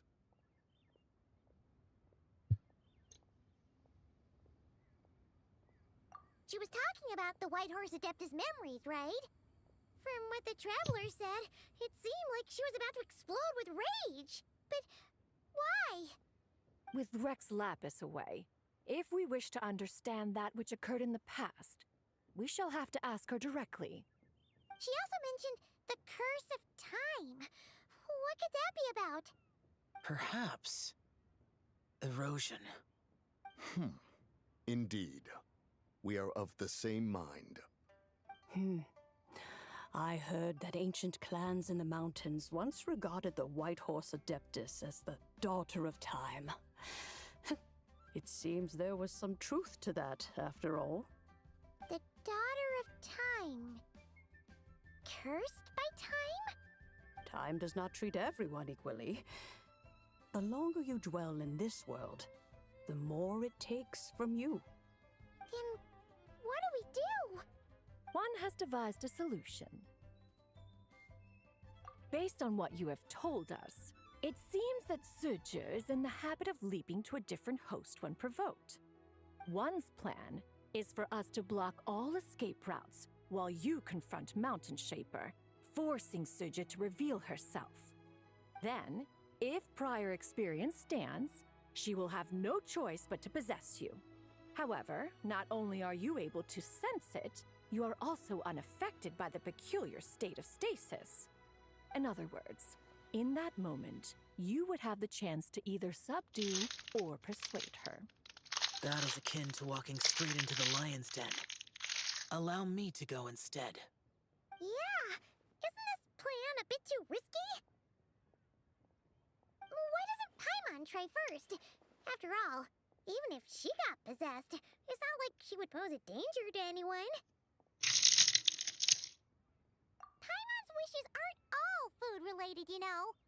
One would not suggest this course of action if one had any such reservation. Time and again, the Traveler has proved immune to Suju's influence. Consider for a moment why that might be. Oh yeah! That's what the first Deadly Self told you, right? Perhaps your time in Nodcry left you with the blessing of the newborn moon goddess, Traveler. And this White Horse Adeptus clearly has a profound connection to the moon. Indeed. Indeed. I see. Have you other concerns, Conqueror of Demons? I was just trying to fathom why Rex Lapis left without explaining the situation in detail. But now I think I understand. Rex Lapis entrusted this matter to the Traveler, which means in his estimation, the Traveler must be the key to its resolution. So I have no other concern. I trust Rex Lapis, and I trust you. Then we are all in agreement on proceeding with this plan? Very well. We should depart at once, lest we lose our chance. Let us see whether that old fool truly dares to face one's abode with Mint.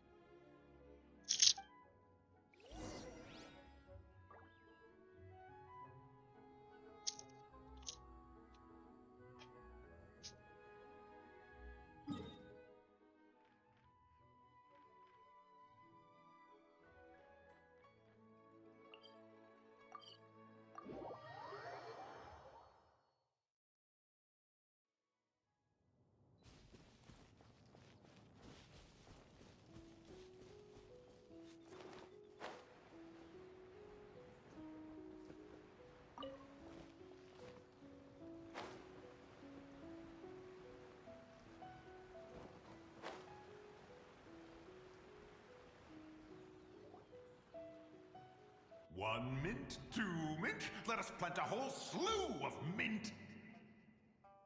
Once I reach 10,000, Cloud Retainer's abode shall be Mount Outsong no more, but rather Mount Mintsong!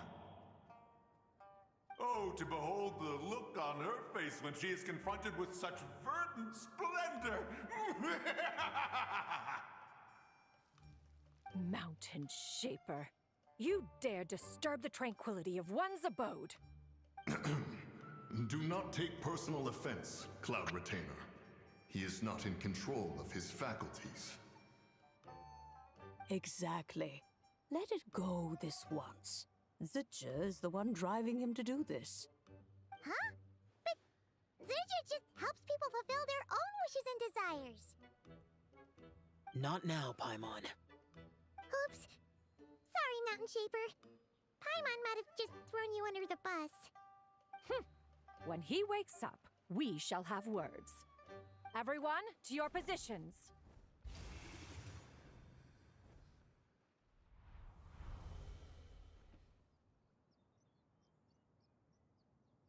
Be careful.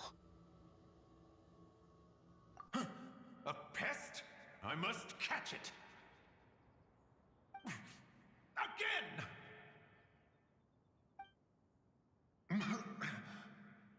Oh, young one, it is you. Don't tell me. Cloud Retainer sent you? Ha! Such brazen insolence. Such presumption. Such boundless avarice. That wretched adept's impudence knows no end. If she dares lay a finger on my garden, I shall smash her cuisine machine to pieces. You think I am one to fold so easily?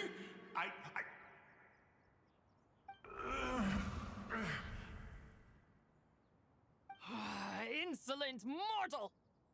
Time and again, you interfere in that which is beyond you. You make it exceedingly difficult to contain my rage. You have no conception of that which you seek. It is forbidden! You know nothing of my past. My warning was given. The cost entwined with this is beyond what you can bear. Stubborn mortal! You...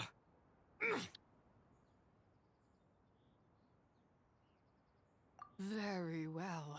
If death is what you seek, who am I not to oblige? Come, let us see the extent of your resolve. Your wish is to behold the curse of time and the memories of this form? Then, let it be granted.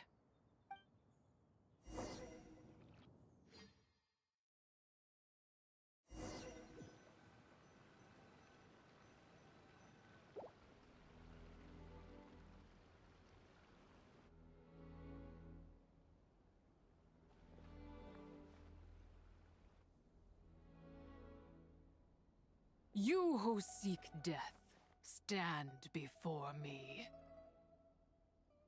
My prison. I was merely a trace of impure energy within Zabai's immortal body. When her soul was shattered, it should have been the end of me. But then, the one who governs time descended from on high and froze the moment of her death. And so, I remain in this world, unable to find release. A mortal who knows of her existence and would dare to speak her name. Who are you?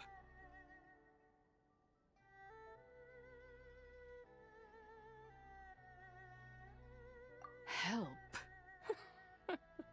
No. There is nothing we can do for each other. Her power, the one who governs time, it has surrounded me ever since. A blessing and a prison, all at once.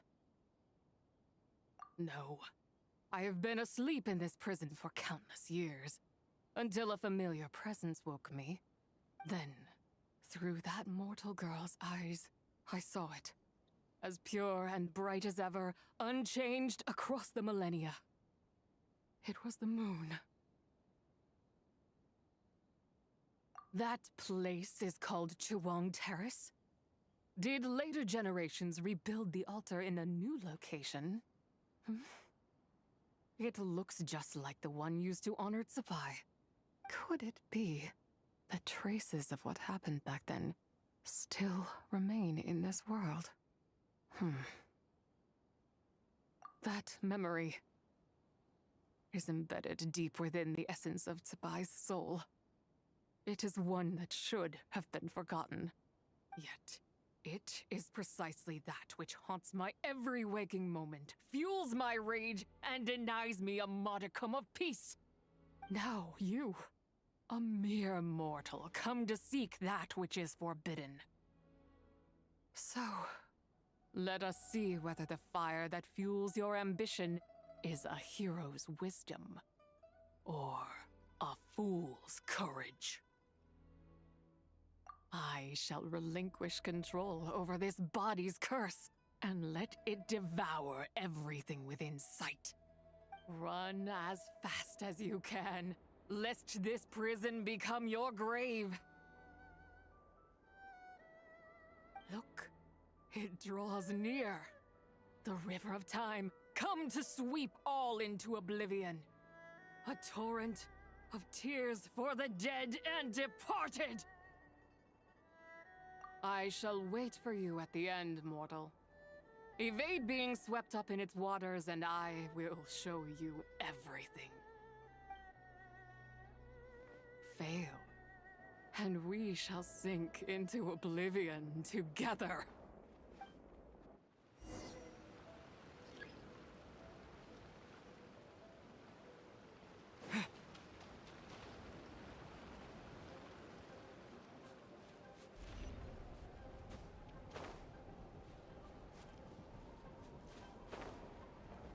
I can't run any faster.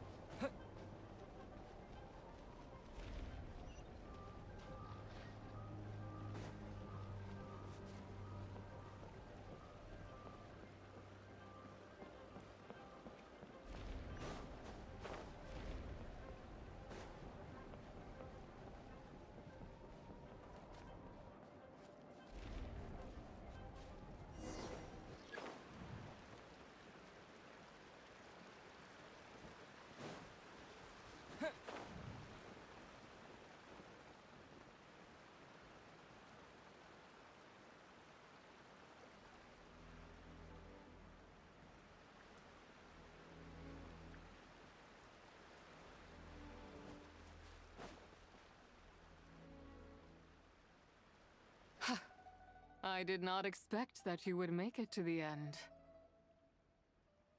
Yes, it would seem even time cannot hold you back. In that case, perhaps this truth is one you can bear. Come, let your wish be granted.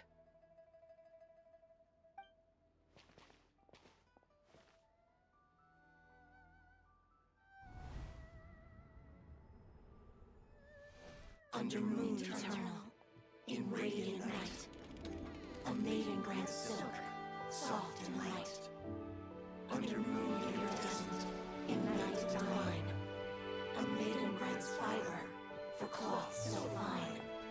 Under moon of frost, in night so great, a maiden grants tools to divine our fate. What are Mom and Dad doing? Shh, just make a wish. The kind Adeptus on the moon is listening.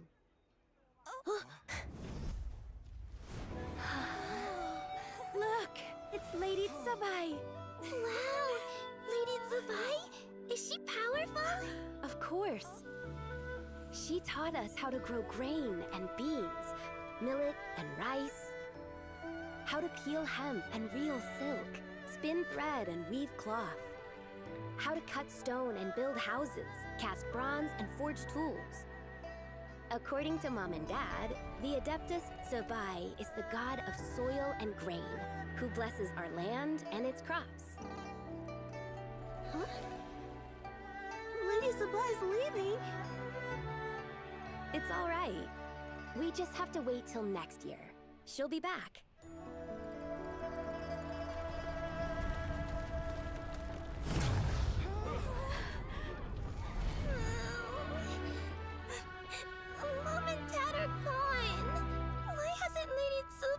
returned!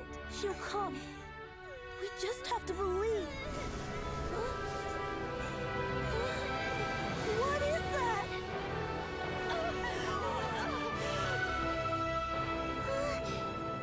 Lady Dubai abandoned us. All places tainted by the Abyss need to be purified. That includes Longon. And what of its people? You know what will happen. You are but an emissary to the mortal realm. This is Heaven's will. There is no need for guilt, and no place for hope. I wouldn't dare. But the people of Langan honor me, worship me, pray to me. If I do not answer, the guilt will be too much to bear. And if you do, you will meet the same end. Then as their god, I shall die among them.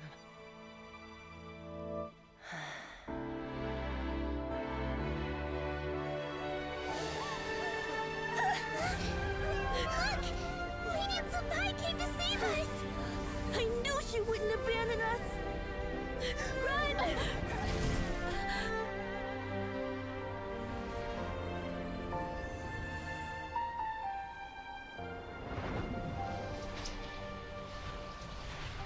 You have done enough.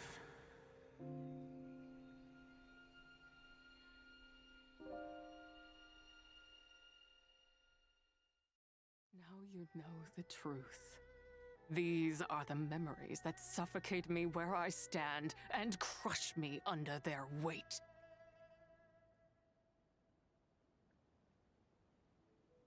Not just my nation, but the people I loved.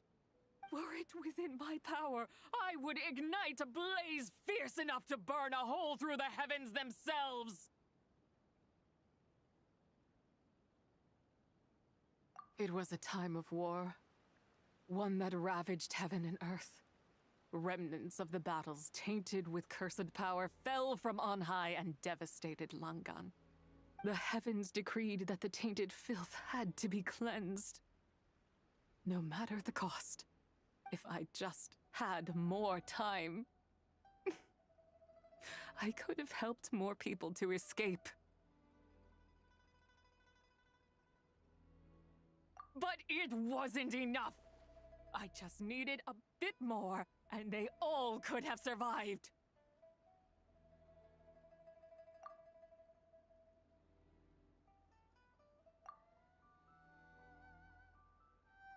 I never imagined there would come a day where I found peace. So long this rage has been within me. Yet here in this moment, it has stilled at last. Thank you. If you wish to bring Tsubai back to life, mortal, then you may take the part of her soul that lives in me. Just remember, from this moment onward, the fate of Langan's fallen rests on your shoulders, and that cannot now be changed.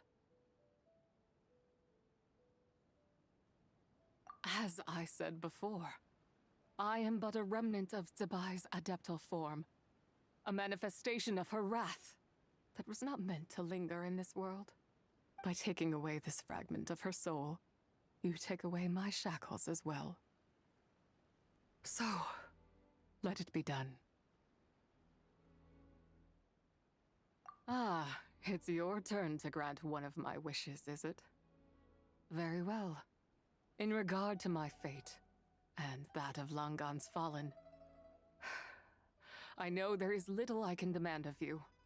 However, should another raise a war banner against the heavens someday, let my name be set upon its cloth. I ask for this, and nothing more. Now, take what you came for. I was a lone moon, shrouded and dimmed in cloud-veiled night. Now darkness breaks, free and unburdened. I reclaim my light.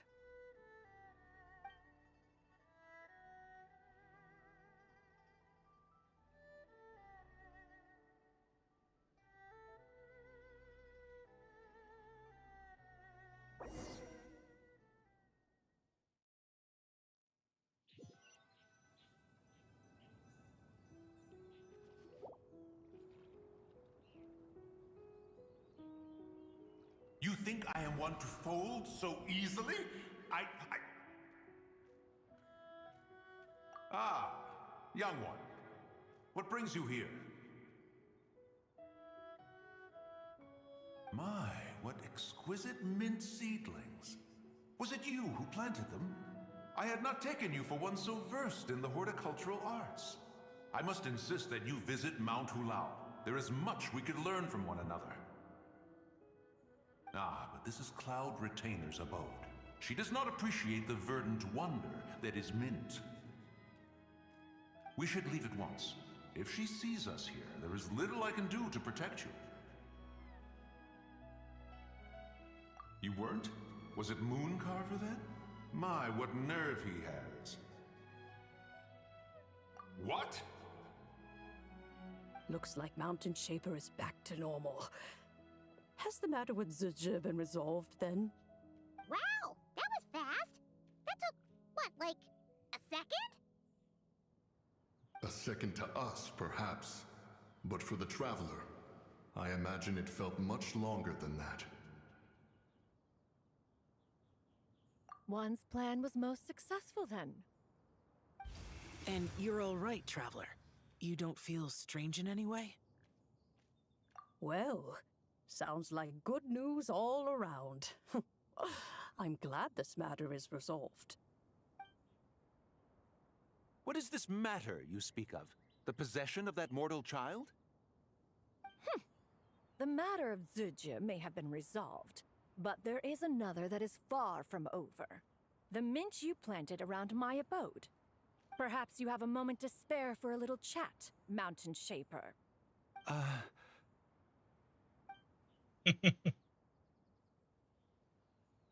You seem reluctant to talk in detail about what happened with Zizhi.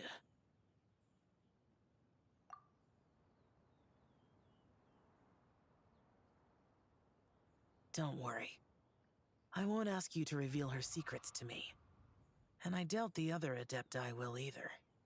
Huh? You don't want to know what happened? The expression on your face. I know it well, Traveler. It's one I've seen Rex Lapis wear on many occasions. Whatever you learned, it must be too heavy to share. But you're okay, right, Traveler? That deadly self didn't hurt you, did she? Well, as long as you're not hurt, Paimon doesn't need to know anything else.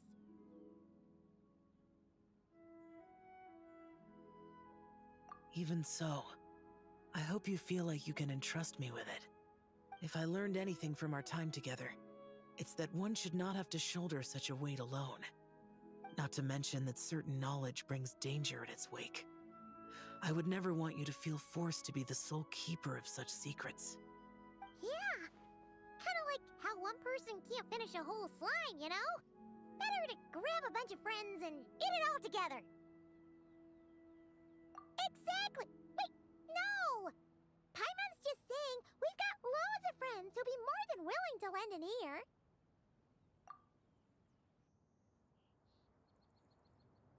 I never knew there was such a tragic chapter in the ancient past of this land.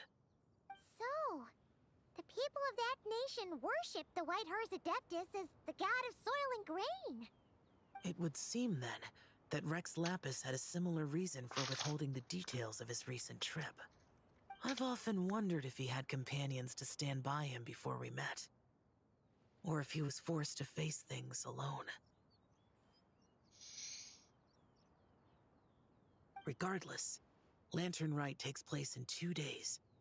Let's meet back up again there. If there's no news of Rex Lapis by then, we'll have to come up with a plan. Fingers crossed it all goes well.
It's time to meet back up with Xiao.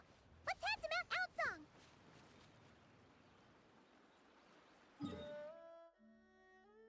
Oh, that's literally behind me.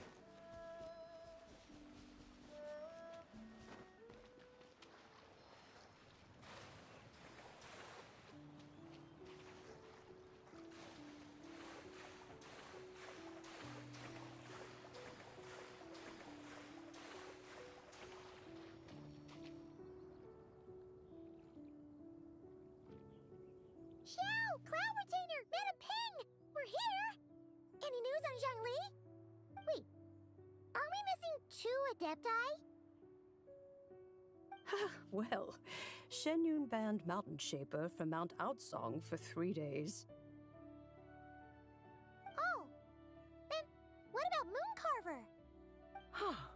The scheme to plant mint in one's abode was one those 2 fools devised together?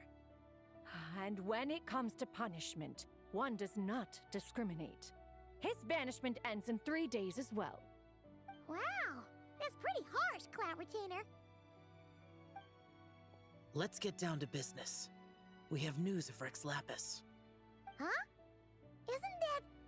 Yes, Rex Lapis's Geopillar. It descended from on high this morning.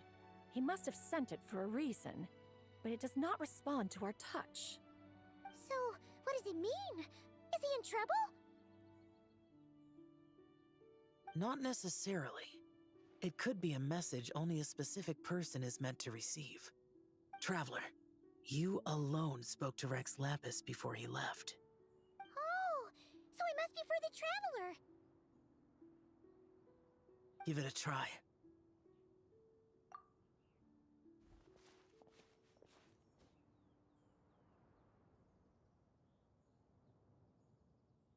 Come to the spring on Mount Qingse. I have left an entrance for you.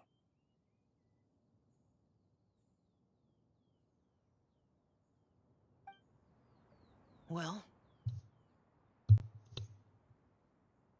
Just as one surmised, it seems that Rex Lapis will not countenance our involvement in this matter. That would not surprise me in the slightest. He's always had a soft spot for the Traveler, after all. But be that as it may, we have served Rex Lapis for millennia now. In other words, I'm sure this has nothing to do with favoritism. He's probably just trying to protect us. That's right. So you mustn't let your guard down, even if Rex Lapis is by your side. All right, let's get going. We'll try not to keep you all waiting.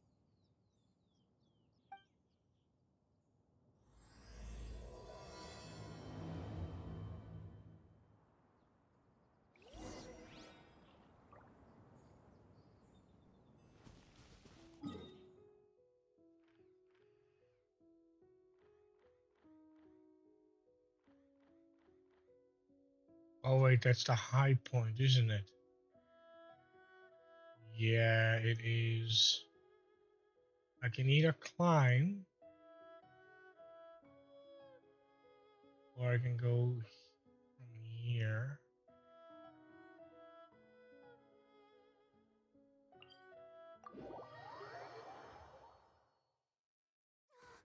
Son of a... That's death.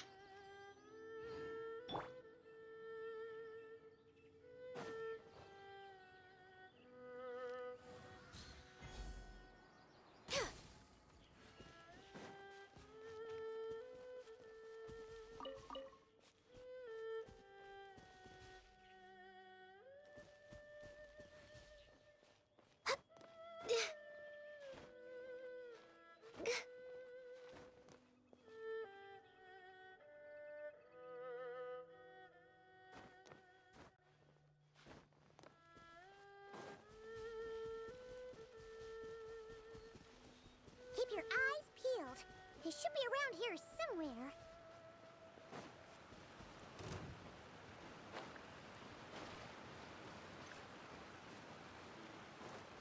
I didn't want to fight them. That tingle?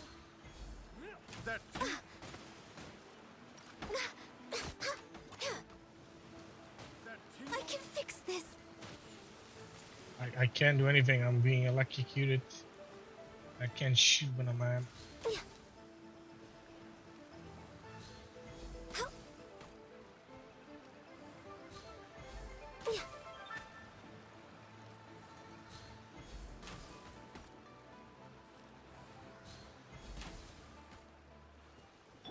Let's dance. Next on the agenda.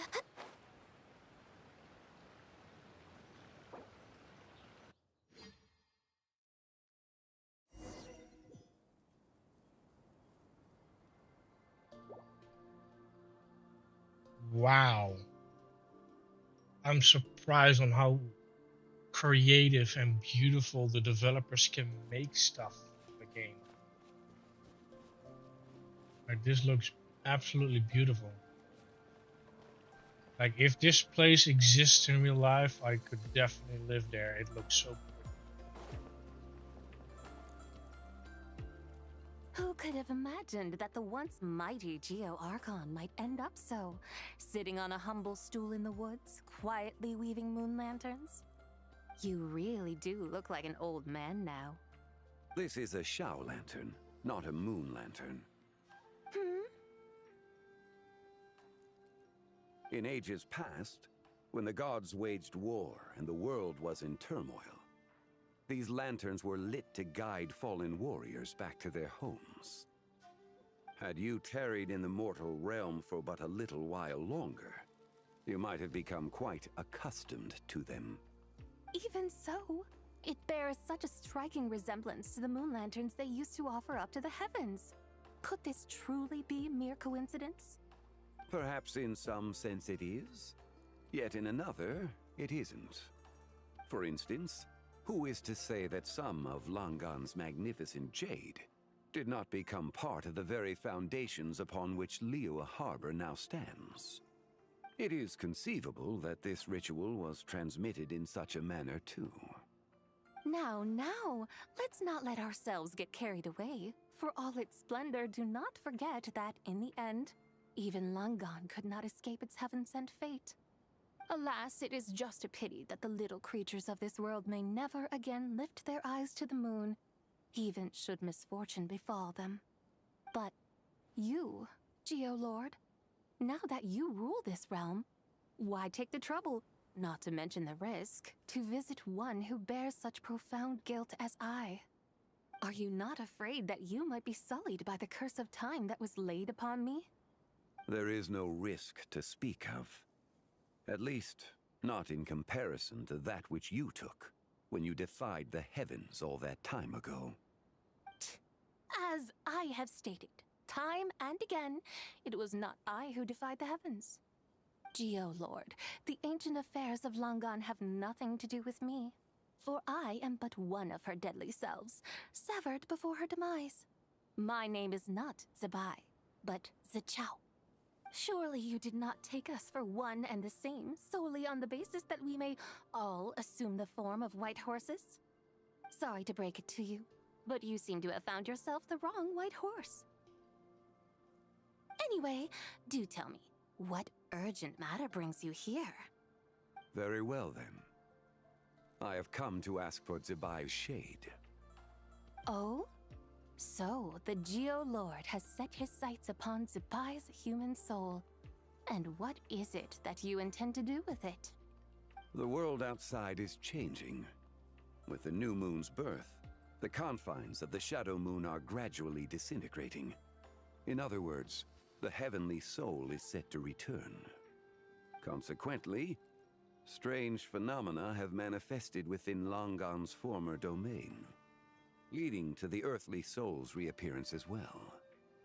The last of the trio, the human soul, is in your possession. Most intriguing. My intention is to gather all three together, so that an old friend may finally make her return. I must admit, it seems that some remarkable affairs are coming to pass in the outside world. Yet there is one thing you seem to have overlooked, Lord of Geo. Back in the day, it was you that freed me from that painting. And afterwards, I took up arms in your name. Together we first subdued Chenyu Vale, then brought peace to Mount Qingse. It was for this cause that the contract between us was made.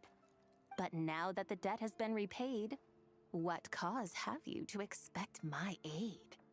Zibai and I have long been friends. Given not only that you were manifested from a corrupt desire within her divine form, but that you also possess a fragment of her soul, how can you purport to be the wrong White Horse? I think you'll find that we are now as separate and distinct as any two beings ever were. What once shone with radiant purity has long become dust. What you see is no longer what it was. Oh, great Lord of Geo, should this still be unclear to you, I bid you take your leave. It seems that the fault lies in my own lack of consideration. As you wish. I shall let this matter rest. Wait! One moment, if you will. Should this not be your opportunity to propose a new contract? The part where you make me an offer I simply couldn't refuse? Even those puny mortals know how to haggle when striking their bargains. Should you, the famed god of contracts, not likewise strive for success through negotiation? Come now, enough with the posturing. It's time to name your price. Very well. I had, in truth, prepared a new contract for your consideration. I knew you would not come before me unprepared. Yet, you should know that I want for nothing, for I live in the mountains, carefree and untroubled. Occasionally, I even find sport in teasing the mortals who stumble into my presence. Then why persist in telling them those ancient stories? I speak of what transpired before the sky collapsed and the earth sank into itself. That is merely my way of passing the time. And what of it? Would any believe, much less remember, the ramblings of a mountain hermit? Those tales have long since spread throughout the mortal realm. Who? Should my words prove insufficient, I invite you to see the world for yourself. To this end, I have found you a pair of trusty guides. The Lantern Rite is presently underway in Liyue, and should prove quite intriguing for you. So this, then, is the contract you have prepared for me? Indeed it is. Think of it as a contract for a one-day festive excursion. Surely you do not hope to offer this in exchange for Tsubai's shade. The foundation of my very existence for a little excursion seems a little steep, wouldn't you say? Why not see for yourself? You can always decide afterwards. The final determination, of course, shall rest with you. Is that so? Then perhaps this deal might not be entirely off the table after all. Where then are these guides of which you speak? Hey, it's Xiangli! Oh, we've been looking for you everywhere. We thought you might have gone missing. You're here. So these are my guides. Well, well. They certainly look the part, I'll give you that. Guides? Oh, you poor innocent little creatures. The benevolent Lord of Geo has sold you to me, which means that for the rest of this day, you belong to me. Sold us to you? Just what have you gotten us into, Xiangli? The situation is not quite as dire as that would sound. I ask only that you accompany my Adeptus friend on a tour of Liyue.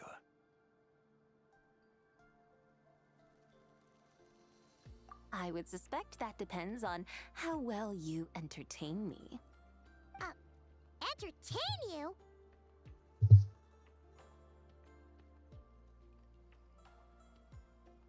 Let us start with this Liyue harbor of which I have heard so much.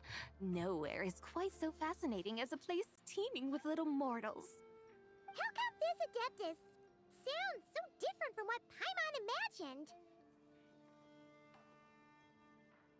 Okay, we'll take care of it. Get ready ready to find out why they call Paimon the best travel guide in all of Tibet.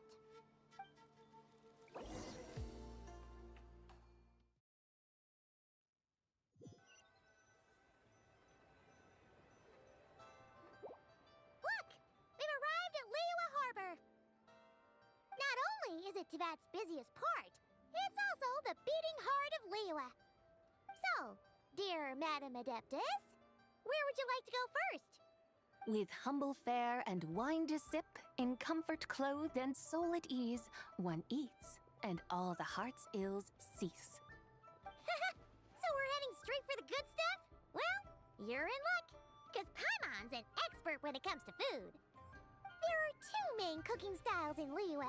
Li cuisine, which is all about mountain delicacies, and Yue cuisine, which is centered on seafood. The most famous restaurants are Liuli Pavilion and Shinyue Kiosk. Oh, now Paimon's starting to drool. Guess our only option is to go try them both. 2 meals back to back. Both sound like excellent options to me. Are these the kind of establishments that most people might visit on a regular basis? Not exactly. Both Li cuisine and Yue cuisine are known for their pricey ingredients. Definitely not what you'd call the budget options. But don't you worry about that. Just think of it as Zhang Li's little treat. Come on! Aren't you supposed to be pals with Hu Tao? I'm unsure we can afford to spend a little more of her mora at least. Hey! All Paimon wants is to provide our Adeptus with the best possible experience here. Don't you want that too? Both certainly sound like worthy choices. Just now, though, I happened to see a porter pass this way. Where might individuals like him go to eat? A hungry porter, huh? Oh! Paimon knows just the place! Yep. Nothing fancy-schmancy there. Just tasty dishes made with simple ingredients in a variety of different styles.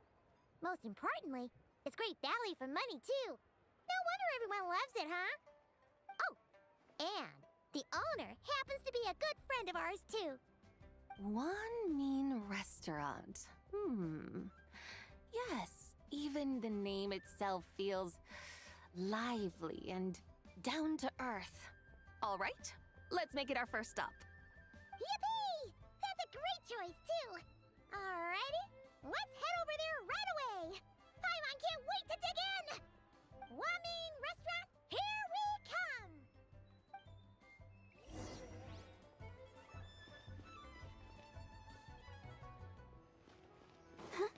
I'll protect us.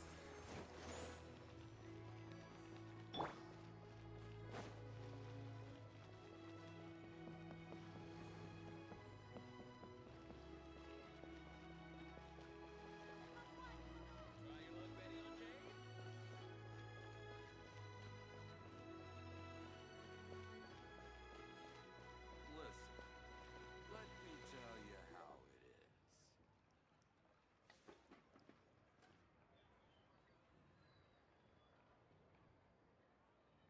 Xiangling! Chef Mel! We're here! Oh, hello there. What a surprise to see you two. Welcome, welcome. Hey there, Traveler and Paimon. We're a little busy today, so grab a table while you still can. But I don't think I've met this lady before. Is she a new friend? You could say that. Oh, I see.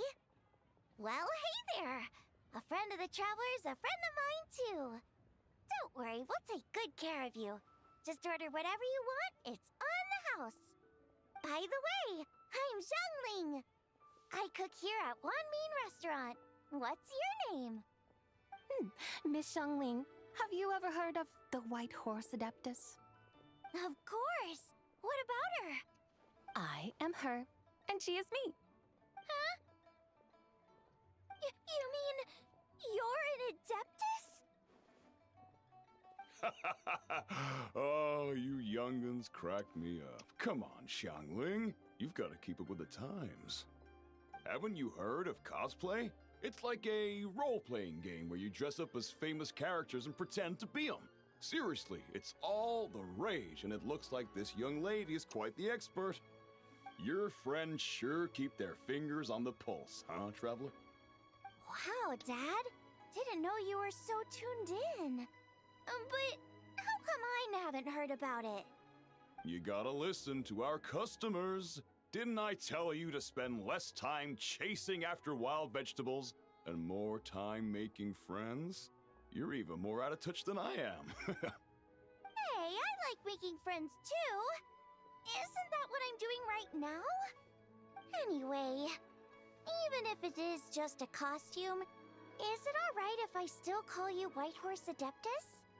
Of course it's all right, because that's exactly who I am. Okay. I can see you're really committed to the role. How about I call you the real Whitehorse Adeptus instead? In that case, you can call Paimon the real traveler. Yeah, right. You could have at least switched outfits. Puny mortals. Nevertheless, I suppose it might be amusing to indulge in your little charade for a while at least. All right, go grab yourselves a table. I'll come take your order in a bit.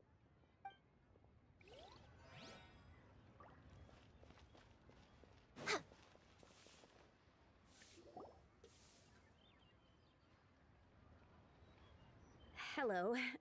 May I ask if Miss Xiangling and Chef Mao are here? Yeah, they're just over there. Wait a sec. Aren't you? So, what would you like to... You're... Hello, Miss Xiangling. It's me, Lu Xiangxiang, the one who broke some stuff here at your restaurant a few days ago. I just wanted you to know how sorry I am. I honestly don't know what came over me. Please forgive me. Oh, it's you. You really gave me a fright that day, young lady. You didn't actually get food poisoning from our black-back perch stew, right? Come on, Dad. She's come to say sorry.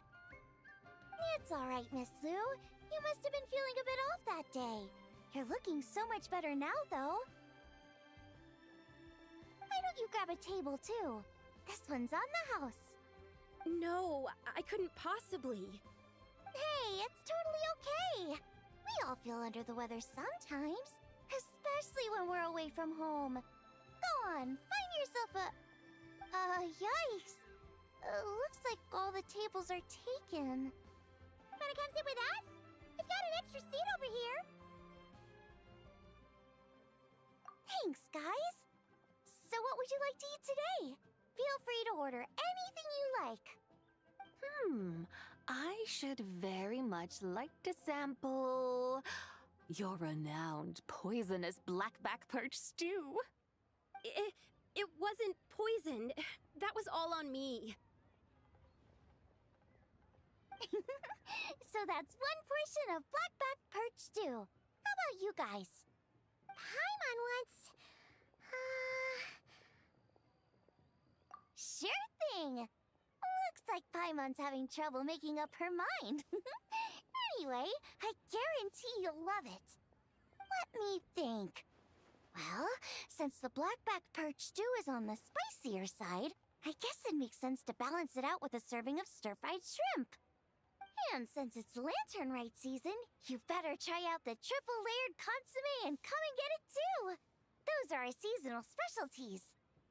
As for the carbs, since we've got a full table, how about some right at home? Along with our special chili mince cornbread buns. Trust me, you won't be disappointed. Then for dessert, I'll whip you up some Lucky Snow Delight. I just came up with it a few days ago, and I can't wait for you to try it. Wow! Sounds like quite the feast. Looks like Paimon's in luck today. Am I the only one who thinks that's way too much? Not at all. Don't worry, I know what I'm doing. And to top it all off, our star dish, Adeptus Temptation. You should know that we don't often serve this here at Wanmin Restaurant. But since this is my first time cooking for the White Horse Adeptus, I'm pulling out all the stops. Okie dokie, just sit back and relax. I'll have your dishes out in no time. Hold on. Did I just hear Miss Xiangling mention the White Horse Adeptus? You did indeed. And you're looking right at her. That's a joke, by the way. She's cosplaying. Oh, I see. Phew, almost believed you there for a moment. Tell me, little one, what business might you have with the White Horse Adeptus? It's a long story. Basically, a while back, I took part in an archaeological dig over at the chasm. While we were there, we discovered a number of relics. Our findings show that they date back to the era of Long Gone, an ancient nation whose people are said to have been the ancestors of some of the modern-day inhabitants of Chenyu Vale. And why might such matters concern the White Horse Adeptus? Because some of those relics not only seem to contain textual references to her, but even depictions of what she looked like. There have long been legends claiming that the White Horse Adeptus was a deity of that era, but there are plenty of other theories out there too. If I could just locate some more detailed records, I'm sure we'd be able to find out so much more. So you're into history? Well, to tell you the truth, I actually joined the archaeological team by sheer accident. But once I'd started down this path, I knew that I wanted to make something of myself. Recently, though, things seem to have taken a turn for the worse. Still can't believe I caused such a mess and even ended up hurting someone. Oh, so you're considering becoming a martial artist now instead? No, I mean, they weren't seriously hurt. It was just a few scratches, and they let it go after my mother compensated them. Either way, my career's pretty much over. And even though both the victim and the Ministry of Civil Affairs say they won't be pursuing the matter any further, my father says he's going to punish me according to our family rules. Family rules? Yeah, he's decided to ground me. I'll have to return to Chaoying Village after Lantern Rite, and goodness knows when I'll be allowed to leave again. Wow, that's harsh. Sounds like the kind of thing only rich, super traditional parents would do. We're not exactly rich, though. All we own are a few tea fields in Chaoying Village and a guest house in Liyue Harbor.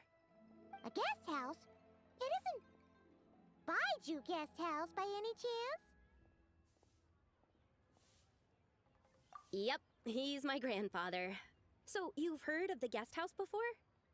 Small world, huh? Come to think of it, didn't Boss Lu mention something about hoping that the White Horse Adeptus would show up and let her divine power be known? Sure, but Paimon's guessing this wasn't exactly what he had in mind.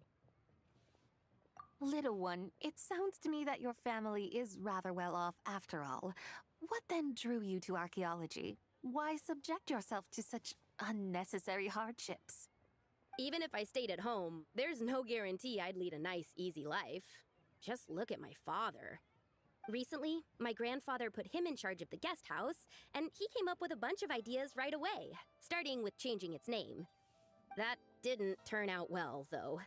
My grandfather yelled at him for days, even calling him a bad son, and they still haven't let it go.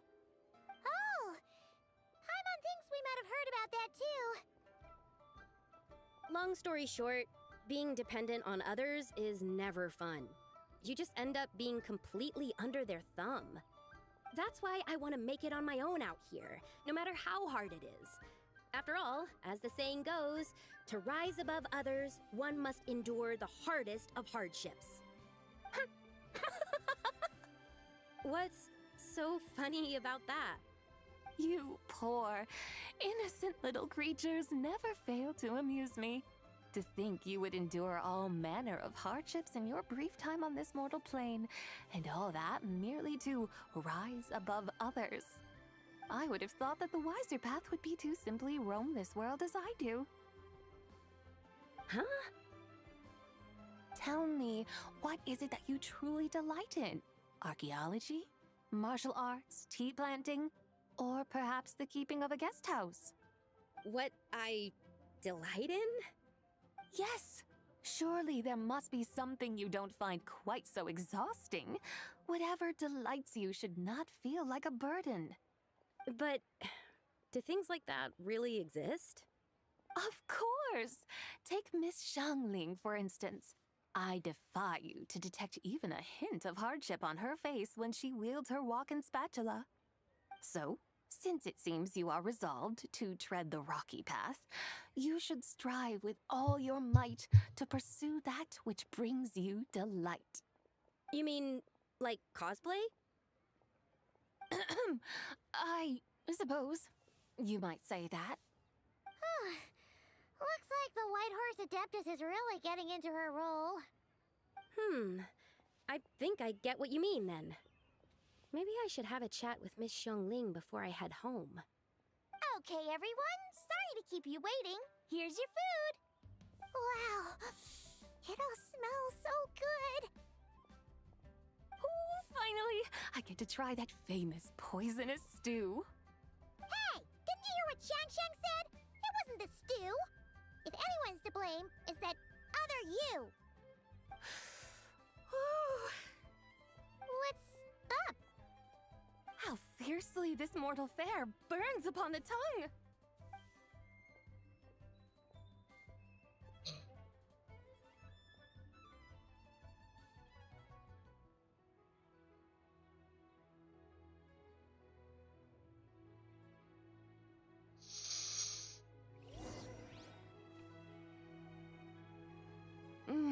Most satisfying as poisonous stews go.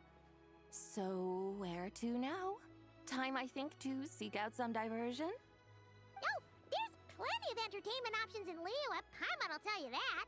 The locals like to drink tea, walk their pets, play chess, watch operas, attend storytelling performances. Storytelling performances? You know, like listening to people telling stories. They're usually based on old Liyue legends, just like their operas. Stuff like the Divine Damsel of Devastation, Through the Eyes of a Dragon, or the Sanctification of Tao Do. What about the story of the bright moon that sits in the sky above us? Paimon doesn't think she's heard that one. Still, the moon does come up quite a lot. It's even in the name itself. The Yue in Liyue actually means moon. Since we're on the subject, you like telling stories yourself, right? Why don't we go check it out? In that case, I'll have to trouble the two of you to lead the way. Awesome! Let's go! Third round knockout, here we come! Wow.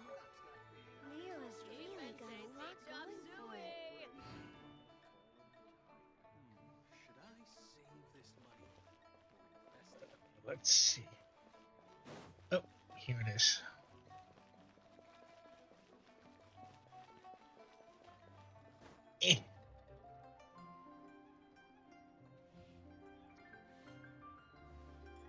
What a tongue twister. I'd have made a complete fool of myself if I tried to say it on stage without practicing it first. Huh. Call yourself Iron Tongue Tien. Wobbly Tongue Tien, more like.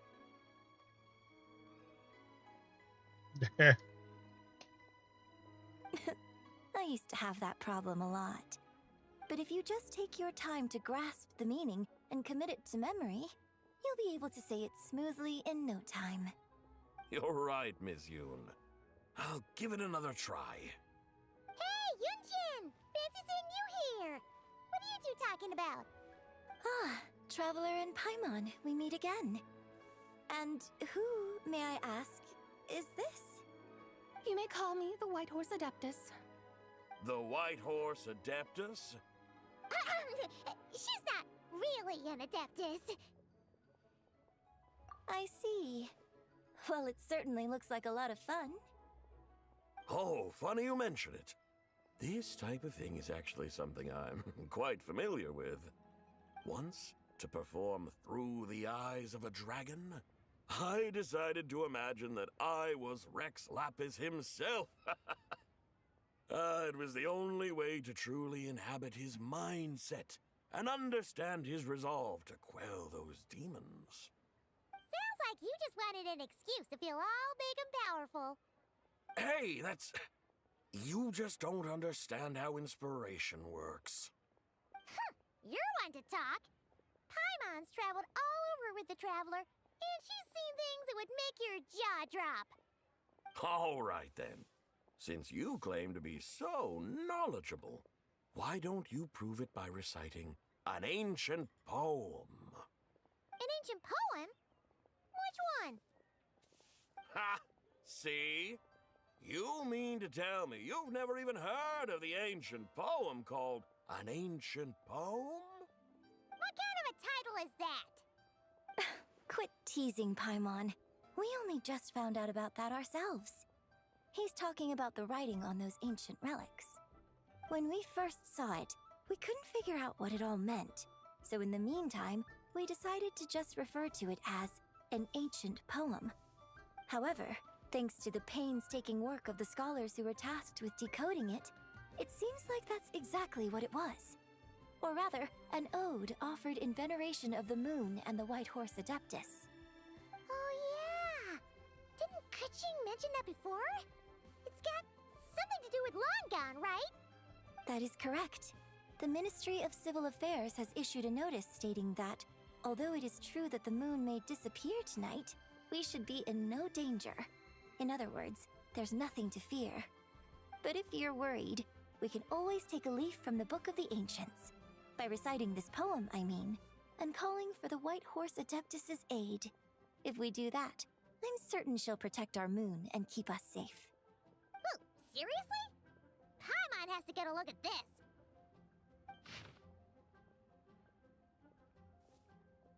I cannot read.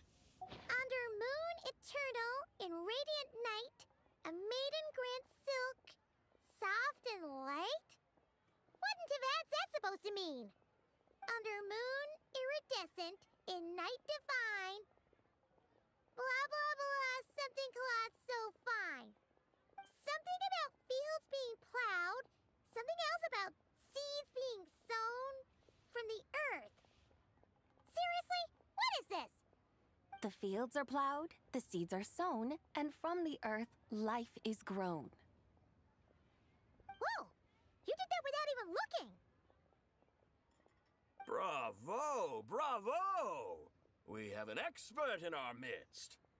Looks like this young lady really does know her role inside out. If I didn't know any better, I'd have taken her for the real deal. That's because I am the real deal. That's the spirit. This is exactly the kind of mindset I was talking about. Behold, mortals, I am none other than the indomitable Rex Lapis himself. Kneel before my godly splendor. Believe me, young lady, I know exactly why you do it. Back in the day, I was just like you. I must say you are rather amusing as mortals go. Miss White Horse Adeptus, it is a great pleasure to make your acquaintance today. I have some questions regarding the poem, and I was wondering, perhaps, if you might be able to shed some light on it? You want me to explain the full meaning of its verses? Your guidance would be much appreciated. Fascinating. Tell me, do all the people of Liyue still express such reverence for the ancient ways? Well, it's true that we hold a deep fondness for our history, but it is hardly our only pursuit. One of my good friends, for instance, is even more devoted to the modern Fontanian art of rock and roll. Exactly! And don't forget, great practitioners of the role-playing arts walk among us too. People like me and you, young lady. Yes. So rather than placing too much emphasis on our reverence for the ancient ways, it might be better to say that here in Liyue, 100 passions bloom, each with a voice of its own. I see. Then, I suppose it wouldn't do any harm for me to enlighten you. In truth, it is but a simple poem of blessings. Its meaning is this.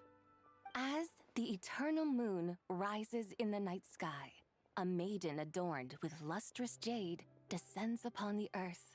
She blesses the kudzu vines and mulberry leaves, so that they may be used to make coarse cloth that is nevertheless soft, light, and comfortable to wear. As the iridescent moon rises in the night sky, a maiden adorned with lustrous jade descends upon the earth. She blesses the kudzu vines and hemp, so that they may be used to make fine, luxurious cloth. As the frost moon rises in the night sky, a maiden adorned with lustrous jade descends upon the earth. She blesses the mugwort and artemisia, so that they may be perfect for divination. So she really did come down from the moon? She shows the people how to use the plow and spade to purge the land of weeds, till the soil, and heap up the earth to make it fertile. Then with the hoe, she teaches them to sow their grain, bestowing the promise of life upon every seed. She blesses the millet and the beans, ensuring that their stalks and vines stretch forth without end. She graces the wheat and the rice, so that their heavy heads are filled with plump, glistening grain. Sounds like she's a real pro at all this farming stuff. The fruits of the field are harvested and brewed into sacred wine for honored guests.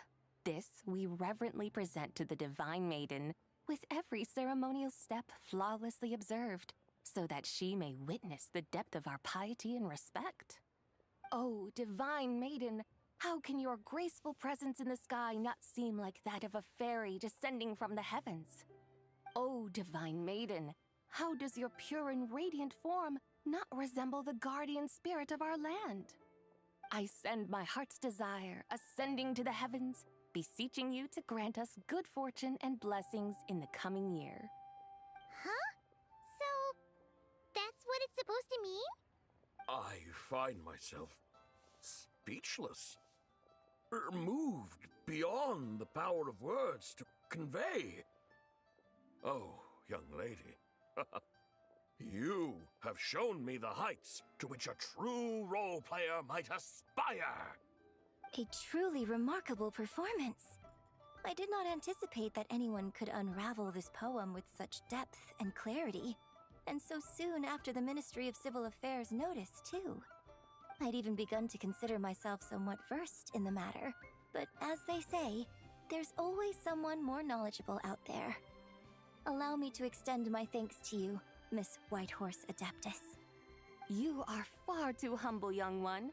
I must confess, it is I who have been surprised, not only by you, but also by this Liyue harbor of the present day. Ah, so you're not from Liyue. And what, may I ask, has surprised you about it? Oh, it's nothing really. Just some old memories scattered here and there. Very well, my guides. I suppose it is time we set forth on the next part of our excursion. I'd like to go see that wharf now. What say the two of you? No problem! We'll take you wherever you want. Oh, leaving so soon? Before you go, allow me to introduce myself. I am Yunjin, director of the Yunhan Opera Troupe. May I ask your name in return? My own name is scarcely worth mentioning, but since you asked, perhaps I'll tell you the title of that poem instead. Huh? So, it isn't actually called an ancient poem? Of course not. Its real title is Odes of Long Zabai. Odes of Long Zabai. All right then, until we meet again.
way behind schedule.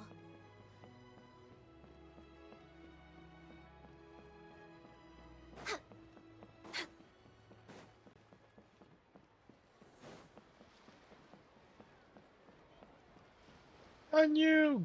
Oh wait, 2 Ganyus. Like, we can't have that.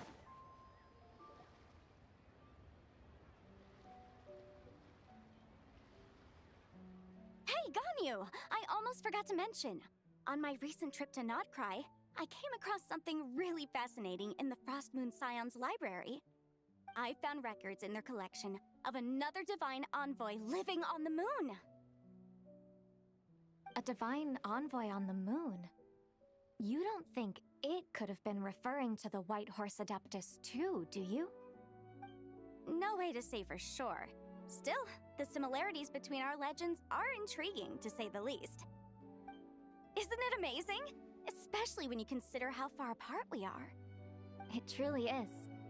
We might live in different lands, but when we look up at the night sky, we all see the same moon and stars. Right? It's like we're all bound together, no matter where we are. When you think of it like that, it's almost as if our friends from other nations will be right here celebrating with us. Isn't that a wonderful thought? No wonder you were so excited to go see the giant lantern when you first got back. Sounds like you're a real fan of the White Horse Adeptus, huh? I guess you could say that. Just a pity she's so elusive. Even Granny's never met her, you know? Maybe she really is just a legend after all. Hey, Yanfei and Ganyu! Trust, Paimon. The White Horse Adeptus is as real can be. Huh? Oh, look! It's the Traveler and Paimon! Feels like I haven't seen you two in, like, forever. Happy Lantern Rite. It's so good to see you again. Hey, you two. Happy Lantern Rite.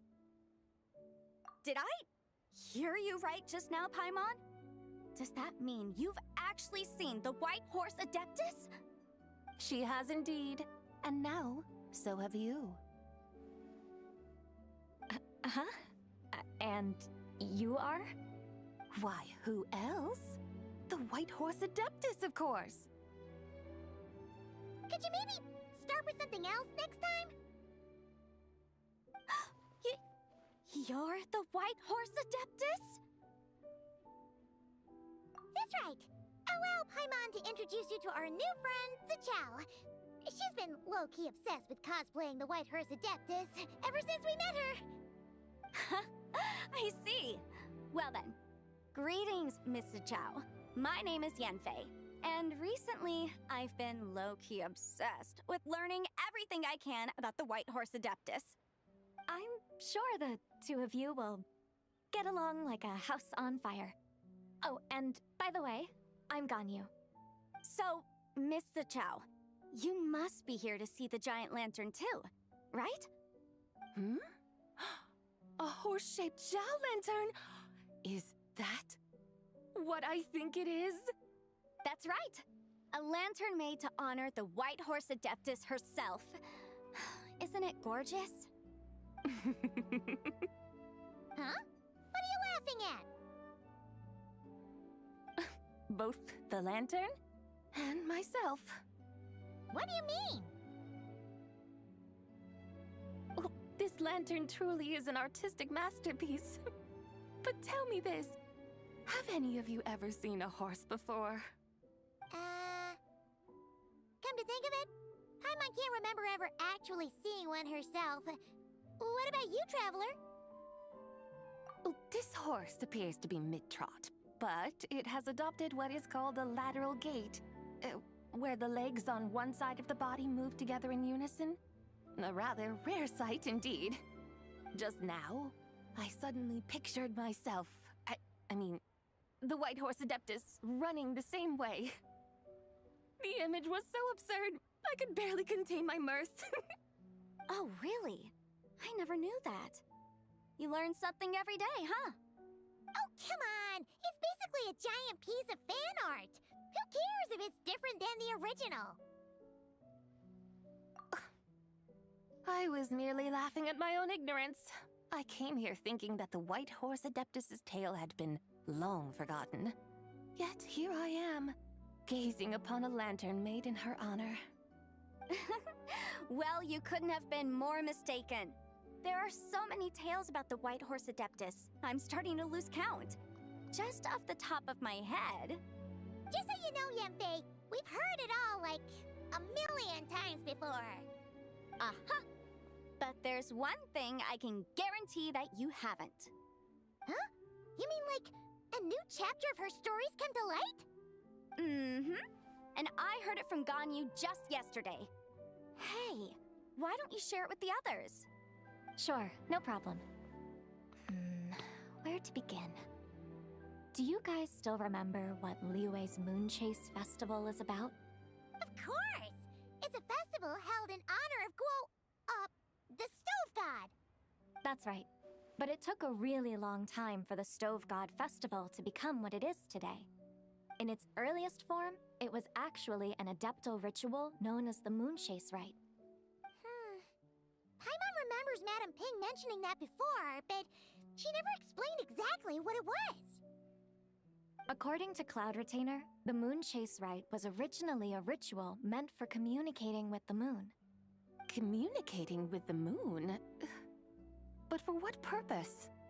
At first, Cloud Retainer wasn't entirely sure either, as it was always Rex Lapis who performed the ritual. Whoa! Rex Lapis did it himself? Must have been a really important ritual. That's right. Unfortunately, despite numerous attempts, they never actually received any response from the moon, which is why they eventually stopped performing it. But then, just yesterday, Keqing took a picture of the moon being obscured by a dark hole to Cloud Retainer and asked if it had anything to do with the Moon Chase Rite. The moment Cloud Retainer saw it, it suddenly dawned on her that the rite might have been an attempt to reach the White Horse Adeptus all along.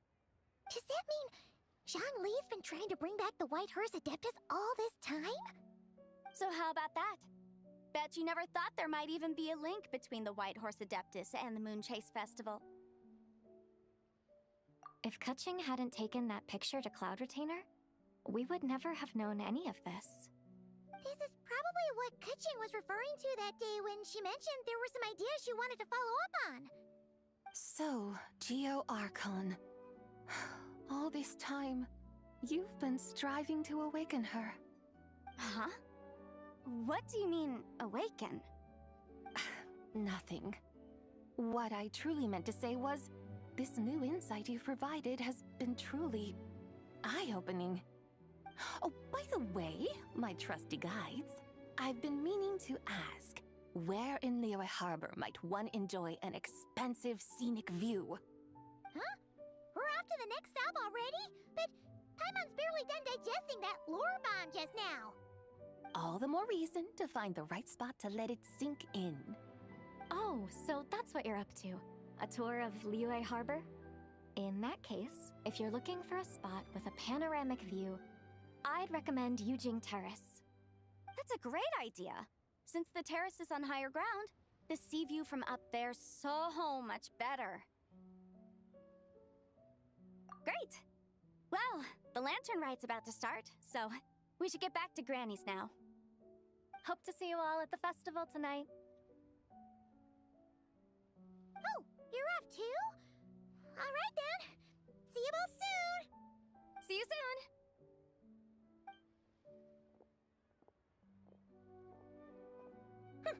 Very well, my guides. What are we waiting for?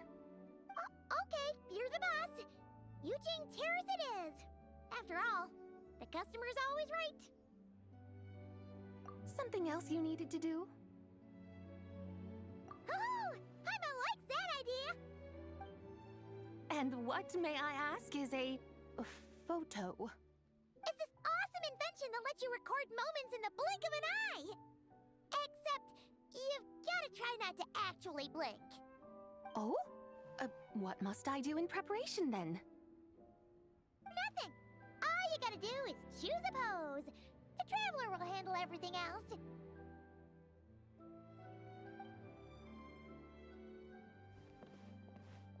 Come on, let's give it a try.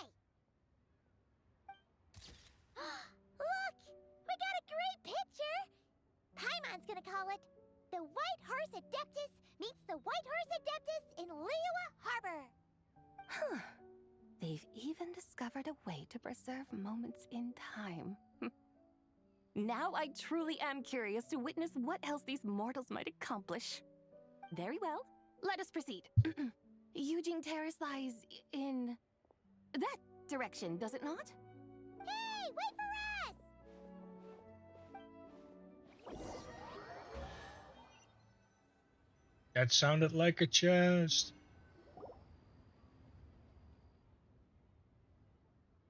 Truly a marvelous view if ever there was one.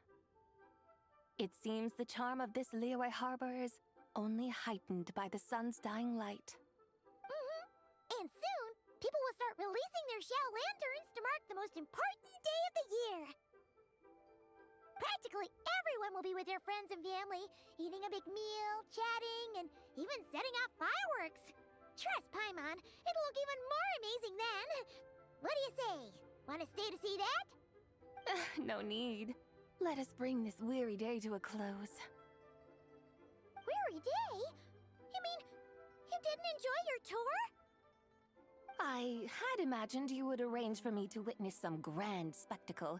Perhaps the descent of divine beings, the manifestation of the sacred before mortal eyes, or the appearance of a selfless hero come to aid the helpless and downtrodden. Or, should that not come to pass, then at the very least, spend a little more coin. For that, it seems, is how one finds true enjoyment. Alas, but there was none of these. Instead, we merely filled our bellies, listened to tales, and gazed upon a crude imitation of my likeness. And now the sun begins its descent. What a day of quiet tedium.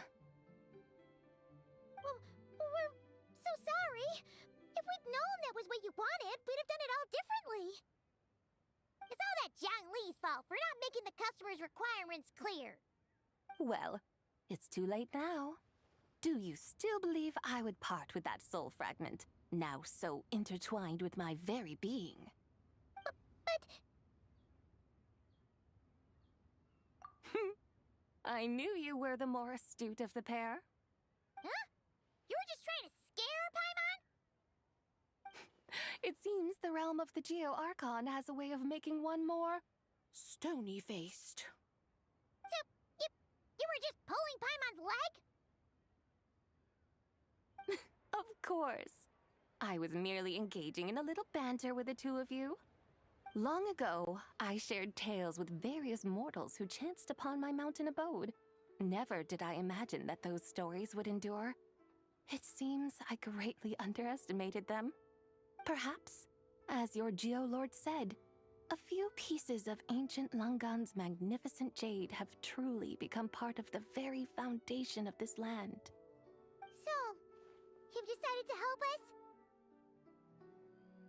Again, that goes without saying. I made up my mind some time ago now. When I beheld a rather intriguing scene as I set foot in this city, I saw porters passing through the alleys, setting down heavy wooden crates from their weary shoulders, peddlers pushing carts as the kites and lanterns upon them rustled gently in the breeze. I saw cooks cooking, actors acting, scholars reading, soldiers marching, children playing, elders resting, officials officiating, and the common folk absorbed in this or that, reveling in the simple joys of life. Some, it seems, have already found that which stirs their hearts, while others continue to fret, troubled by uncertain futures. Yet, in this gentle and serene order, each holds fast to their anticipation, not only for the celebrations to come, but also for the first light of the morrow. Scenes I once yearned to behold now unfold before me, no longer in Langan, but in Liyue Harbor, thousands of years on. How wondrous is this mortal realm! Thank you, Whitehurst Adeptus! Thank you so much! Adeptus, Adepti, perhaps the singular art in which we are truly proficient is that of sequestering ourselves within the high mountains. But once we leave our mountain refuge, we find ourselves drawn back to mortal ways all the same. So, it is I who should offer my thanks to the two of you. Traveler, Paimon, you have made this day more delightful than any I've known in a long, long time. Come now, and take what it is you need. You mean, like, right now? But don't you think we should wait for Zhangli? That won't be necessary. All things shall meet again in their time, for the waters know no rest, and the flowers their appointed season. One need not fear that life is but a journey of goodbyes.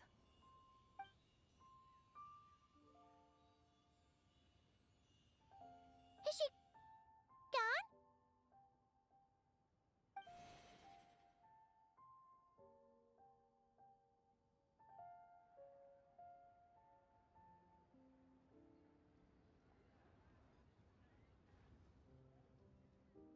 Yes, she's gone.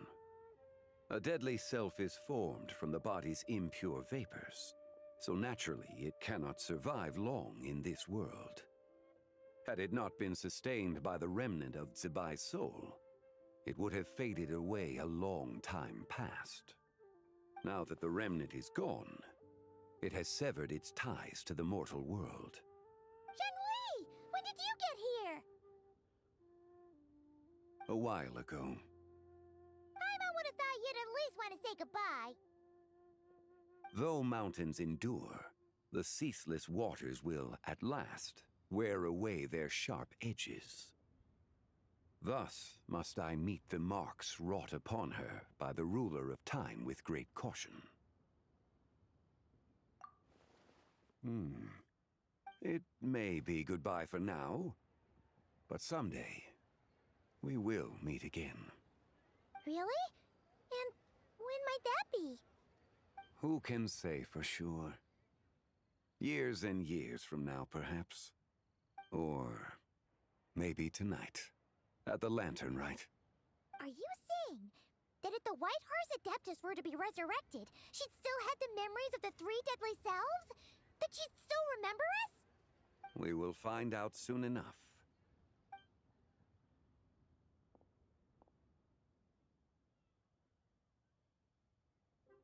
It is time. The rite is about to begin.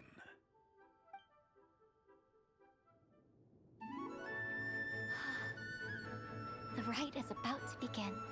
Is the moon really gonna disappear? Got your lanterns ready, everyone? All set. Might be about time to put eyes to the sky. Wouldn't you say, Tianchuan?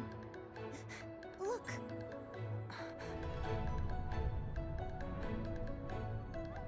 When the sun's out, eat the sun. When the moon's out, eat the moon.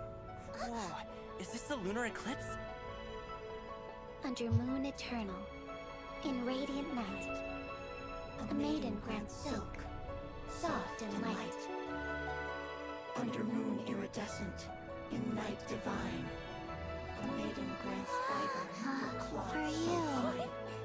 Under moon of frost, in night so great, a maiden grants tools to divine our fate. The fields are plowed, the seeds are sown, and from the earth, life is grown. The seedlings stretch, the crops do rise, and all unfolds before our eyes. Fruits are gathered, sweet wine is poured. These gifts we offer to our Lord. Pure as heaven, so fair and bright, she shines as light in this dark night. And with her does this, wish take flight.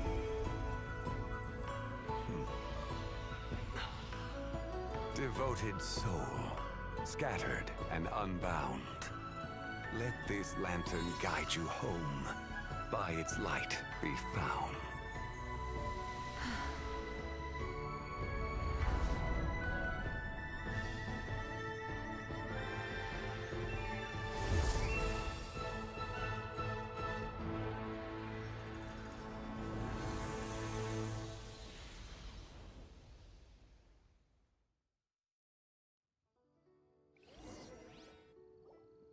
Did we do it?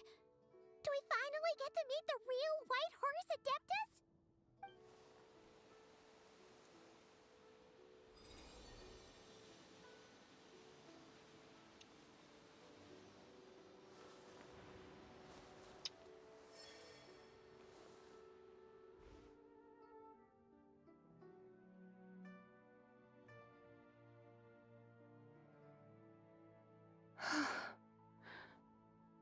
This place. Where am I? A familiar land, now known by the name of Liyue. Liyue? The peaks adorn the clouded moon. Then, who might you be? Oh no! She seems to have lost all her memories after all. And those countless lights in the sky. What are they? These lights, each like a dwelling in glad accord, usher in this day of joyous rebirth.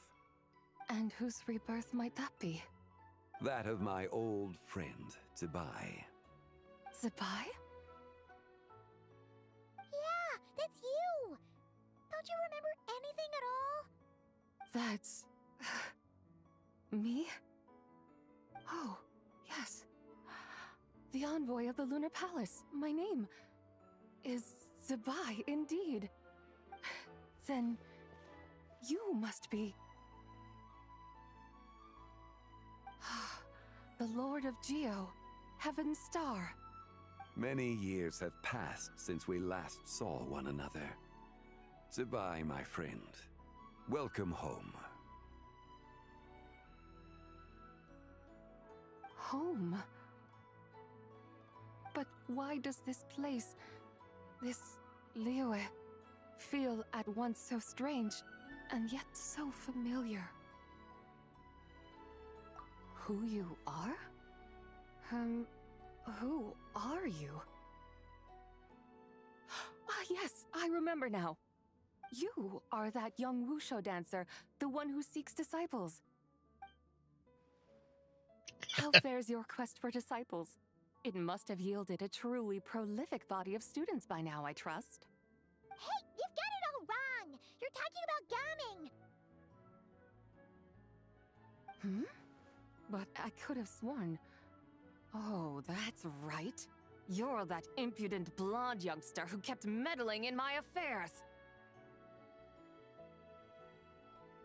And to think you even had the audacity to presume yourselves worthy of being... What was it again? Ah, yes, of being my guides.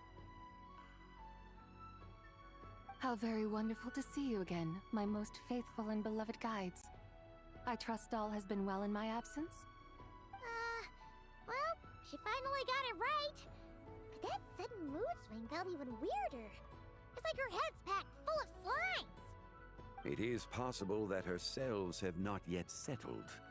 After all, they've only just been brought back together. It may be some time before she fully recovers. Huh? You mean, kinda like she's still half asleep?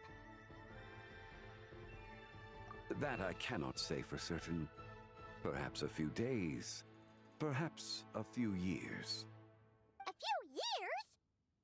Mortal years are but a poor measure when divine beings tread the realm of dreams. Well, if you say so. Anyway, at least she's whole again, right? That already seems like a pretty good outcome to Paimon.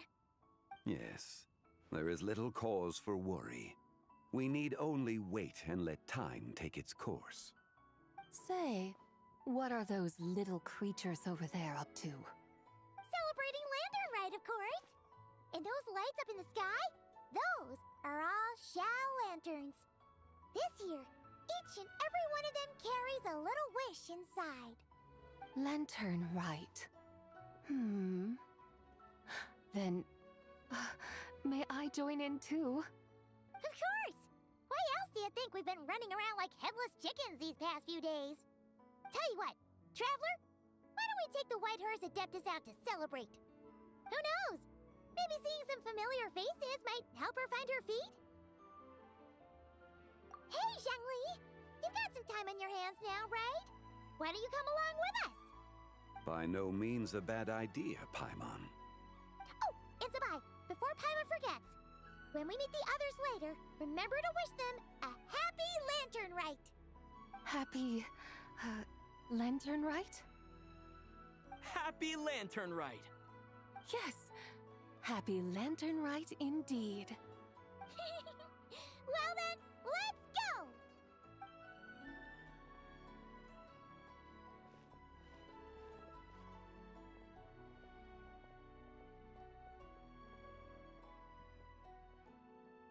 Lantern Rite. A night of joy, reunion, and moonlit blessings for all.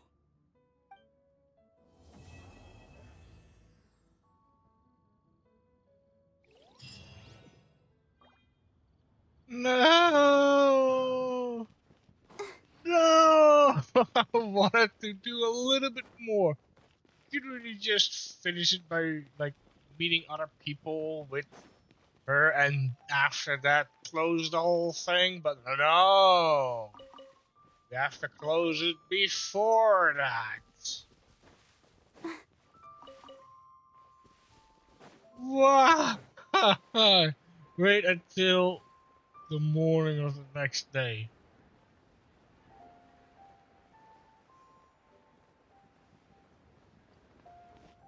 But that's the thing!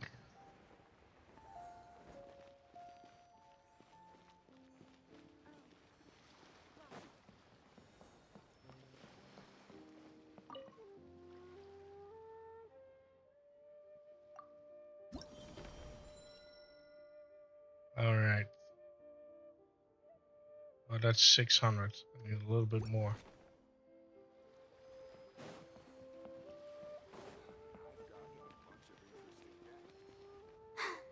I'm fine.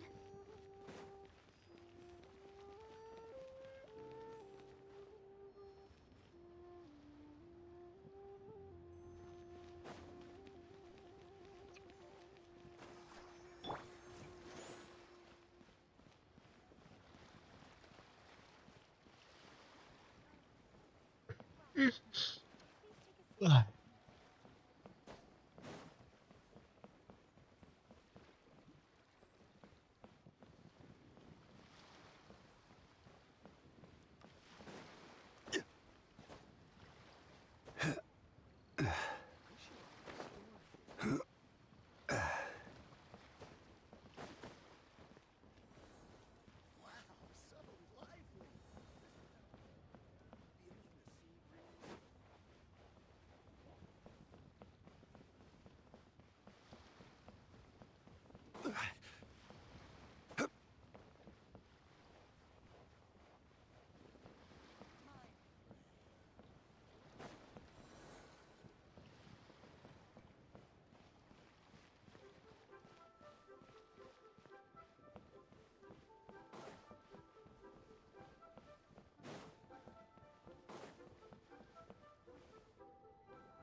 I need to go to the toilet.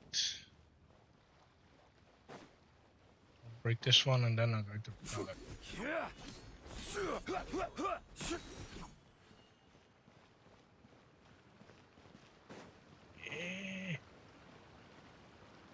There you go, now you have something nice to look at. BRB.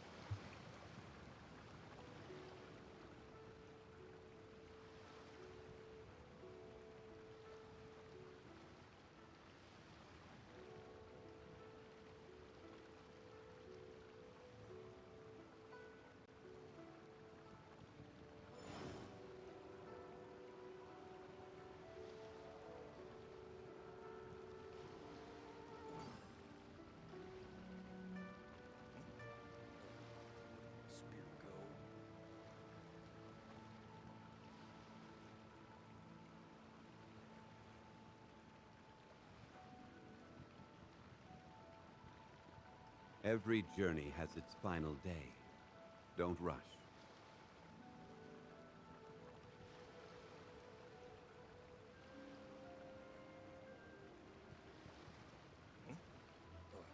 Where did my spear go? Osmanthus wine tastes the same as I remember. But where are those who share the memory?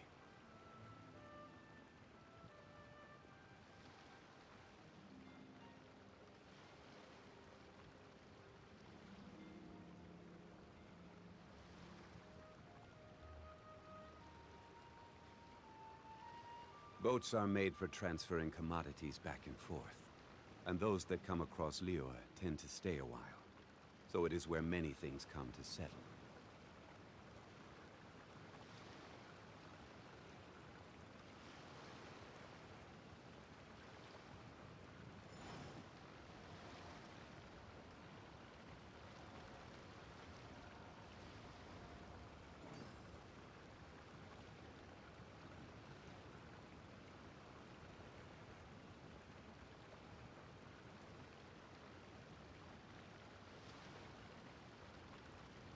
Every journey has its final day. Don't rush.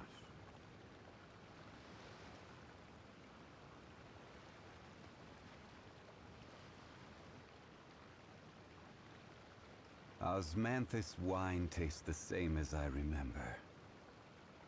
But where are those who share the memory?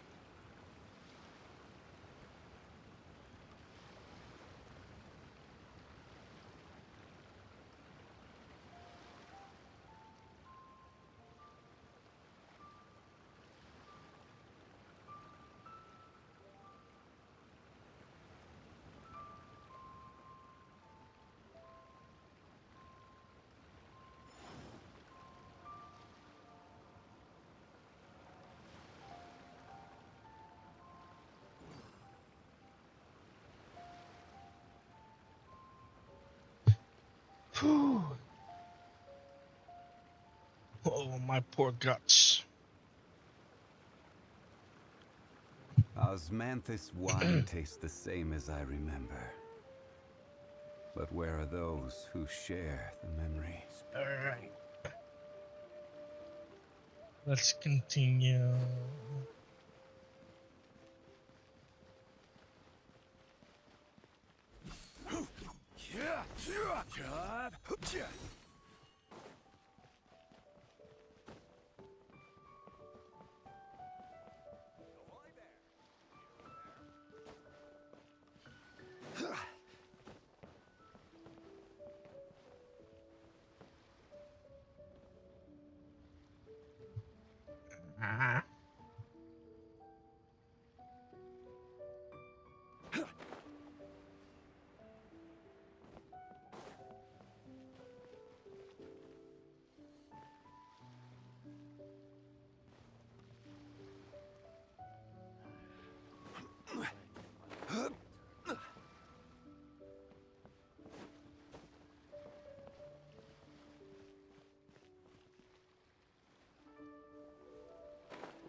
Oh.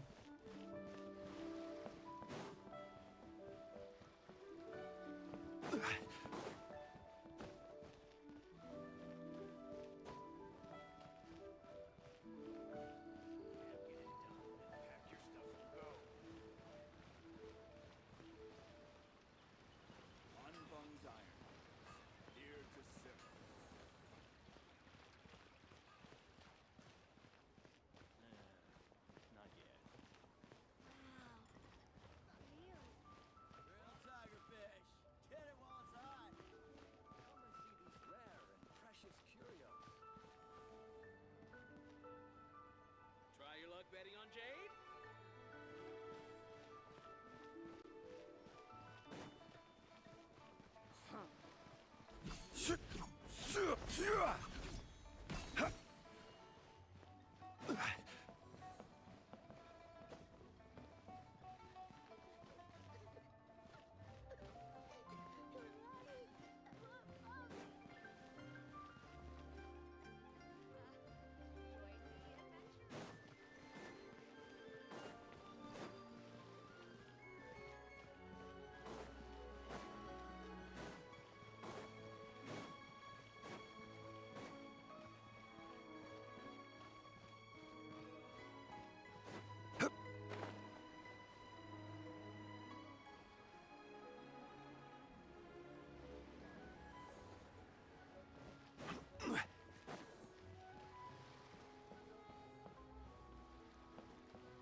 Okay, what am I doing?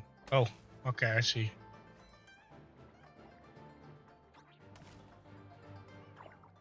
Oh. You just need to get the lanterns.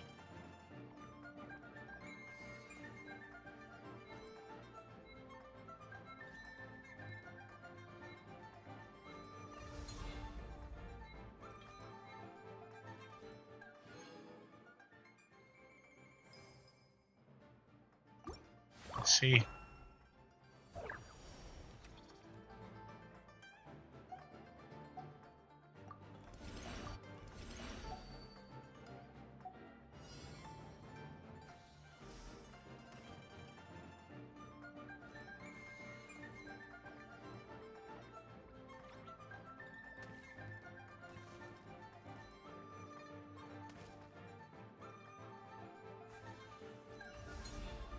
Woo.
Oh, I can't hit that one. Okay.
almost had him.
I got them all.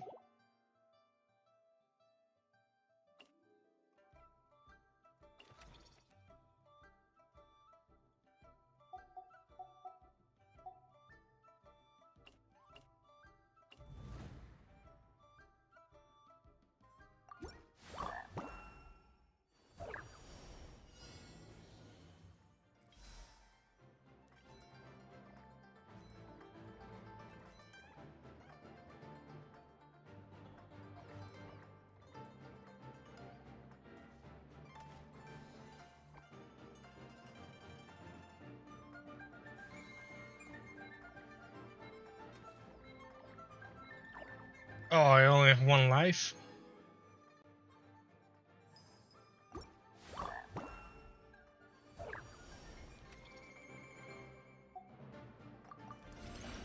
Let's get damage up first. The sooner they die, the better.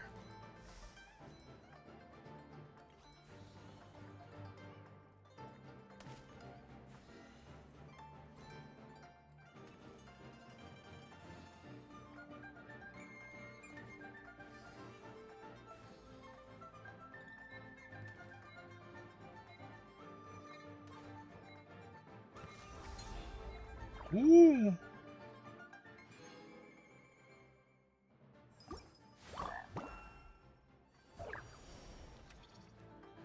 Okay, I can learn at least one life extra. More damage.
Yeah, I need more health.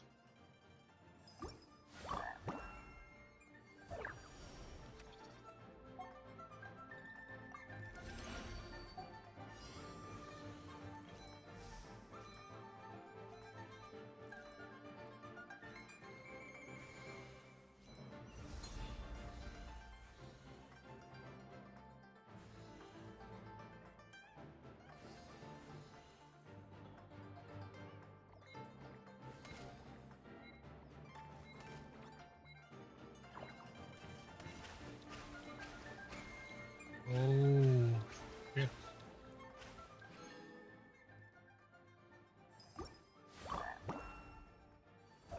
Okay, more attack. Need 60 for this, 60 for that, 20 for this. Okay, that goes up then. Speed, yes.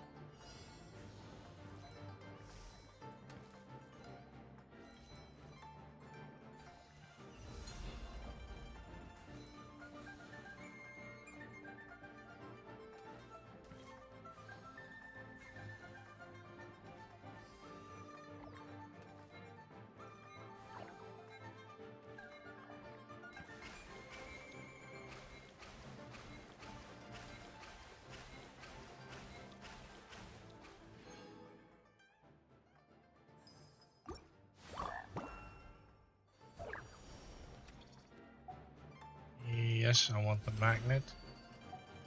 And I want more time.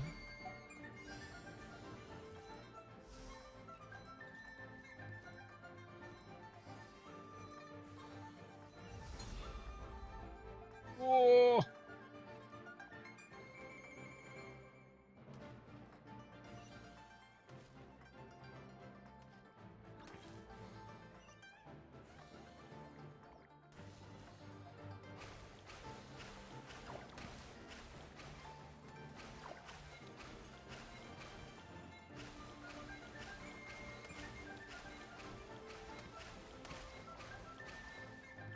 Ah!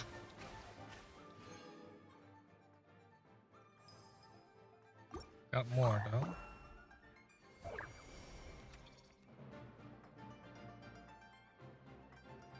Okay, got 60. I want one more bean.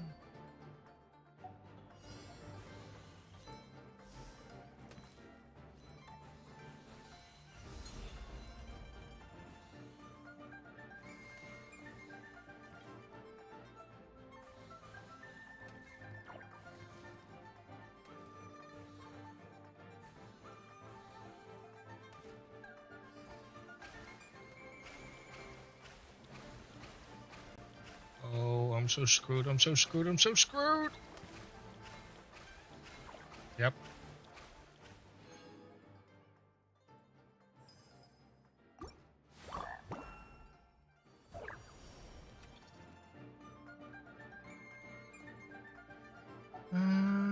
Let's see, I don't have enough for that.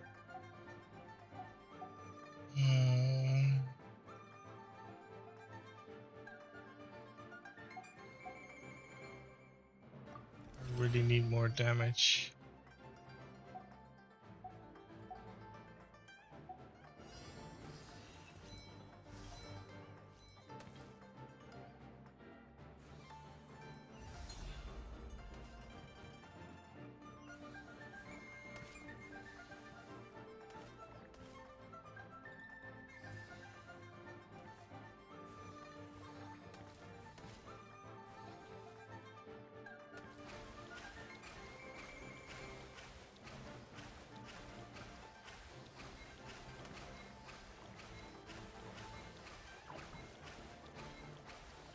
Cheaters! There's so many of them.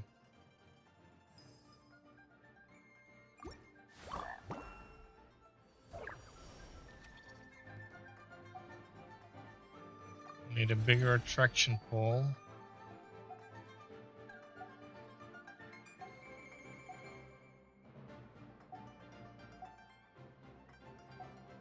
One more life hurt either.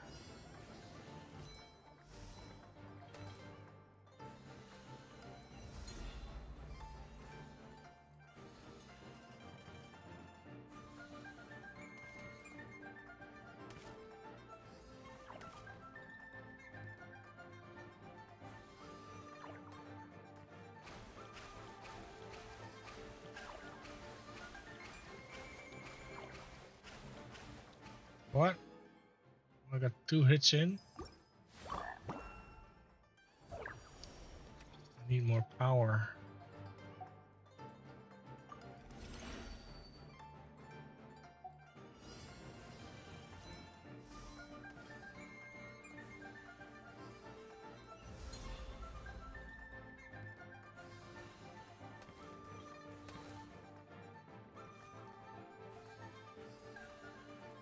Whoa. Shit.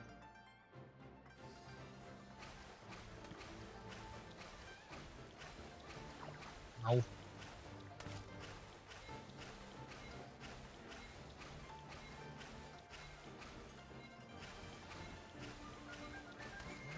He's almost dead.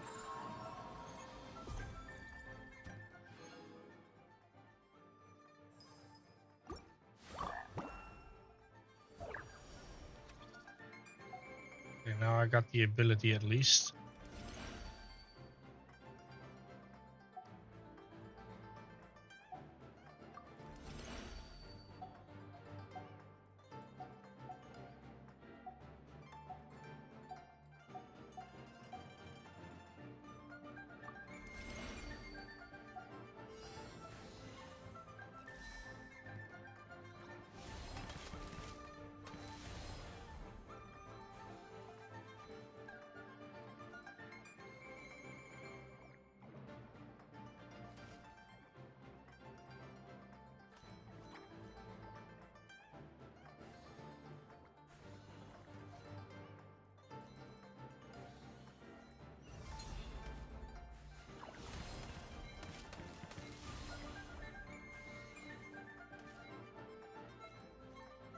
Whoa!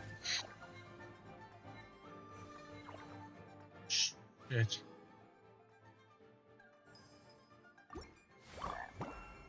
Okay, now I should be able to increase my attack. I want one more beam.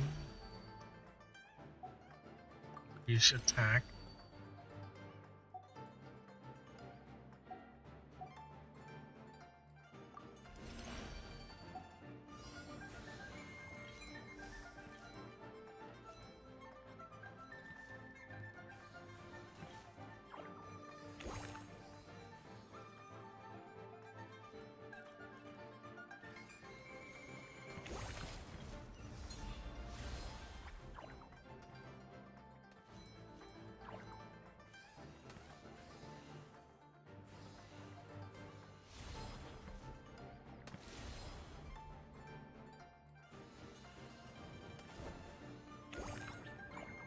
Ow.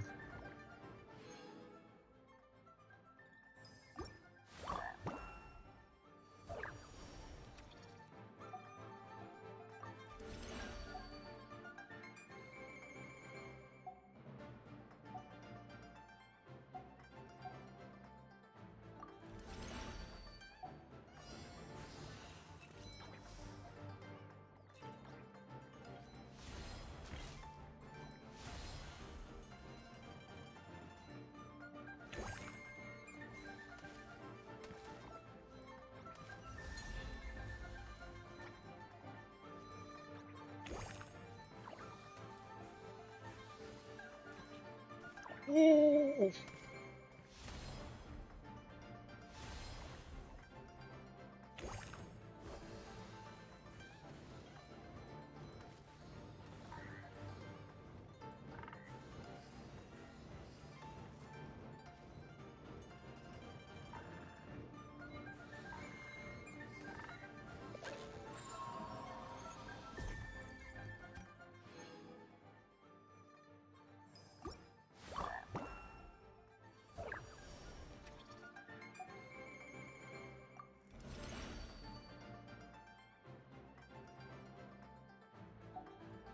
Definitely need more attack power.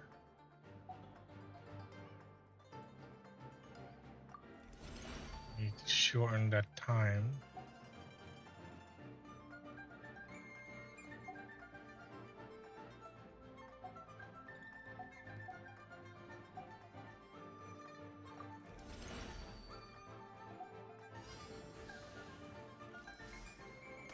Oh my god, there's so many.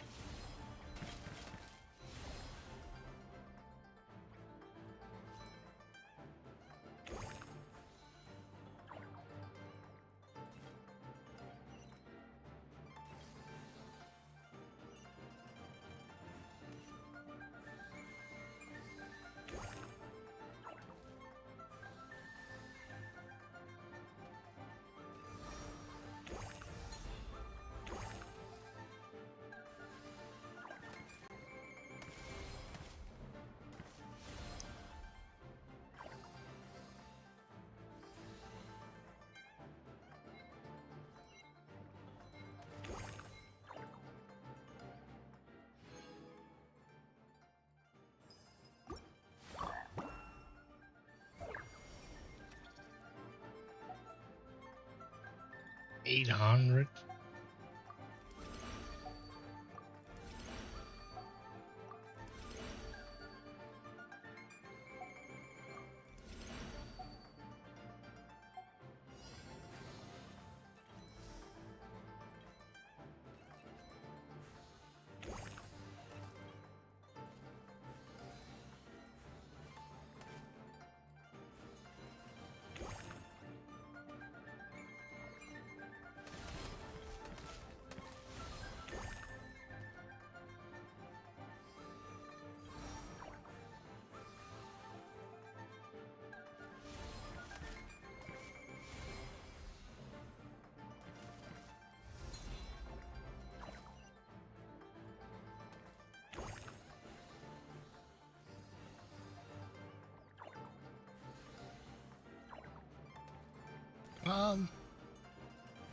Oh shit. I went right into that one.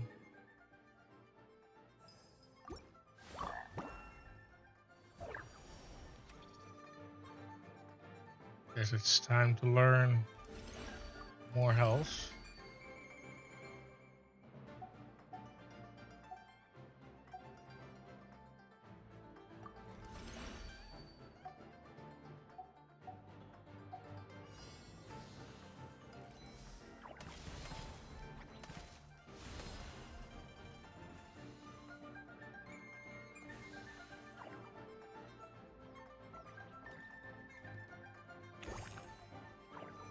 Crap, my queue is not ready.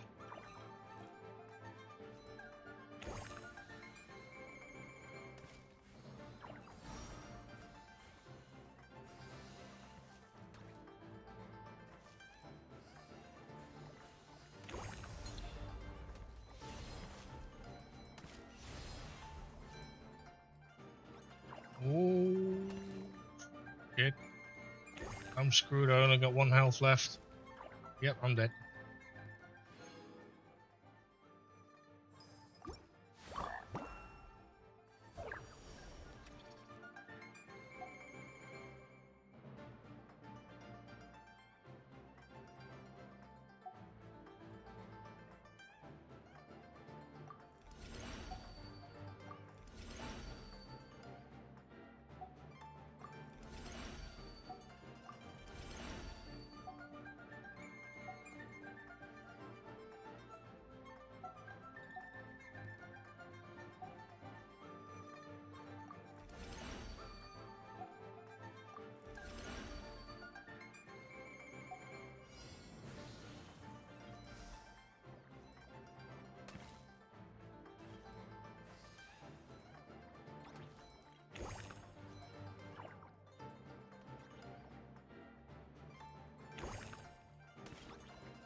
And there was no dodging that one.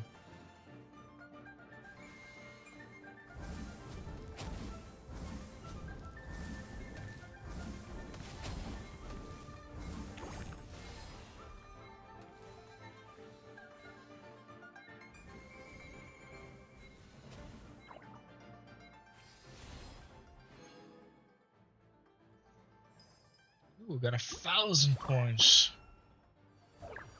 Well, that's attack for sure.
Ooh.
Need more time, more damage.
Oh, no award for the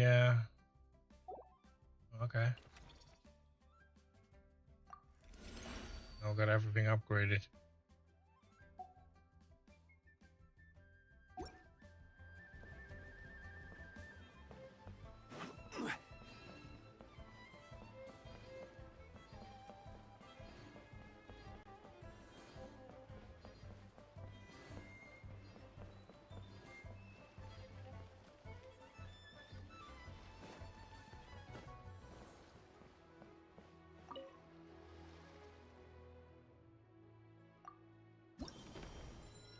Ooh, we got a lot of points.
Boats made for transferring commodities. Paimon wonders how the White Horse Adeptus is getting along. Maybe we should check in on her? We can ask Zhangli where she is.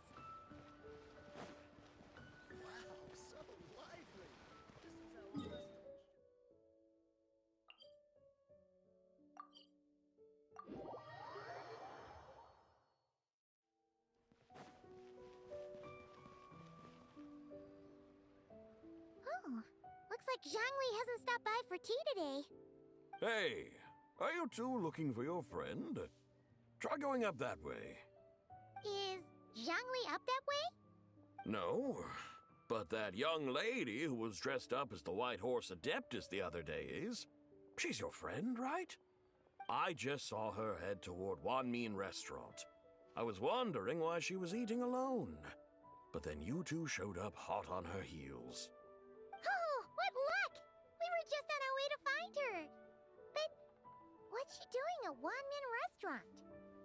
I have no idea. I said hello, but she completely ignored me.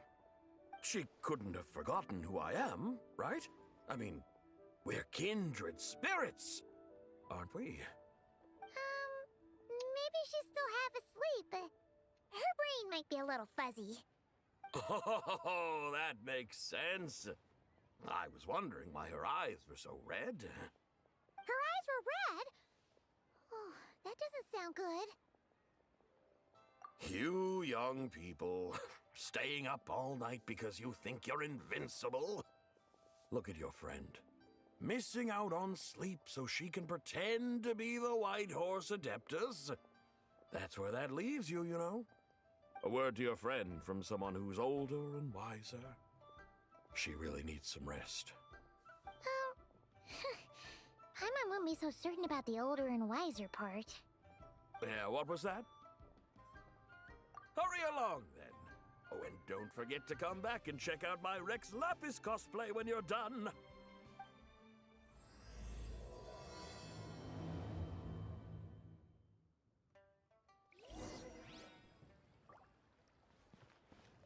Huh?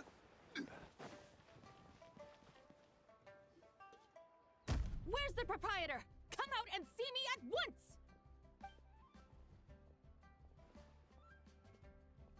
Xiangling and Chef Mao aren't here right now. What can I help you with? And who might you be? My name is Shenhe. I work here at Wanmin Restaurant. Shenhe. Shenhe. Are you that crane adeptus who loves planting mint? It's been a few days. Have you improved your gardening skills? Did you manage to cover the slopes with mint? Mint? I don't know anything about mint. But I am familiar with Qingshen and glaze lilies. Ha! Already casting mint from your mind. How can a practitioner of self-cultivation be so fickle, chasing after every new plant that catches their eye? I'm not sure I get what you mean. Are you delirious from hunger? Would you like something to eat? Shenhe! White Horse Zabai! So this is where everyone is! Traveler, Paimon. It's been a long time. Happy Lantern Rite. Is this customer a friend of yours? Don't mind her, Shenhe. She's just a little cranky because, she didn't sleep well last night and she's only just woken up. Look how red her eyes are. I see. In that case, Miss Zabai, I have a tonic here infused with Qingshen. It's cool and soothing when applied to the eyes. Would you like to try a few drops? Stop right there! Who are you two noisy children? Hey! Have you forgotten about us already? Guides. Yes, I seem to recall something about some guides. Ah, yes, now I remember. What luck! I was just looking for someone to show me the way to Elong Wharf. Huh. Is she starting to come around? Someone requested my help in purchasing some tea leaves. I was informed they have discounted prices during the festival and that I shall get a good deal there. Tea leaves? This like Zhongli's doing. He sure knows how to get people running errands for him.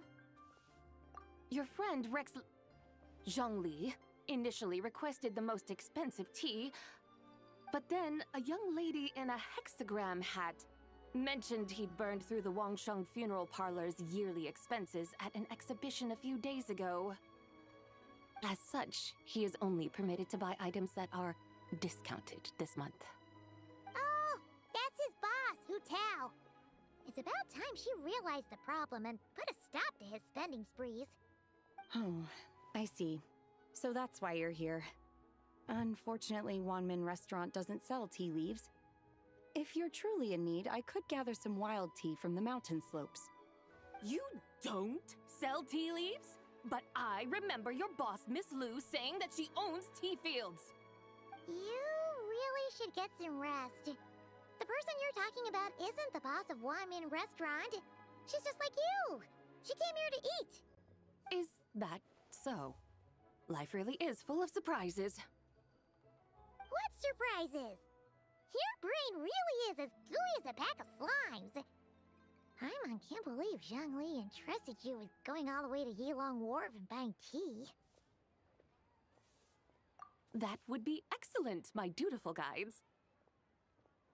Ah, yes, Miss Crane. I apologize profusely for my improper behavior just now. Please forgive me. I completely understand. Master often says that the human body is like a mechanism in need of regular maintenance. When a person cannot rest at night, they are sure to become irritable and on edge. Miss Crane, you appear reasoned and compassionate on the surface, yet I sense dark forces churning within your spiritual core. Those red ropes you wear are what bind them, am I correct? Oh, you can sense that? Indeed. I also sense that with your strength, you might try undoing one or two of those bonds when training. Untie Shenhe's ropes? Wouldn't that be risky? Though the use of red ropes to bind the soul is a wondrous technique, practitioners must eventually learn to break free from external aids and look within themselves for restraint. Master has told me similar things, but I am not ready yet. Your self-cultivation has progressed far enough. Then I will seek further guidance from my master. If you still have doubts, you can find me at the Baiju Guest House. I'll be taking up residence there for a while. For now, my dutiful guides, let us be off.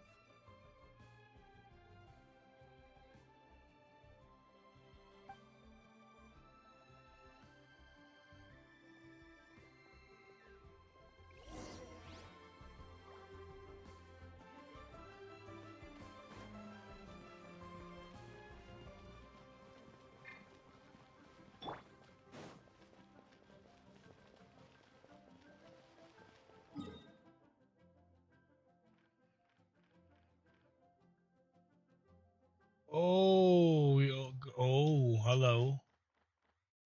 It's quite a trip.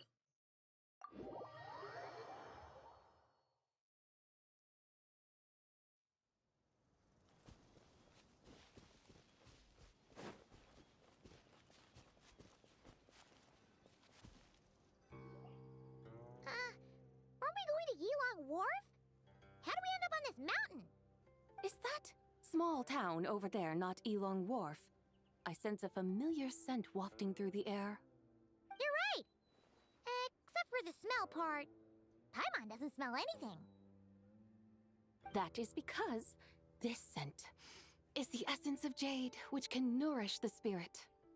Oh, yeah! Shenyu Vale does have a lot of jade, but Paimon didn't think jade smelled like, anything. Naturally, this has reminded me of something. And what's that? A few simple tricks for mastering one's power.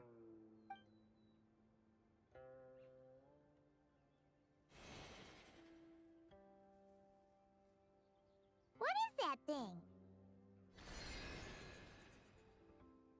I'm sure you've been to Elong Wharf many times before, but I wonder if you've done so while cruising through the air. You've been such dutiful, dedicated guides, so allow me to offer this fresh experience as recompense. Please step in.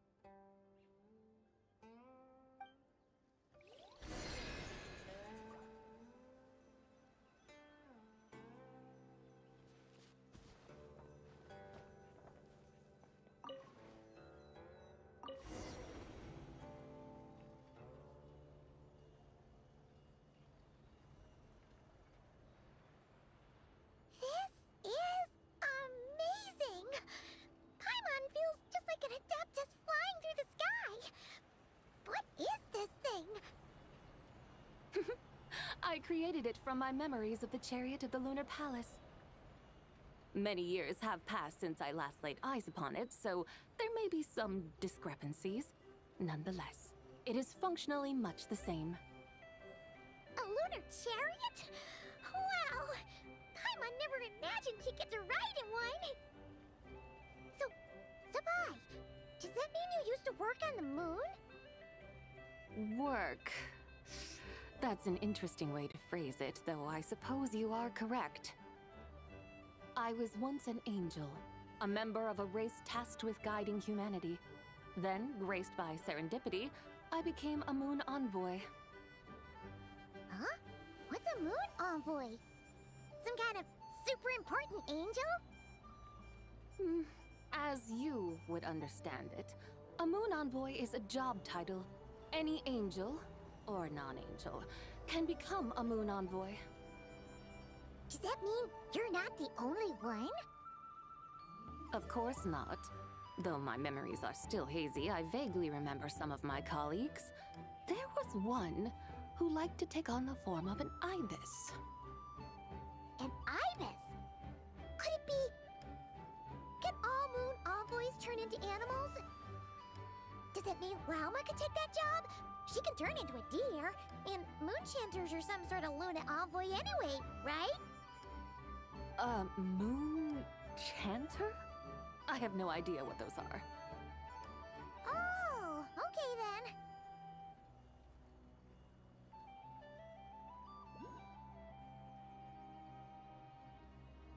Look! Paimon thinks she saw a tea vendor over there! Very well. Let's take a look.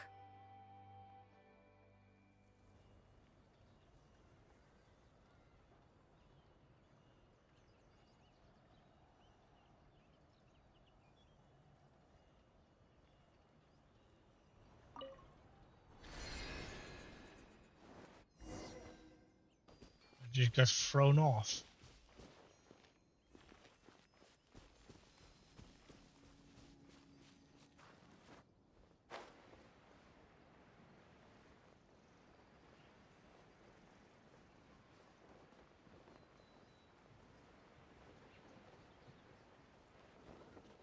Only with solid practical training can you unleash real punches. Welcome. Please have a look around. We only sell teas of the finest quality sourced directly from Chaoying Village. Right now we're offering a special discount for Lantern Rite. Look over there! Discounted tea!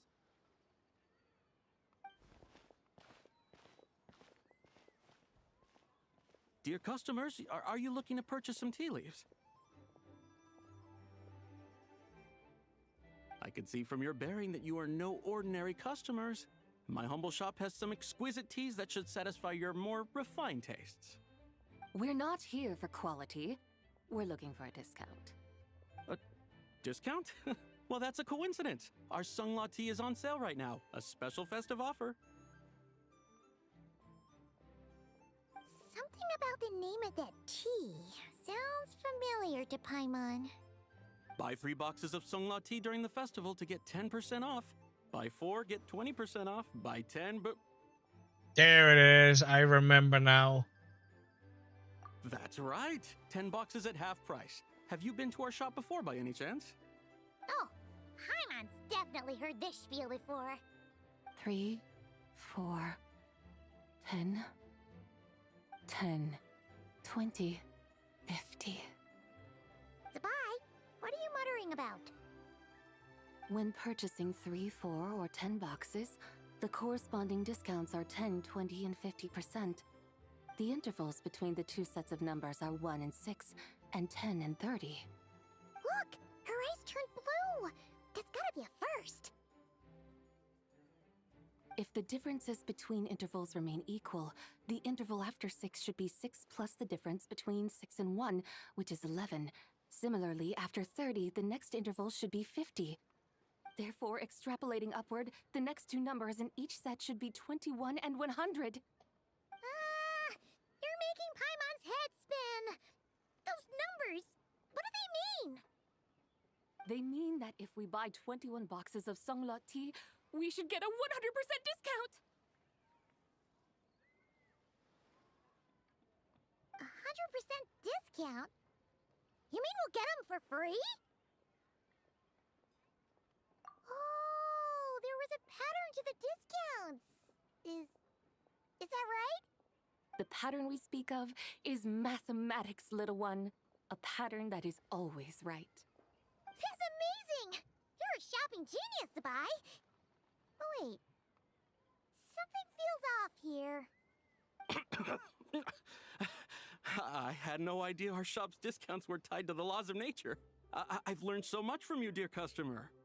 No need to thank me. Now, please give us our 21 boxes of free tea. Wait! What's the matter? Paimon just realized what it is that's not right. It took you long enough.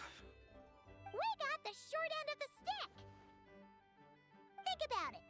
If we don't have to pay when buying 21 boxes, then if we buy even more, the vendor should be paying us money instead, right? Huh? Hey, Zibai, work this one out. If we buy 100 boxes, we'd make loads of money, wouldn't we? It stands to reason. Wait a moment, dear customers. Don't you think you're haggling a little too hard? You are the one dictating the discounts. We're simply extrapolating the numerical patterns within. As such, we are hardly haggling. You have a point. However, that's right. I'm so sorry. I just remembered. My supplier didn't come today, so we don't have any tea after all. Such a shame. Terribly sorry about this. Awful luck. Where can we find your supplier? Well... Not to fret. We'll save you the effort and go straight to the source ourselves. Well, you see, dear client, the supplier's discount isn't as generous as ours. You won't be able to get the same price from them. Huh? Does that mean they won't pay us for taking their tea? They might not even offer you a 100% discount. How very unfortunate. Nevertheless, as the original supplier, they must offer some sort of discount. Besides, we're not looking to make money. We just want a good deal. Well, that's great. My suppliers are all tea farmers from Chaoying Village. You can go ask around the village, but please don't say I sent you. Do not worry, we appreciate your generosity. Referring customers to your business partners, even choosing to remain anonymous, the demeanor of a true gentleman indeed. Your business will surely prosper. I hope you're right. Then let us head to Chaoying Village. Do you know the way, my guides? Of course! Just follow us!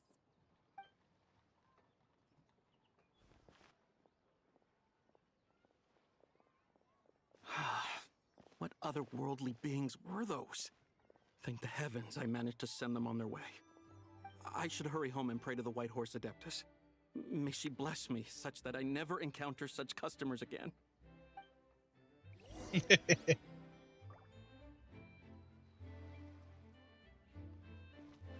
Understandable, though.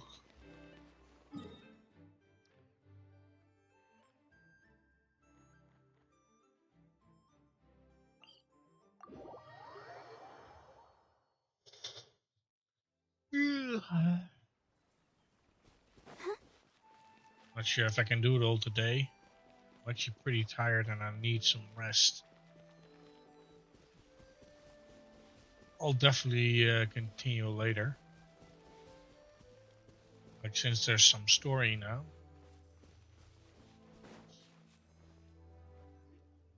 Here we are! Xiaoyang Village!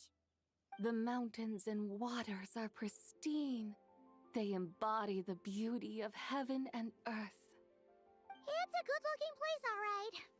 But it's hard to enjoy the scenery when Paimon can't stop thinking about all that tea-buying Mora we're missing out on.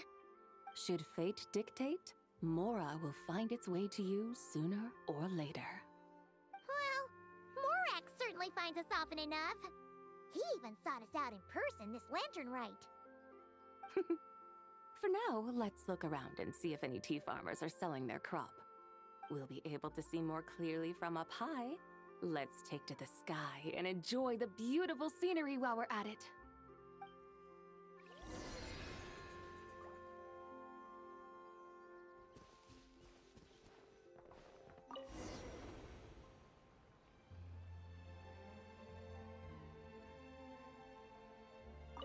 Wow, Xiaoyang Village looks beautiful from up here. It really does. Indeed, the houses here are quite different from those in Liyue Harbor. They follow the natural contours of the mountains, forming unique, elegant structures. Yeah, it's super beautiful. The white walls and dark tiles frame the emerald waves of the terraced fields, while the curved eaves and tall gateways juxtapose each other with grace. It's almost too beautiful to be true. The crowing of roosters and barking of dogs, the calls of farmers working the fields, a vibrant pastoral chorus overflowing with earthly vitality. Yeah, it's incredibly beautiful, huh? Have you studied the linguistic arts by some chance? Huh?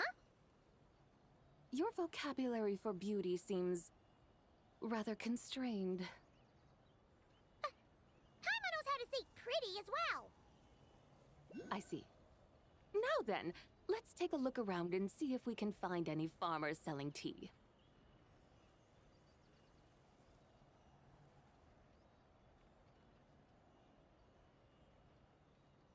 Look! There's someone in that tea field! And they look kind of familiar. Wait, is that Lu Shangxiang? And who is that? Oh, you'll remember her once you see her up close.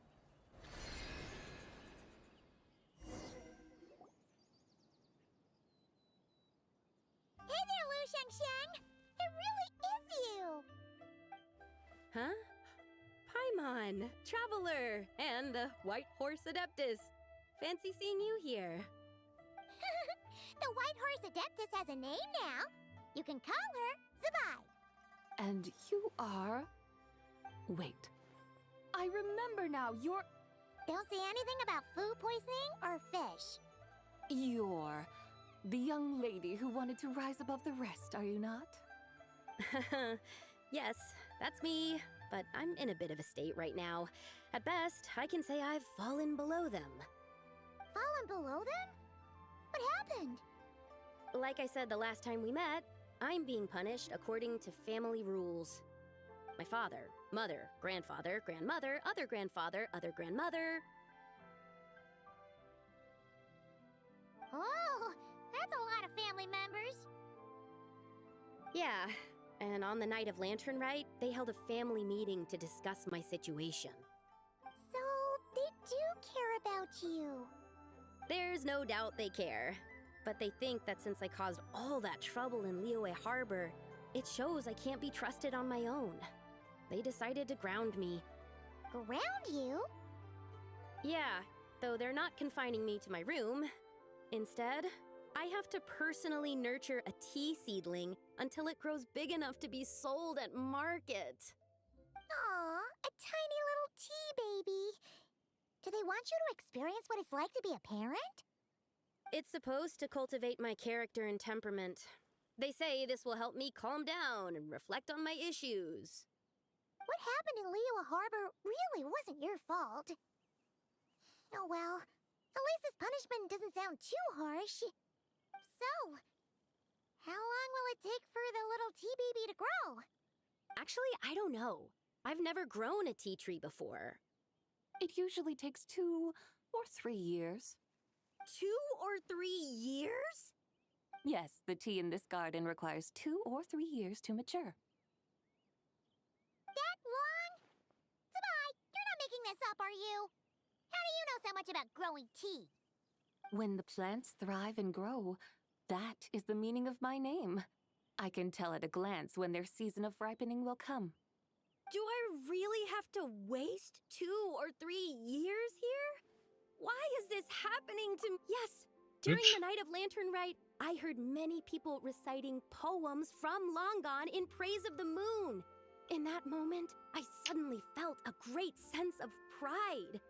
I mean, I helped excavate cultural artifacts from Long Gone, so I contributed to the revival of these poems too, right? So I decided to stay with the archaeological team. I want to unearth even more history. I see. And are you sure that's what you want to do? If you don't achieve anything significant in the years to come, will you still enjoy it? Yes, because archaeology gives me that boom shakalaka feeling. Oh god. Did Xiangling teach you that? That's right.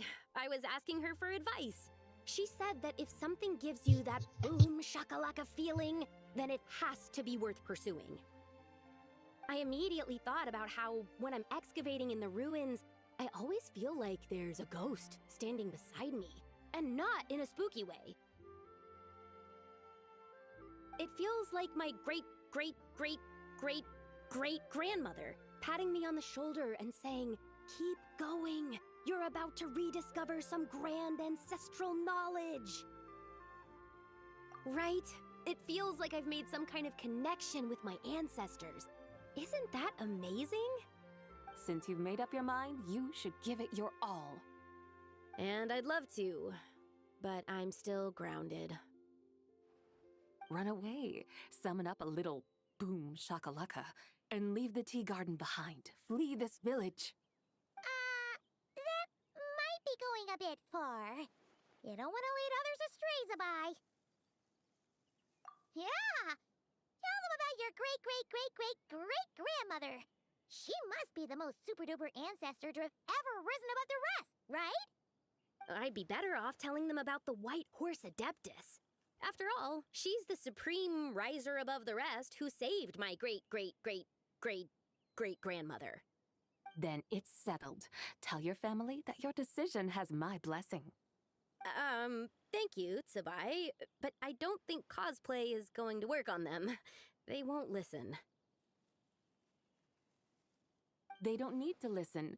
You need only follow the rules they've set out for you. What do you mean?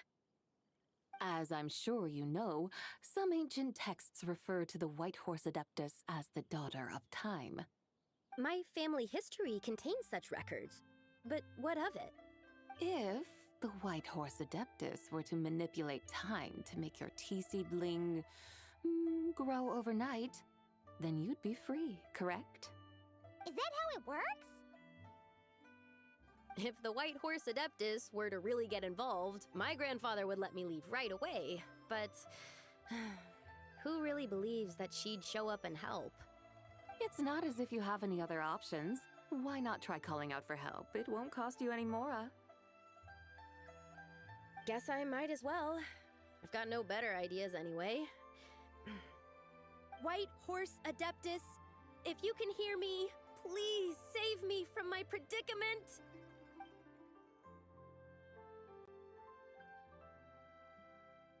Ugh. Nothing happened, as expected. Perhaps the White Horse Adeptus has already heard your prayer. Why not come back here tomorrow and take a look? By then, the seedling you planted may well have grown into a thriving tea tree. Thank you, Tsubai, for trying to comfort me. I do feel better now, kinda. But can't you really do something like that? Oh, it's getting late. Why don't you all stay at my house tonight? My family may be strict with me, but they're always welcoming to guests. That sounds great! Let's get some sleep and then come back here tomorrow to see if our tea baby has grown.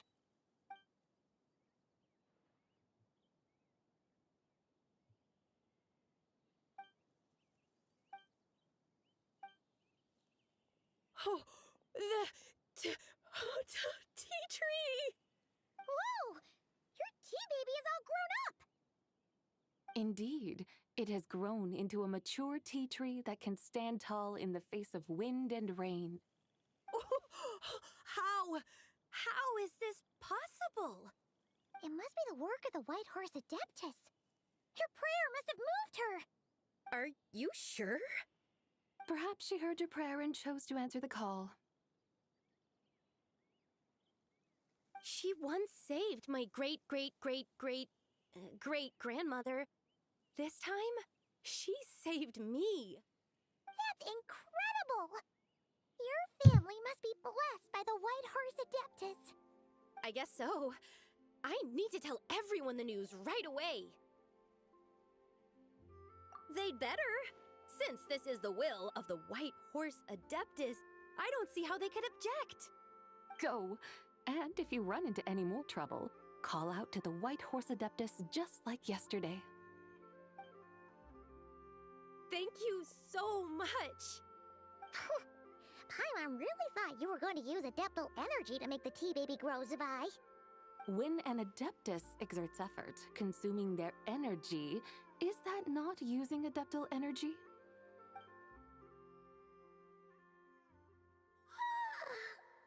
Alright. What are we doing out here in the middle of the night? We're here to help Lu Xiangxiang fulfill her wish, of course. Can you really make the tea baby grow? It won't be easy, but there are ways.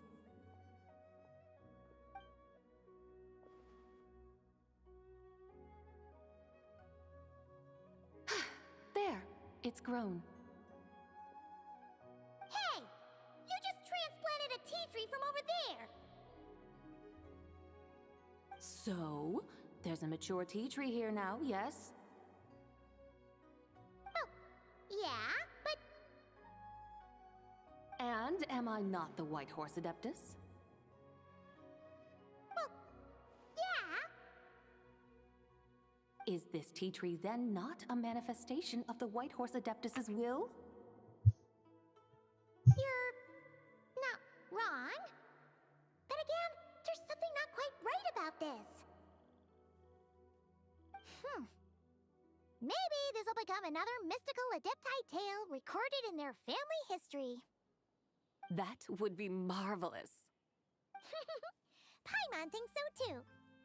Hey, Traveler! Sabai seems to be doing much better now, don't you think? Oh! Paimon bets that's why Zhongli chose to send her on this errand. That's a great idea! We've already shown her Liyue Harbor, Yilong Wharf, and Xiaoying Village. How about we head to Qingce Village next? Qingce. That name sounds familiar. The scenery there is really pretty, too. It's the perfect sightseeing spot. How about we show you around? I must say, I have been mightily impressed by the mountains and waters of Liyue. Please lead the way, my dutiful guides. Alright, let's go!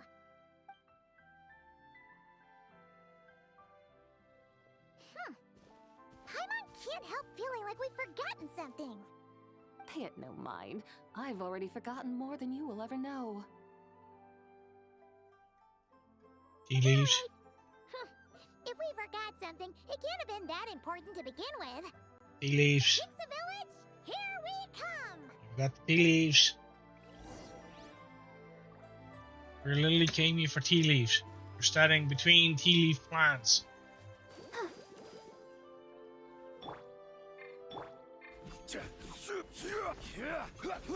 And you forgot what you came for when you're standing right next to it. Wait, can actually.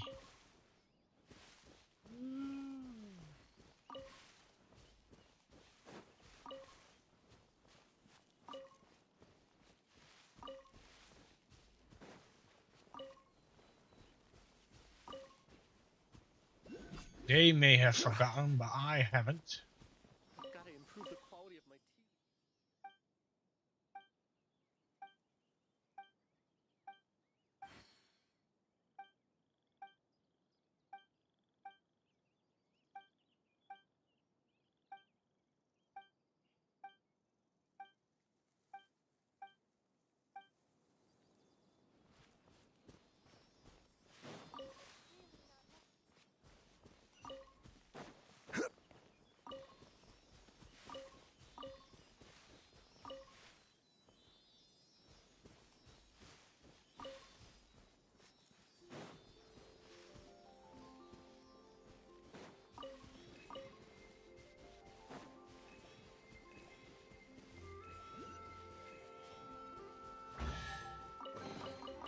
Certainly worth the extra mile.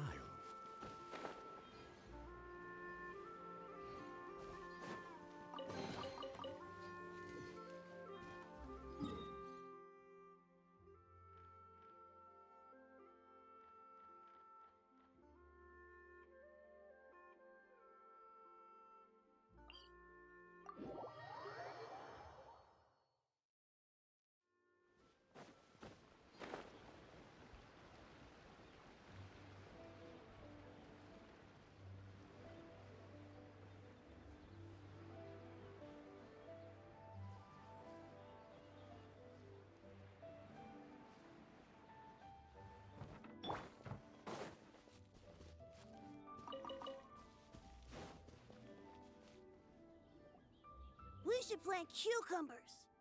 We should plant canolas. We should plant cucumbers. They're easy to sow. We should plant canolas. The flowers are pretty. What are you arguing about, little ones? We're deciding what to plant in our field once Lantern Rite is over. Yeah. Dad gave us a small plot of land to grow our own crops. He said we can keep all the more we get from selling them. We should plant cucumbers, right? Dad plants cucumbers every year. We should plant canolas. We can press the seeds for oil. It smells good and sells for a good price. Ah, an agricultural debate. This should be easy to sort out. Granny, are you a farmer? Could you tell us what to do? Granny? No. Did you just call me, you rapscallion? Oh no, her eyes are gonna turn red again. It's just, my granny smells really nice, and you smell nice too, so... Sorry. How about we call you Auntie instead? Auntie? Oh, alright. Big Sis Sabai, can you help us decide whether we should grow cucumbers or canolas in our field? You little rascals! Using priceless land like this just for cucumbers and canolas? What a waste of heaven's gifts! Huh? What should we plant instead? With the coming of spring, when all things awaken, the fields should be sown with the 5 grains. What are those?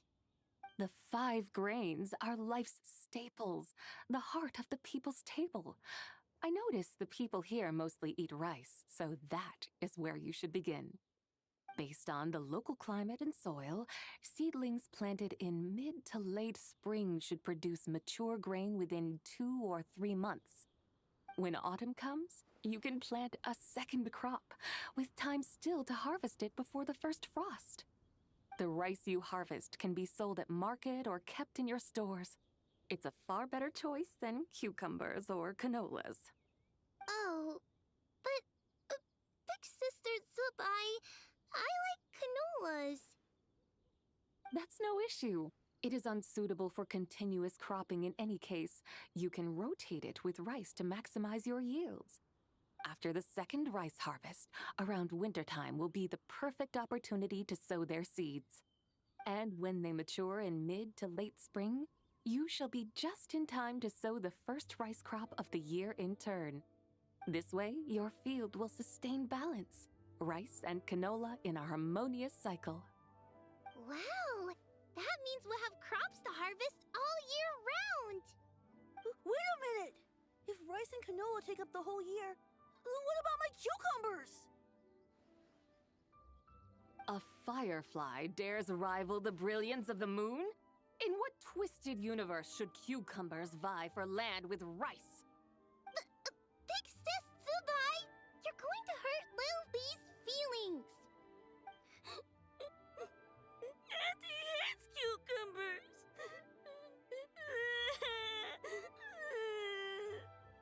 Stop crying this instant!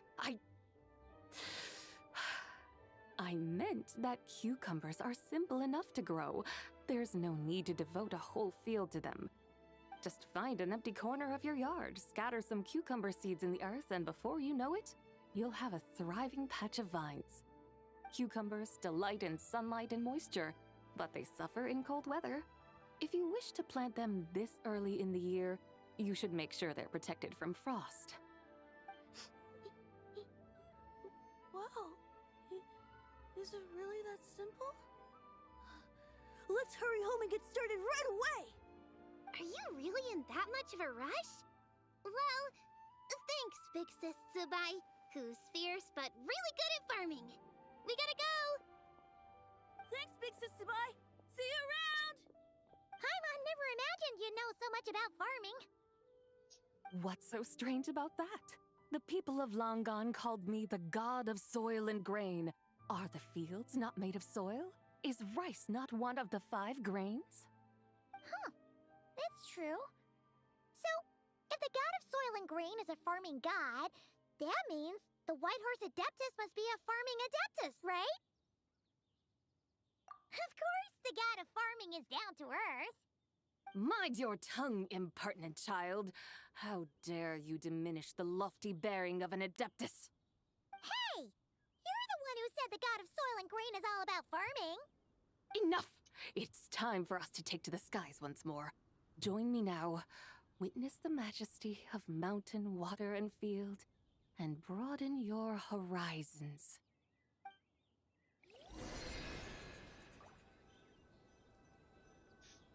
What's that called again when they have multiple personalities? Schizophrenia?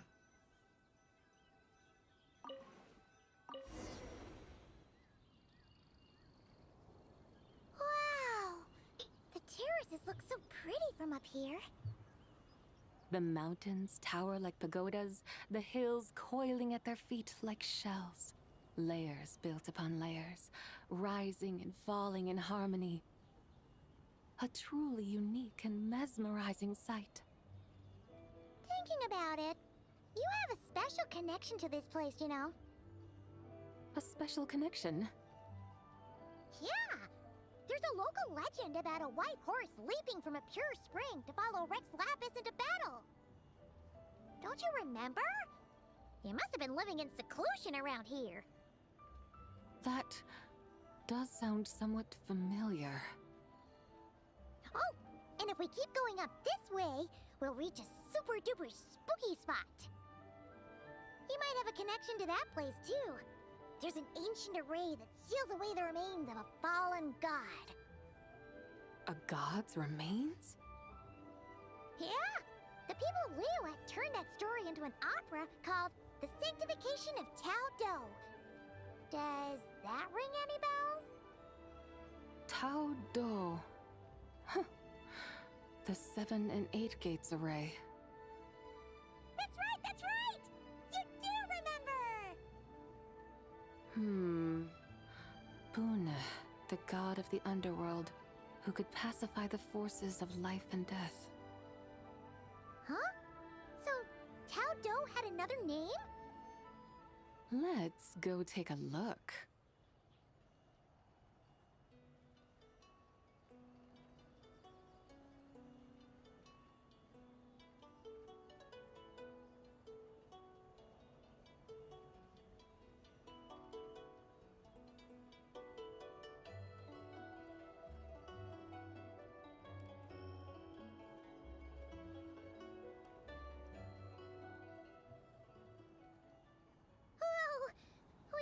at Wulwang Hill. The atmosphere just turned spooky. I can't help but feel there's something strange about this friend you haven't seen in ages. Sounds familiar. Paimon thought she heard someone's voice. Let's head down and check it out.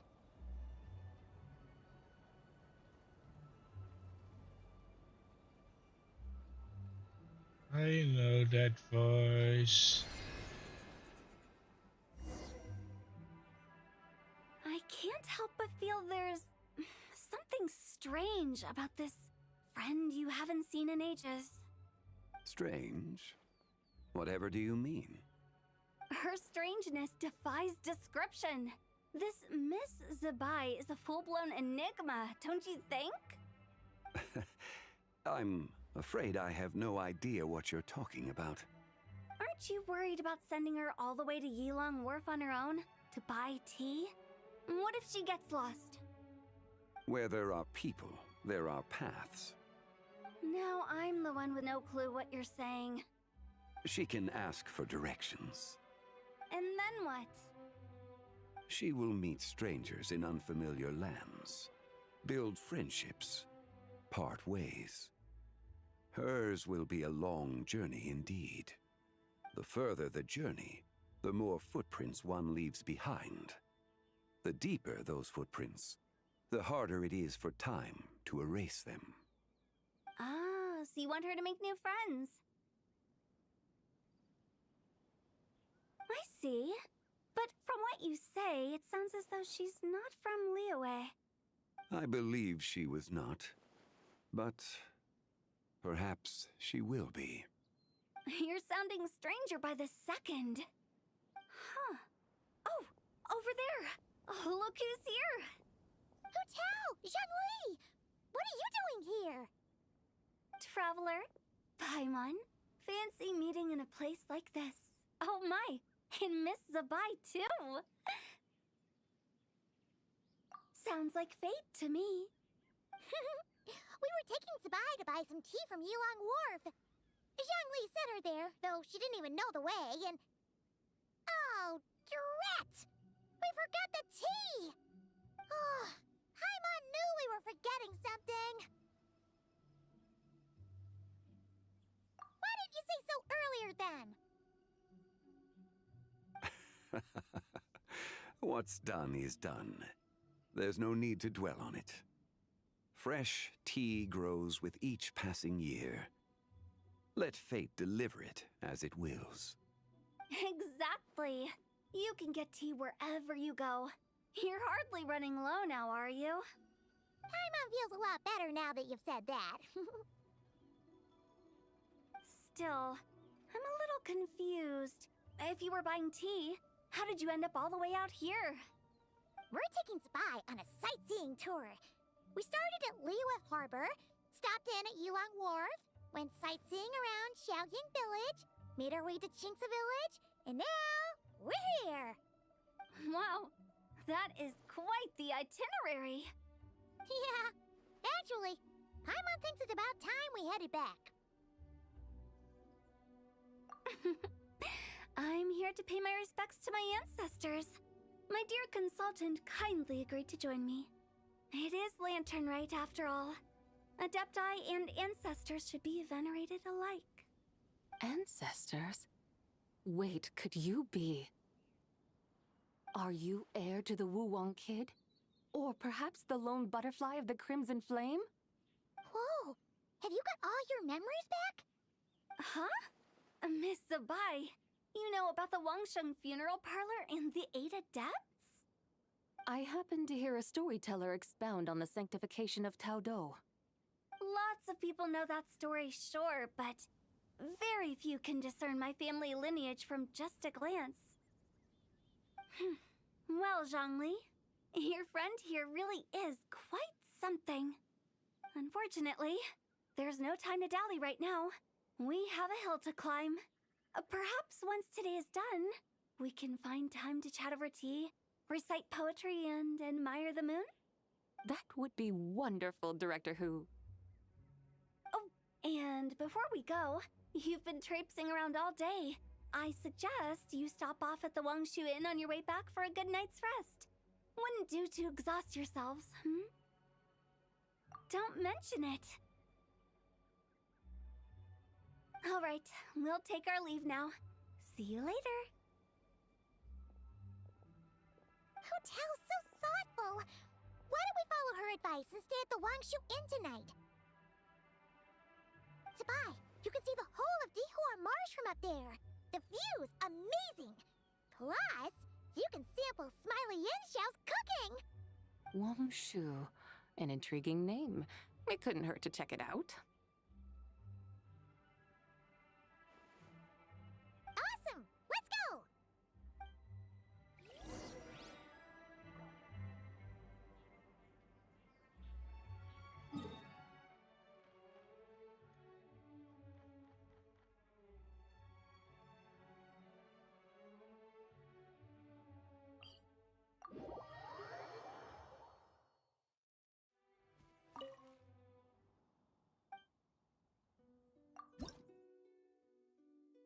It's already matched.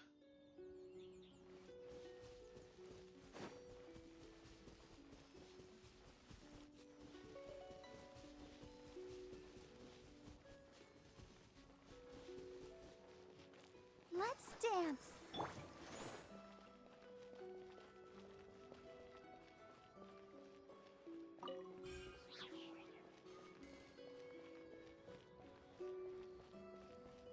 Next on the agenda.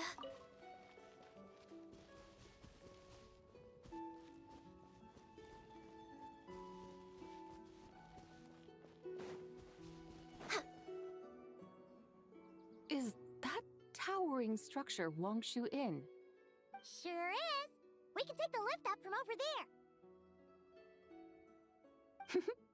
Always walking the path long trodden. Does retracing others' footsteps not tire you? Come on, get in. We'll fly to the top.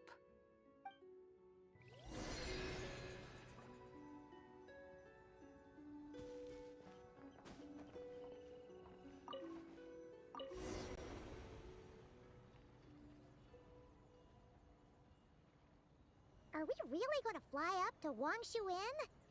Isn't that a bit showy? All the guests are going to see us.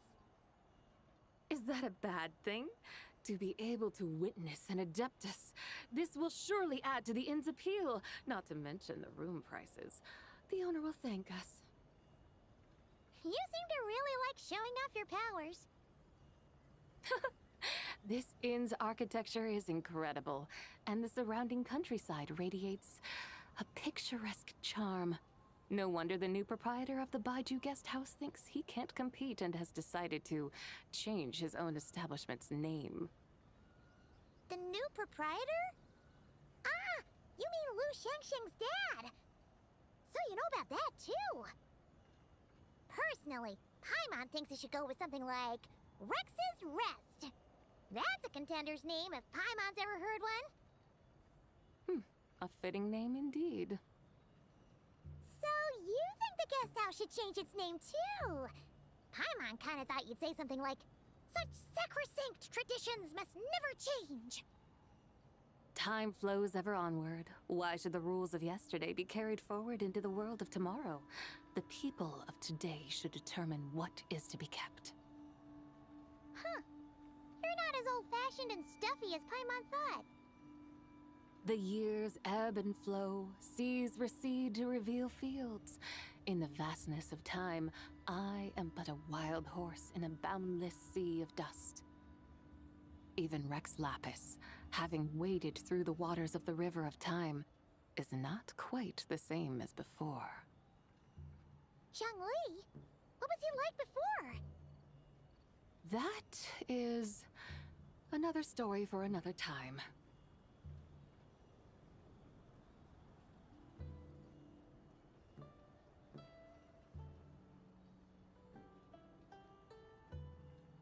We have arrived.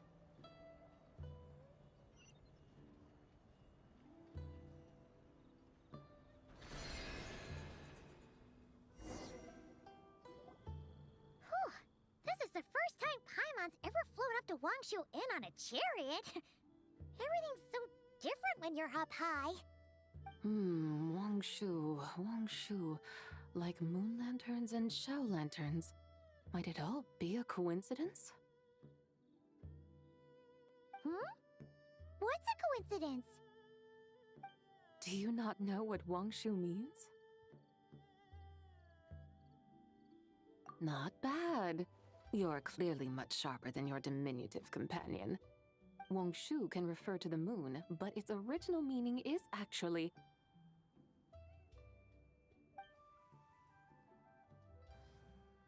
the goddess who rides the bright moon's chariot. And you must be the conqueror of demons. Xiao! Paimon was wondering if we'd disturbed you by flying down from the sky. Not at all. I sensed an unusual presence long before you arrived, though I didn't expect it to be you in a flying chariot. Ah, a witness at last. I was starting to think we should fly a bit lower. It would be awfully dull if no one ends up marveling at my lofty bearing. No need. This is already showy enough.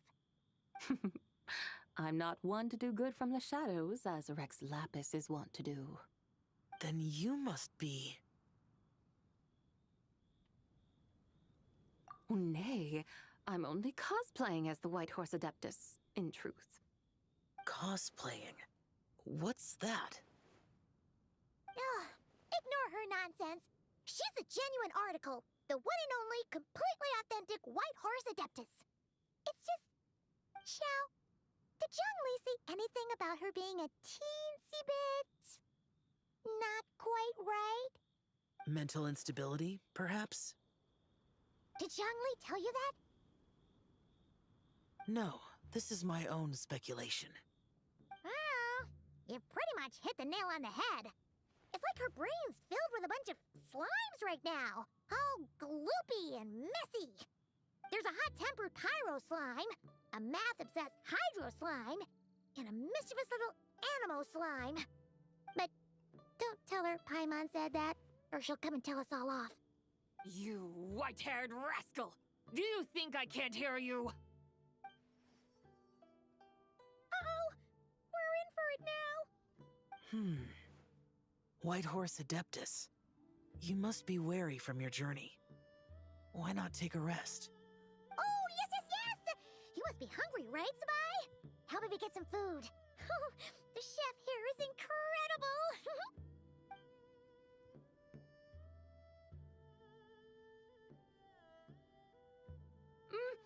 It's so hot! So spicy! Are you okay? Do you want Paimon to get you some water? Don't worry about me. I just need to pace myself.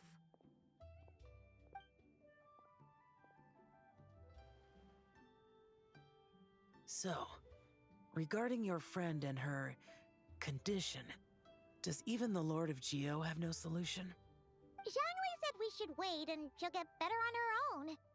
But who knows how long that's gonna take. Is that why her personalities change so easily? Paimon thinks that has something to do with her 3 deadly selves. Zhongli told us that the deadly selves are impure, affecting living things that get too close. The White Horse Adeptus's remnant spirit was attached to the deadly selves for a long time. It makes sense that her temperament and memories would have been influenced by them. But Paimon still doesn't really understand what the 3 deadly selves actually are. Paimon, as you do not practice self-cultivation, I cannot help you fully understand. But you can think of them simply as emotions and desires. The act of severing the 3 deadly selves is a means of exercising wicked desires and cultivating one's true self. I believe other nations have similar practices. In Sumeru, it is known as shattering Atmagraha. Oh! So it's about emotions, desires, and attachments. That sort of thing. It includes those. I wonder, does she still remember what happened in the past? Some of it. But Right now, it's like she was suddenly awakened. Like she's still half dreaming. The half that's still dreaming might remember things, but the half that's awake doesn't quite get it. Conqueror of demons, are you looking to learn about Rex Lapis's past from me? You are an old friend of his, so please, call me by my name. But Conqueror of Demons sounds so much more imposing. In days of yore, he was the Lord of Geo, Heaven's Star. Huh? You said the same thing the day you came back. But what does it mean? I'm afraid I can't remember. Hey, did you really forget? Or are you just pretending so you don't have to tell? Why not ask Rex Lapis himself? Whether I've forgotten might be up for debate, but I am certain he remembers. He must have his reasons for not raising the past, and you likely have similar concerns. I shouldn't have asked. An answer that suits your style, General Olatis. Now that we're on the subject, though, I suddenly remembered something. Which is? In the distant past, there was a feast, which I attended. I faintly recall the Lord of Geo also being present that day. Oh! And then? What happened? Among the dishes served, there was one that could be found in every household throughout Langan at the start of spring. A dish called Flavor of Spring. I suddenly remembered the recipe for this dish. Is that it? Yes! Since it's Lantern Right here in Liyue, why don't I make some for you to try? That sounds good.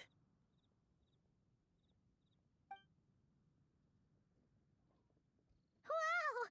It might not have been the story Paimon was hoping for, but this looks delicious! The spring breeze stirs. Now is the perfect time to savor this dish. Pancakes. My beautiful guides have gone to great trouble to show me around Liyue. And even the Conqueror of Demons has graced us with his presence. I feel deeply honored. This Flavor of Spring is my way of expressing my gratitude. Actually, it looks more There's like no need for such grand words. something called lumpia's in Dutch. Basically, it looks like that, and it has like vegetables in it. Like,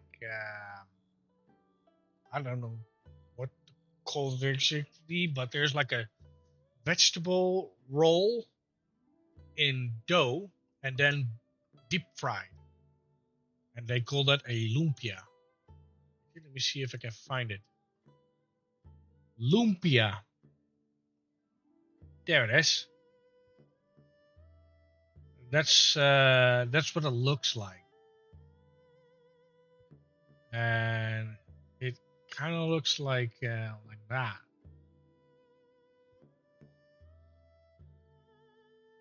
That's literally what it looks like, and it's literally called lumpia. Here's a better view. So this is a different type of lumpia, but it basically is just veggies in a dough roll, deep fried. And these are the more common ones. But they're quite delicious. I hadn't had one in ages, and I'm actually considering, now I'm looking at it, to actually buy some relatively soon. But yeah, it looks like this. Totally like, oh, this is a perfect picture. This is basically what it looks like. And this is before you deep fry it.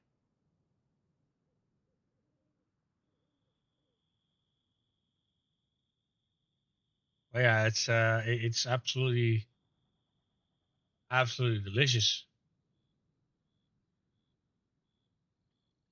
But it's not something that I eat that often.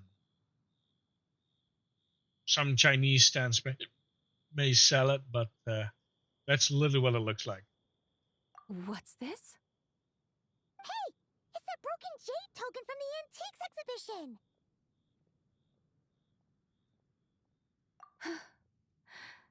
indeed. This was once an Adeptal treasure of mine. I'm amazed it ended up in your hands. Alas, it serves little purpose now in its fractured state. Please, keep it as a memento. Oh, that's a shame. Can't we fix it? This is the way of the world. Once jade is broken, it can never be made whole. Then, what about forging a new one? That is a good point. That it has ended up in your hands must be a message from fate. I could try to craft it into a little trinket for you. One that might prove useful on your journey. Ooh, what sort of trinket? It's just a passing thought, one that will require the right opportunity. I'll think about it more when the time comes. Now that we've had our fill, we should get some rest. Tomorrow we return to Liyue Harbor, where I'll have need of your guidance once more.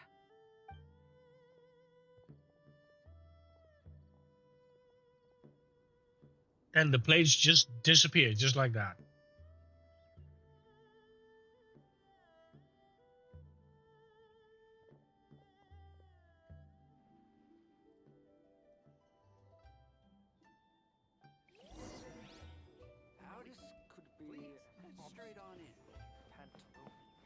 Let's see. So, quest-wise, we still have this one. I have no idea how long this quest will go on for. But we're gonna do the Duran story. Or the one up here. Probably tomorrow, or at least when I wake up again. Like it's like 8:30 a.m. for me, and I haven't gone to sleep yet. So what I'll do is I'll call it here, and I'll be back when I wake up again, and we'll continue the story. Are you tired? Because I am exhausted. So thanks for watching, and I'll see you all later.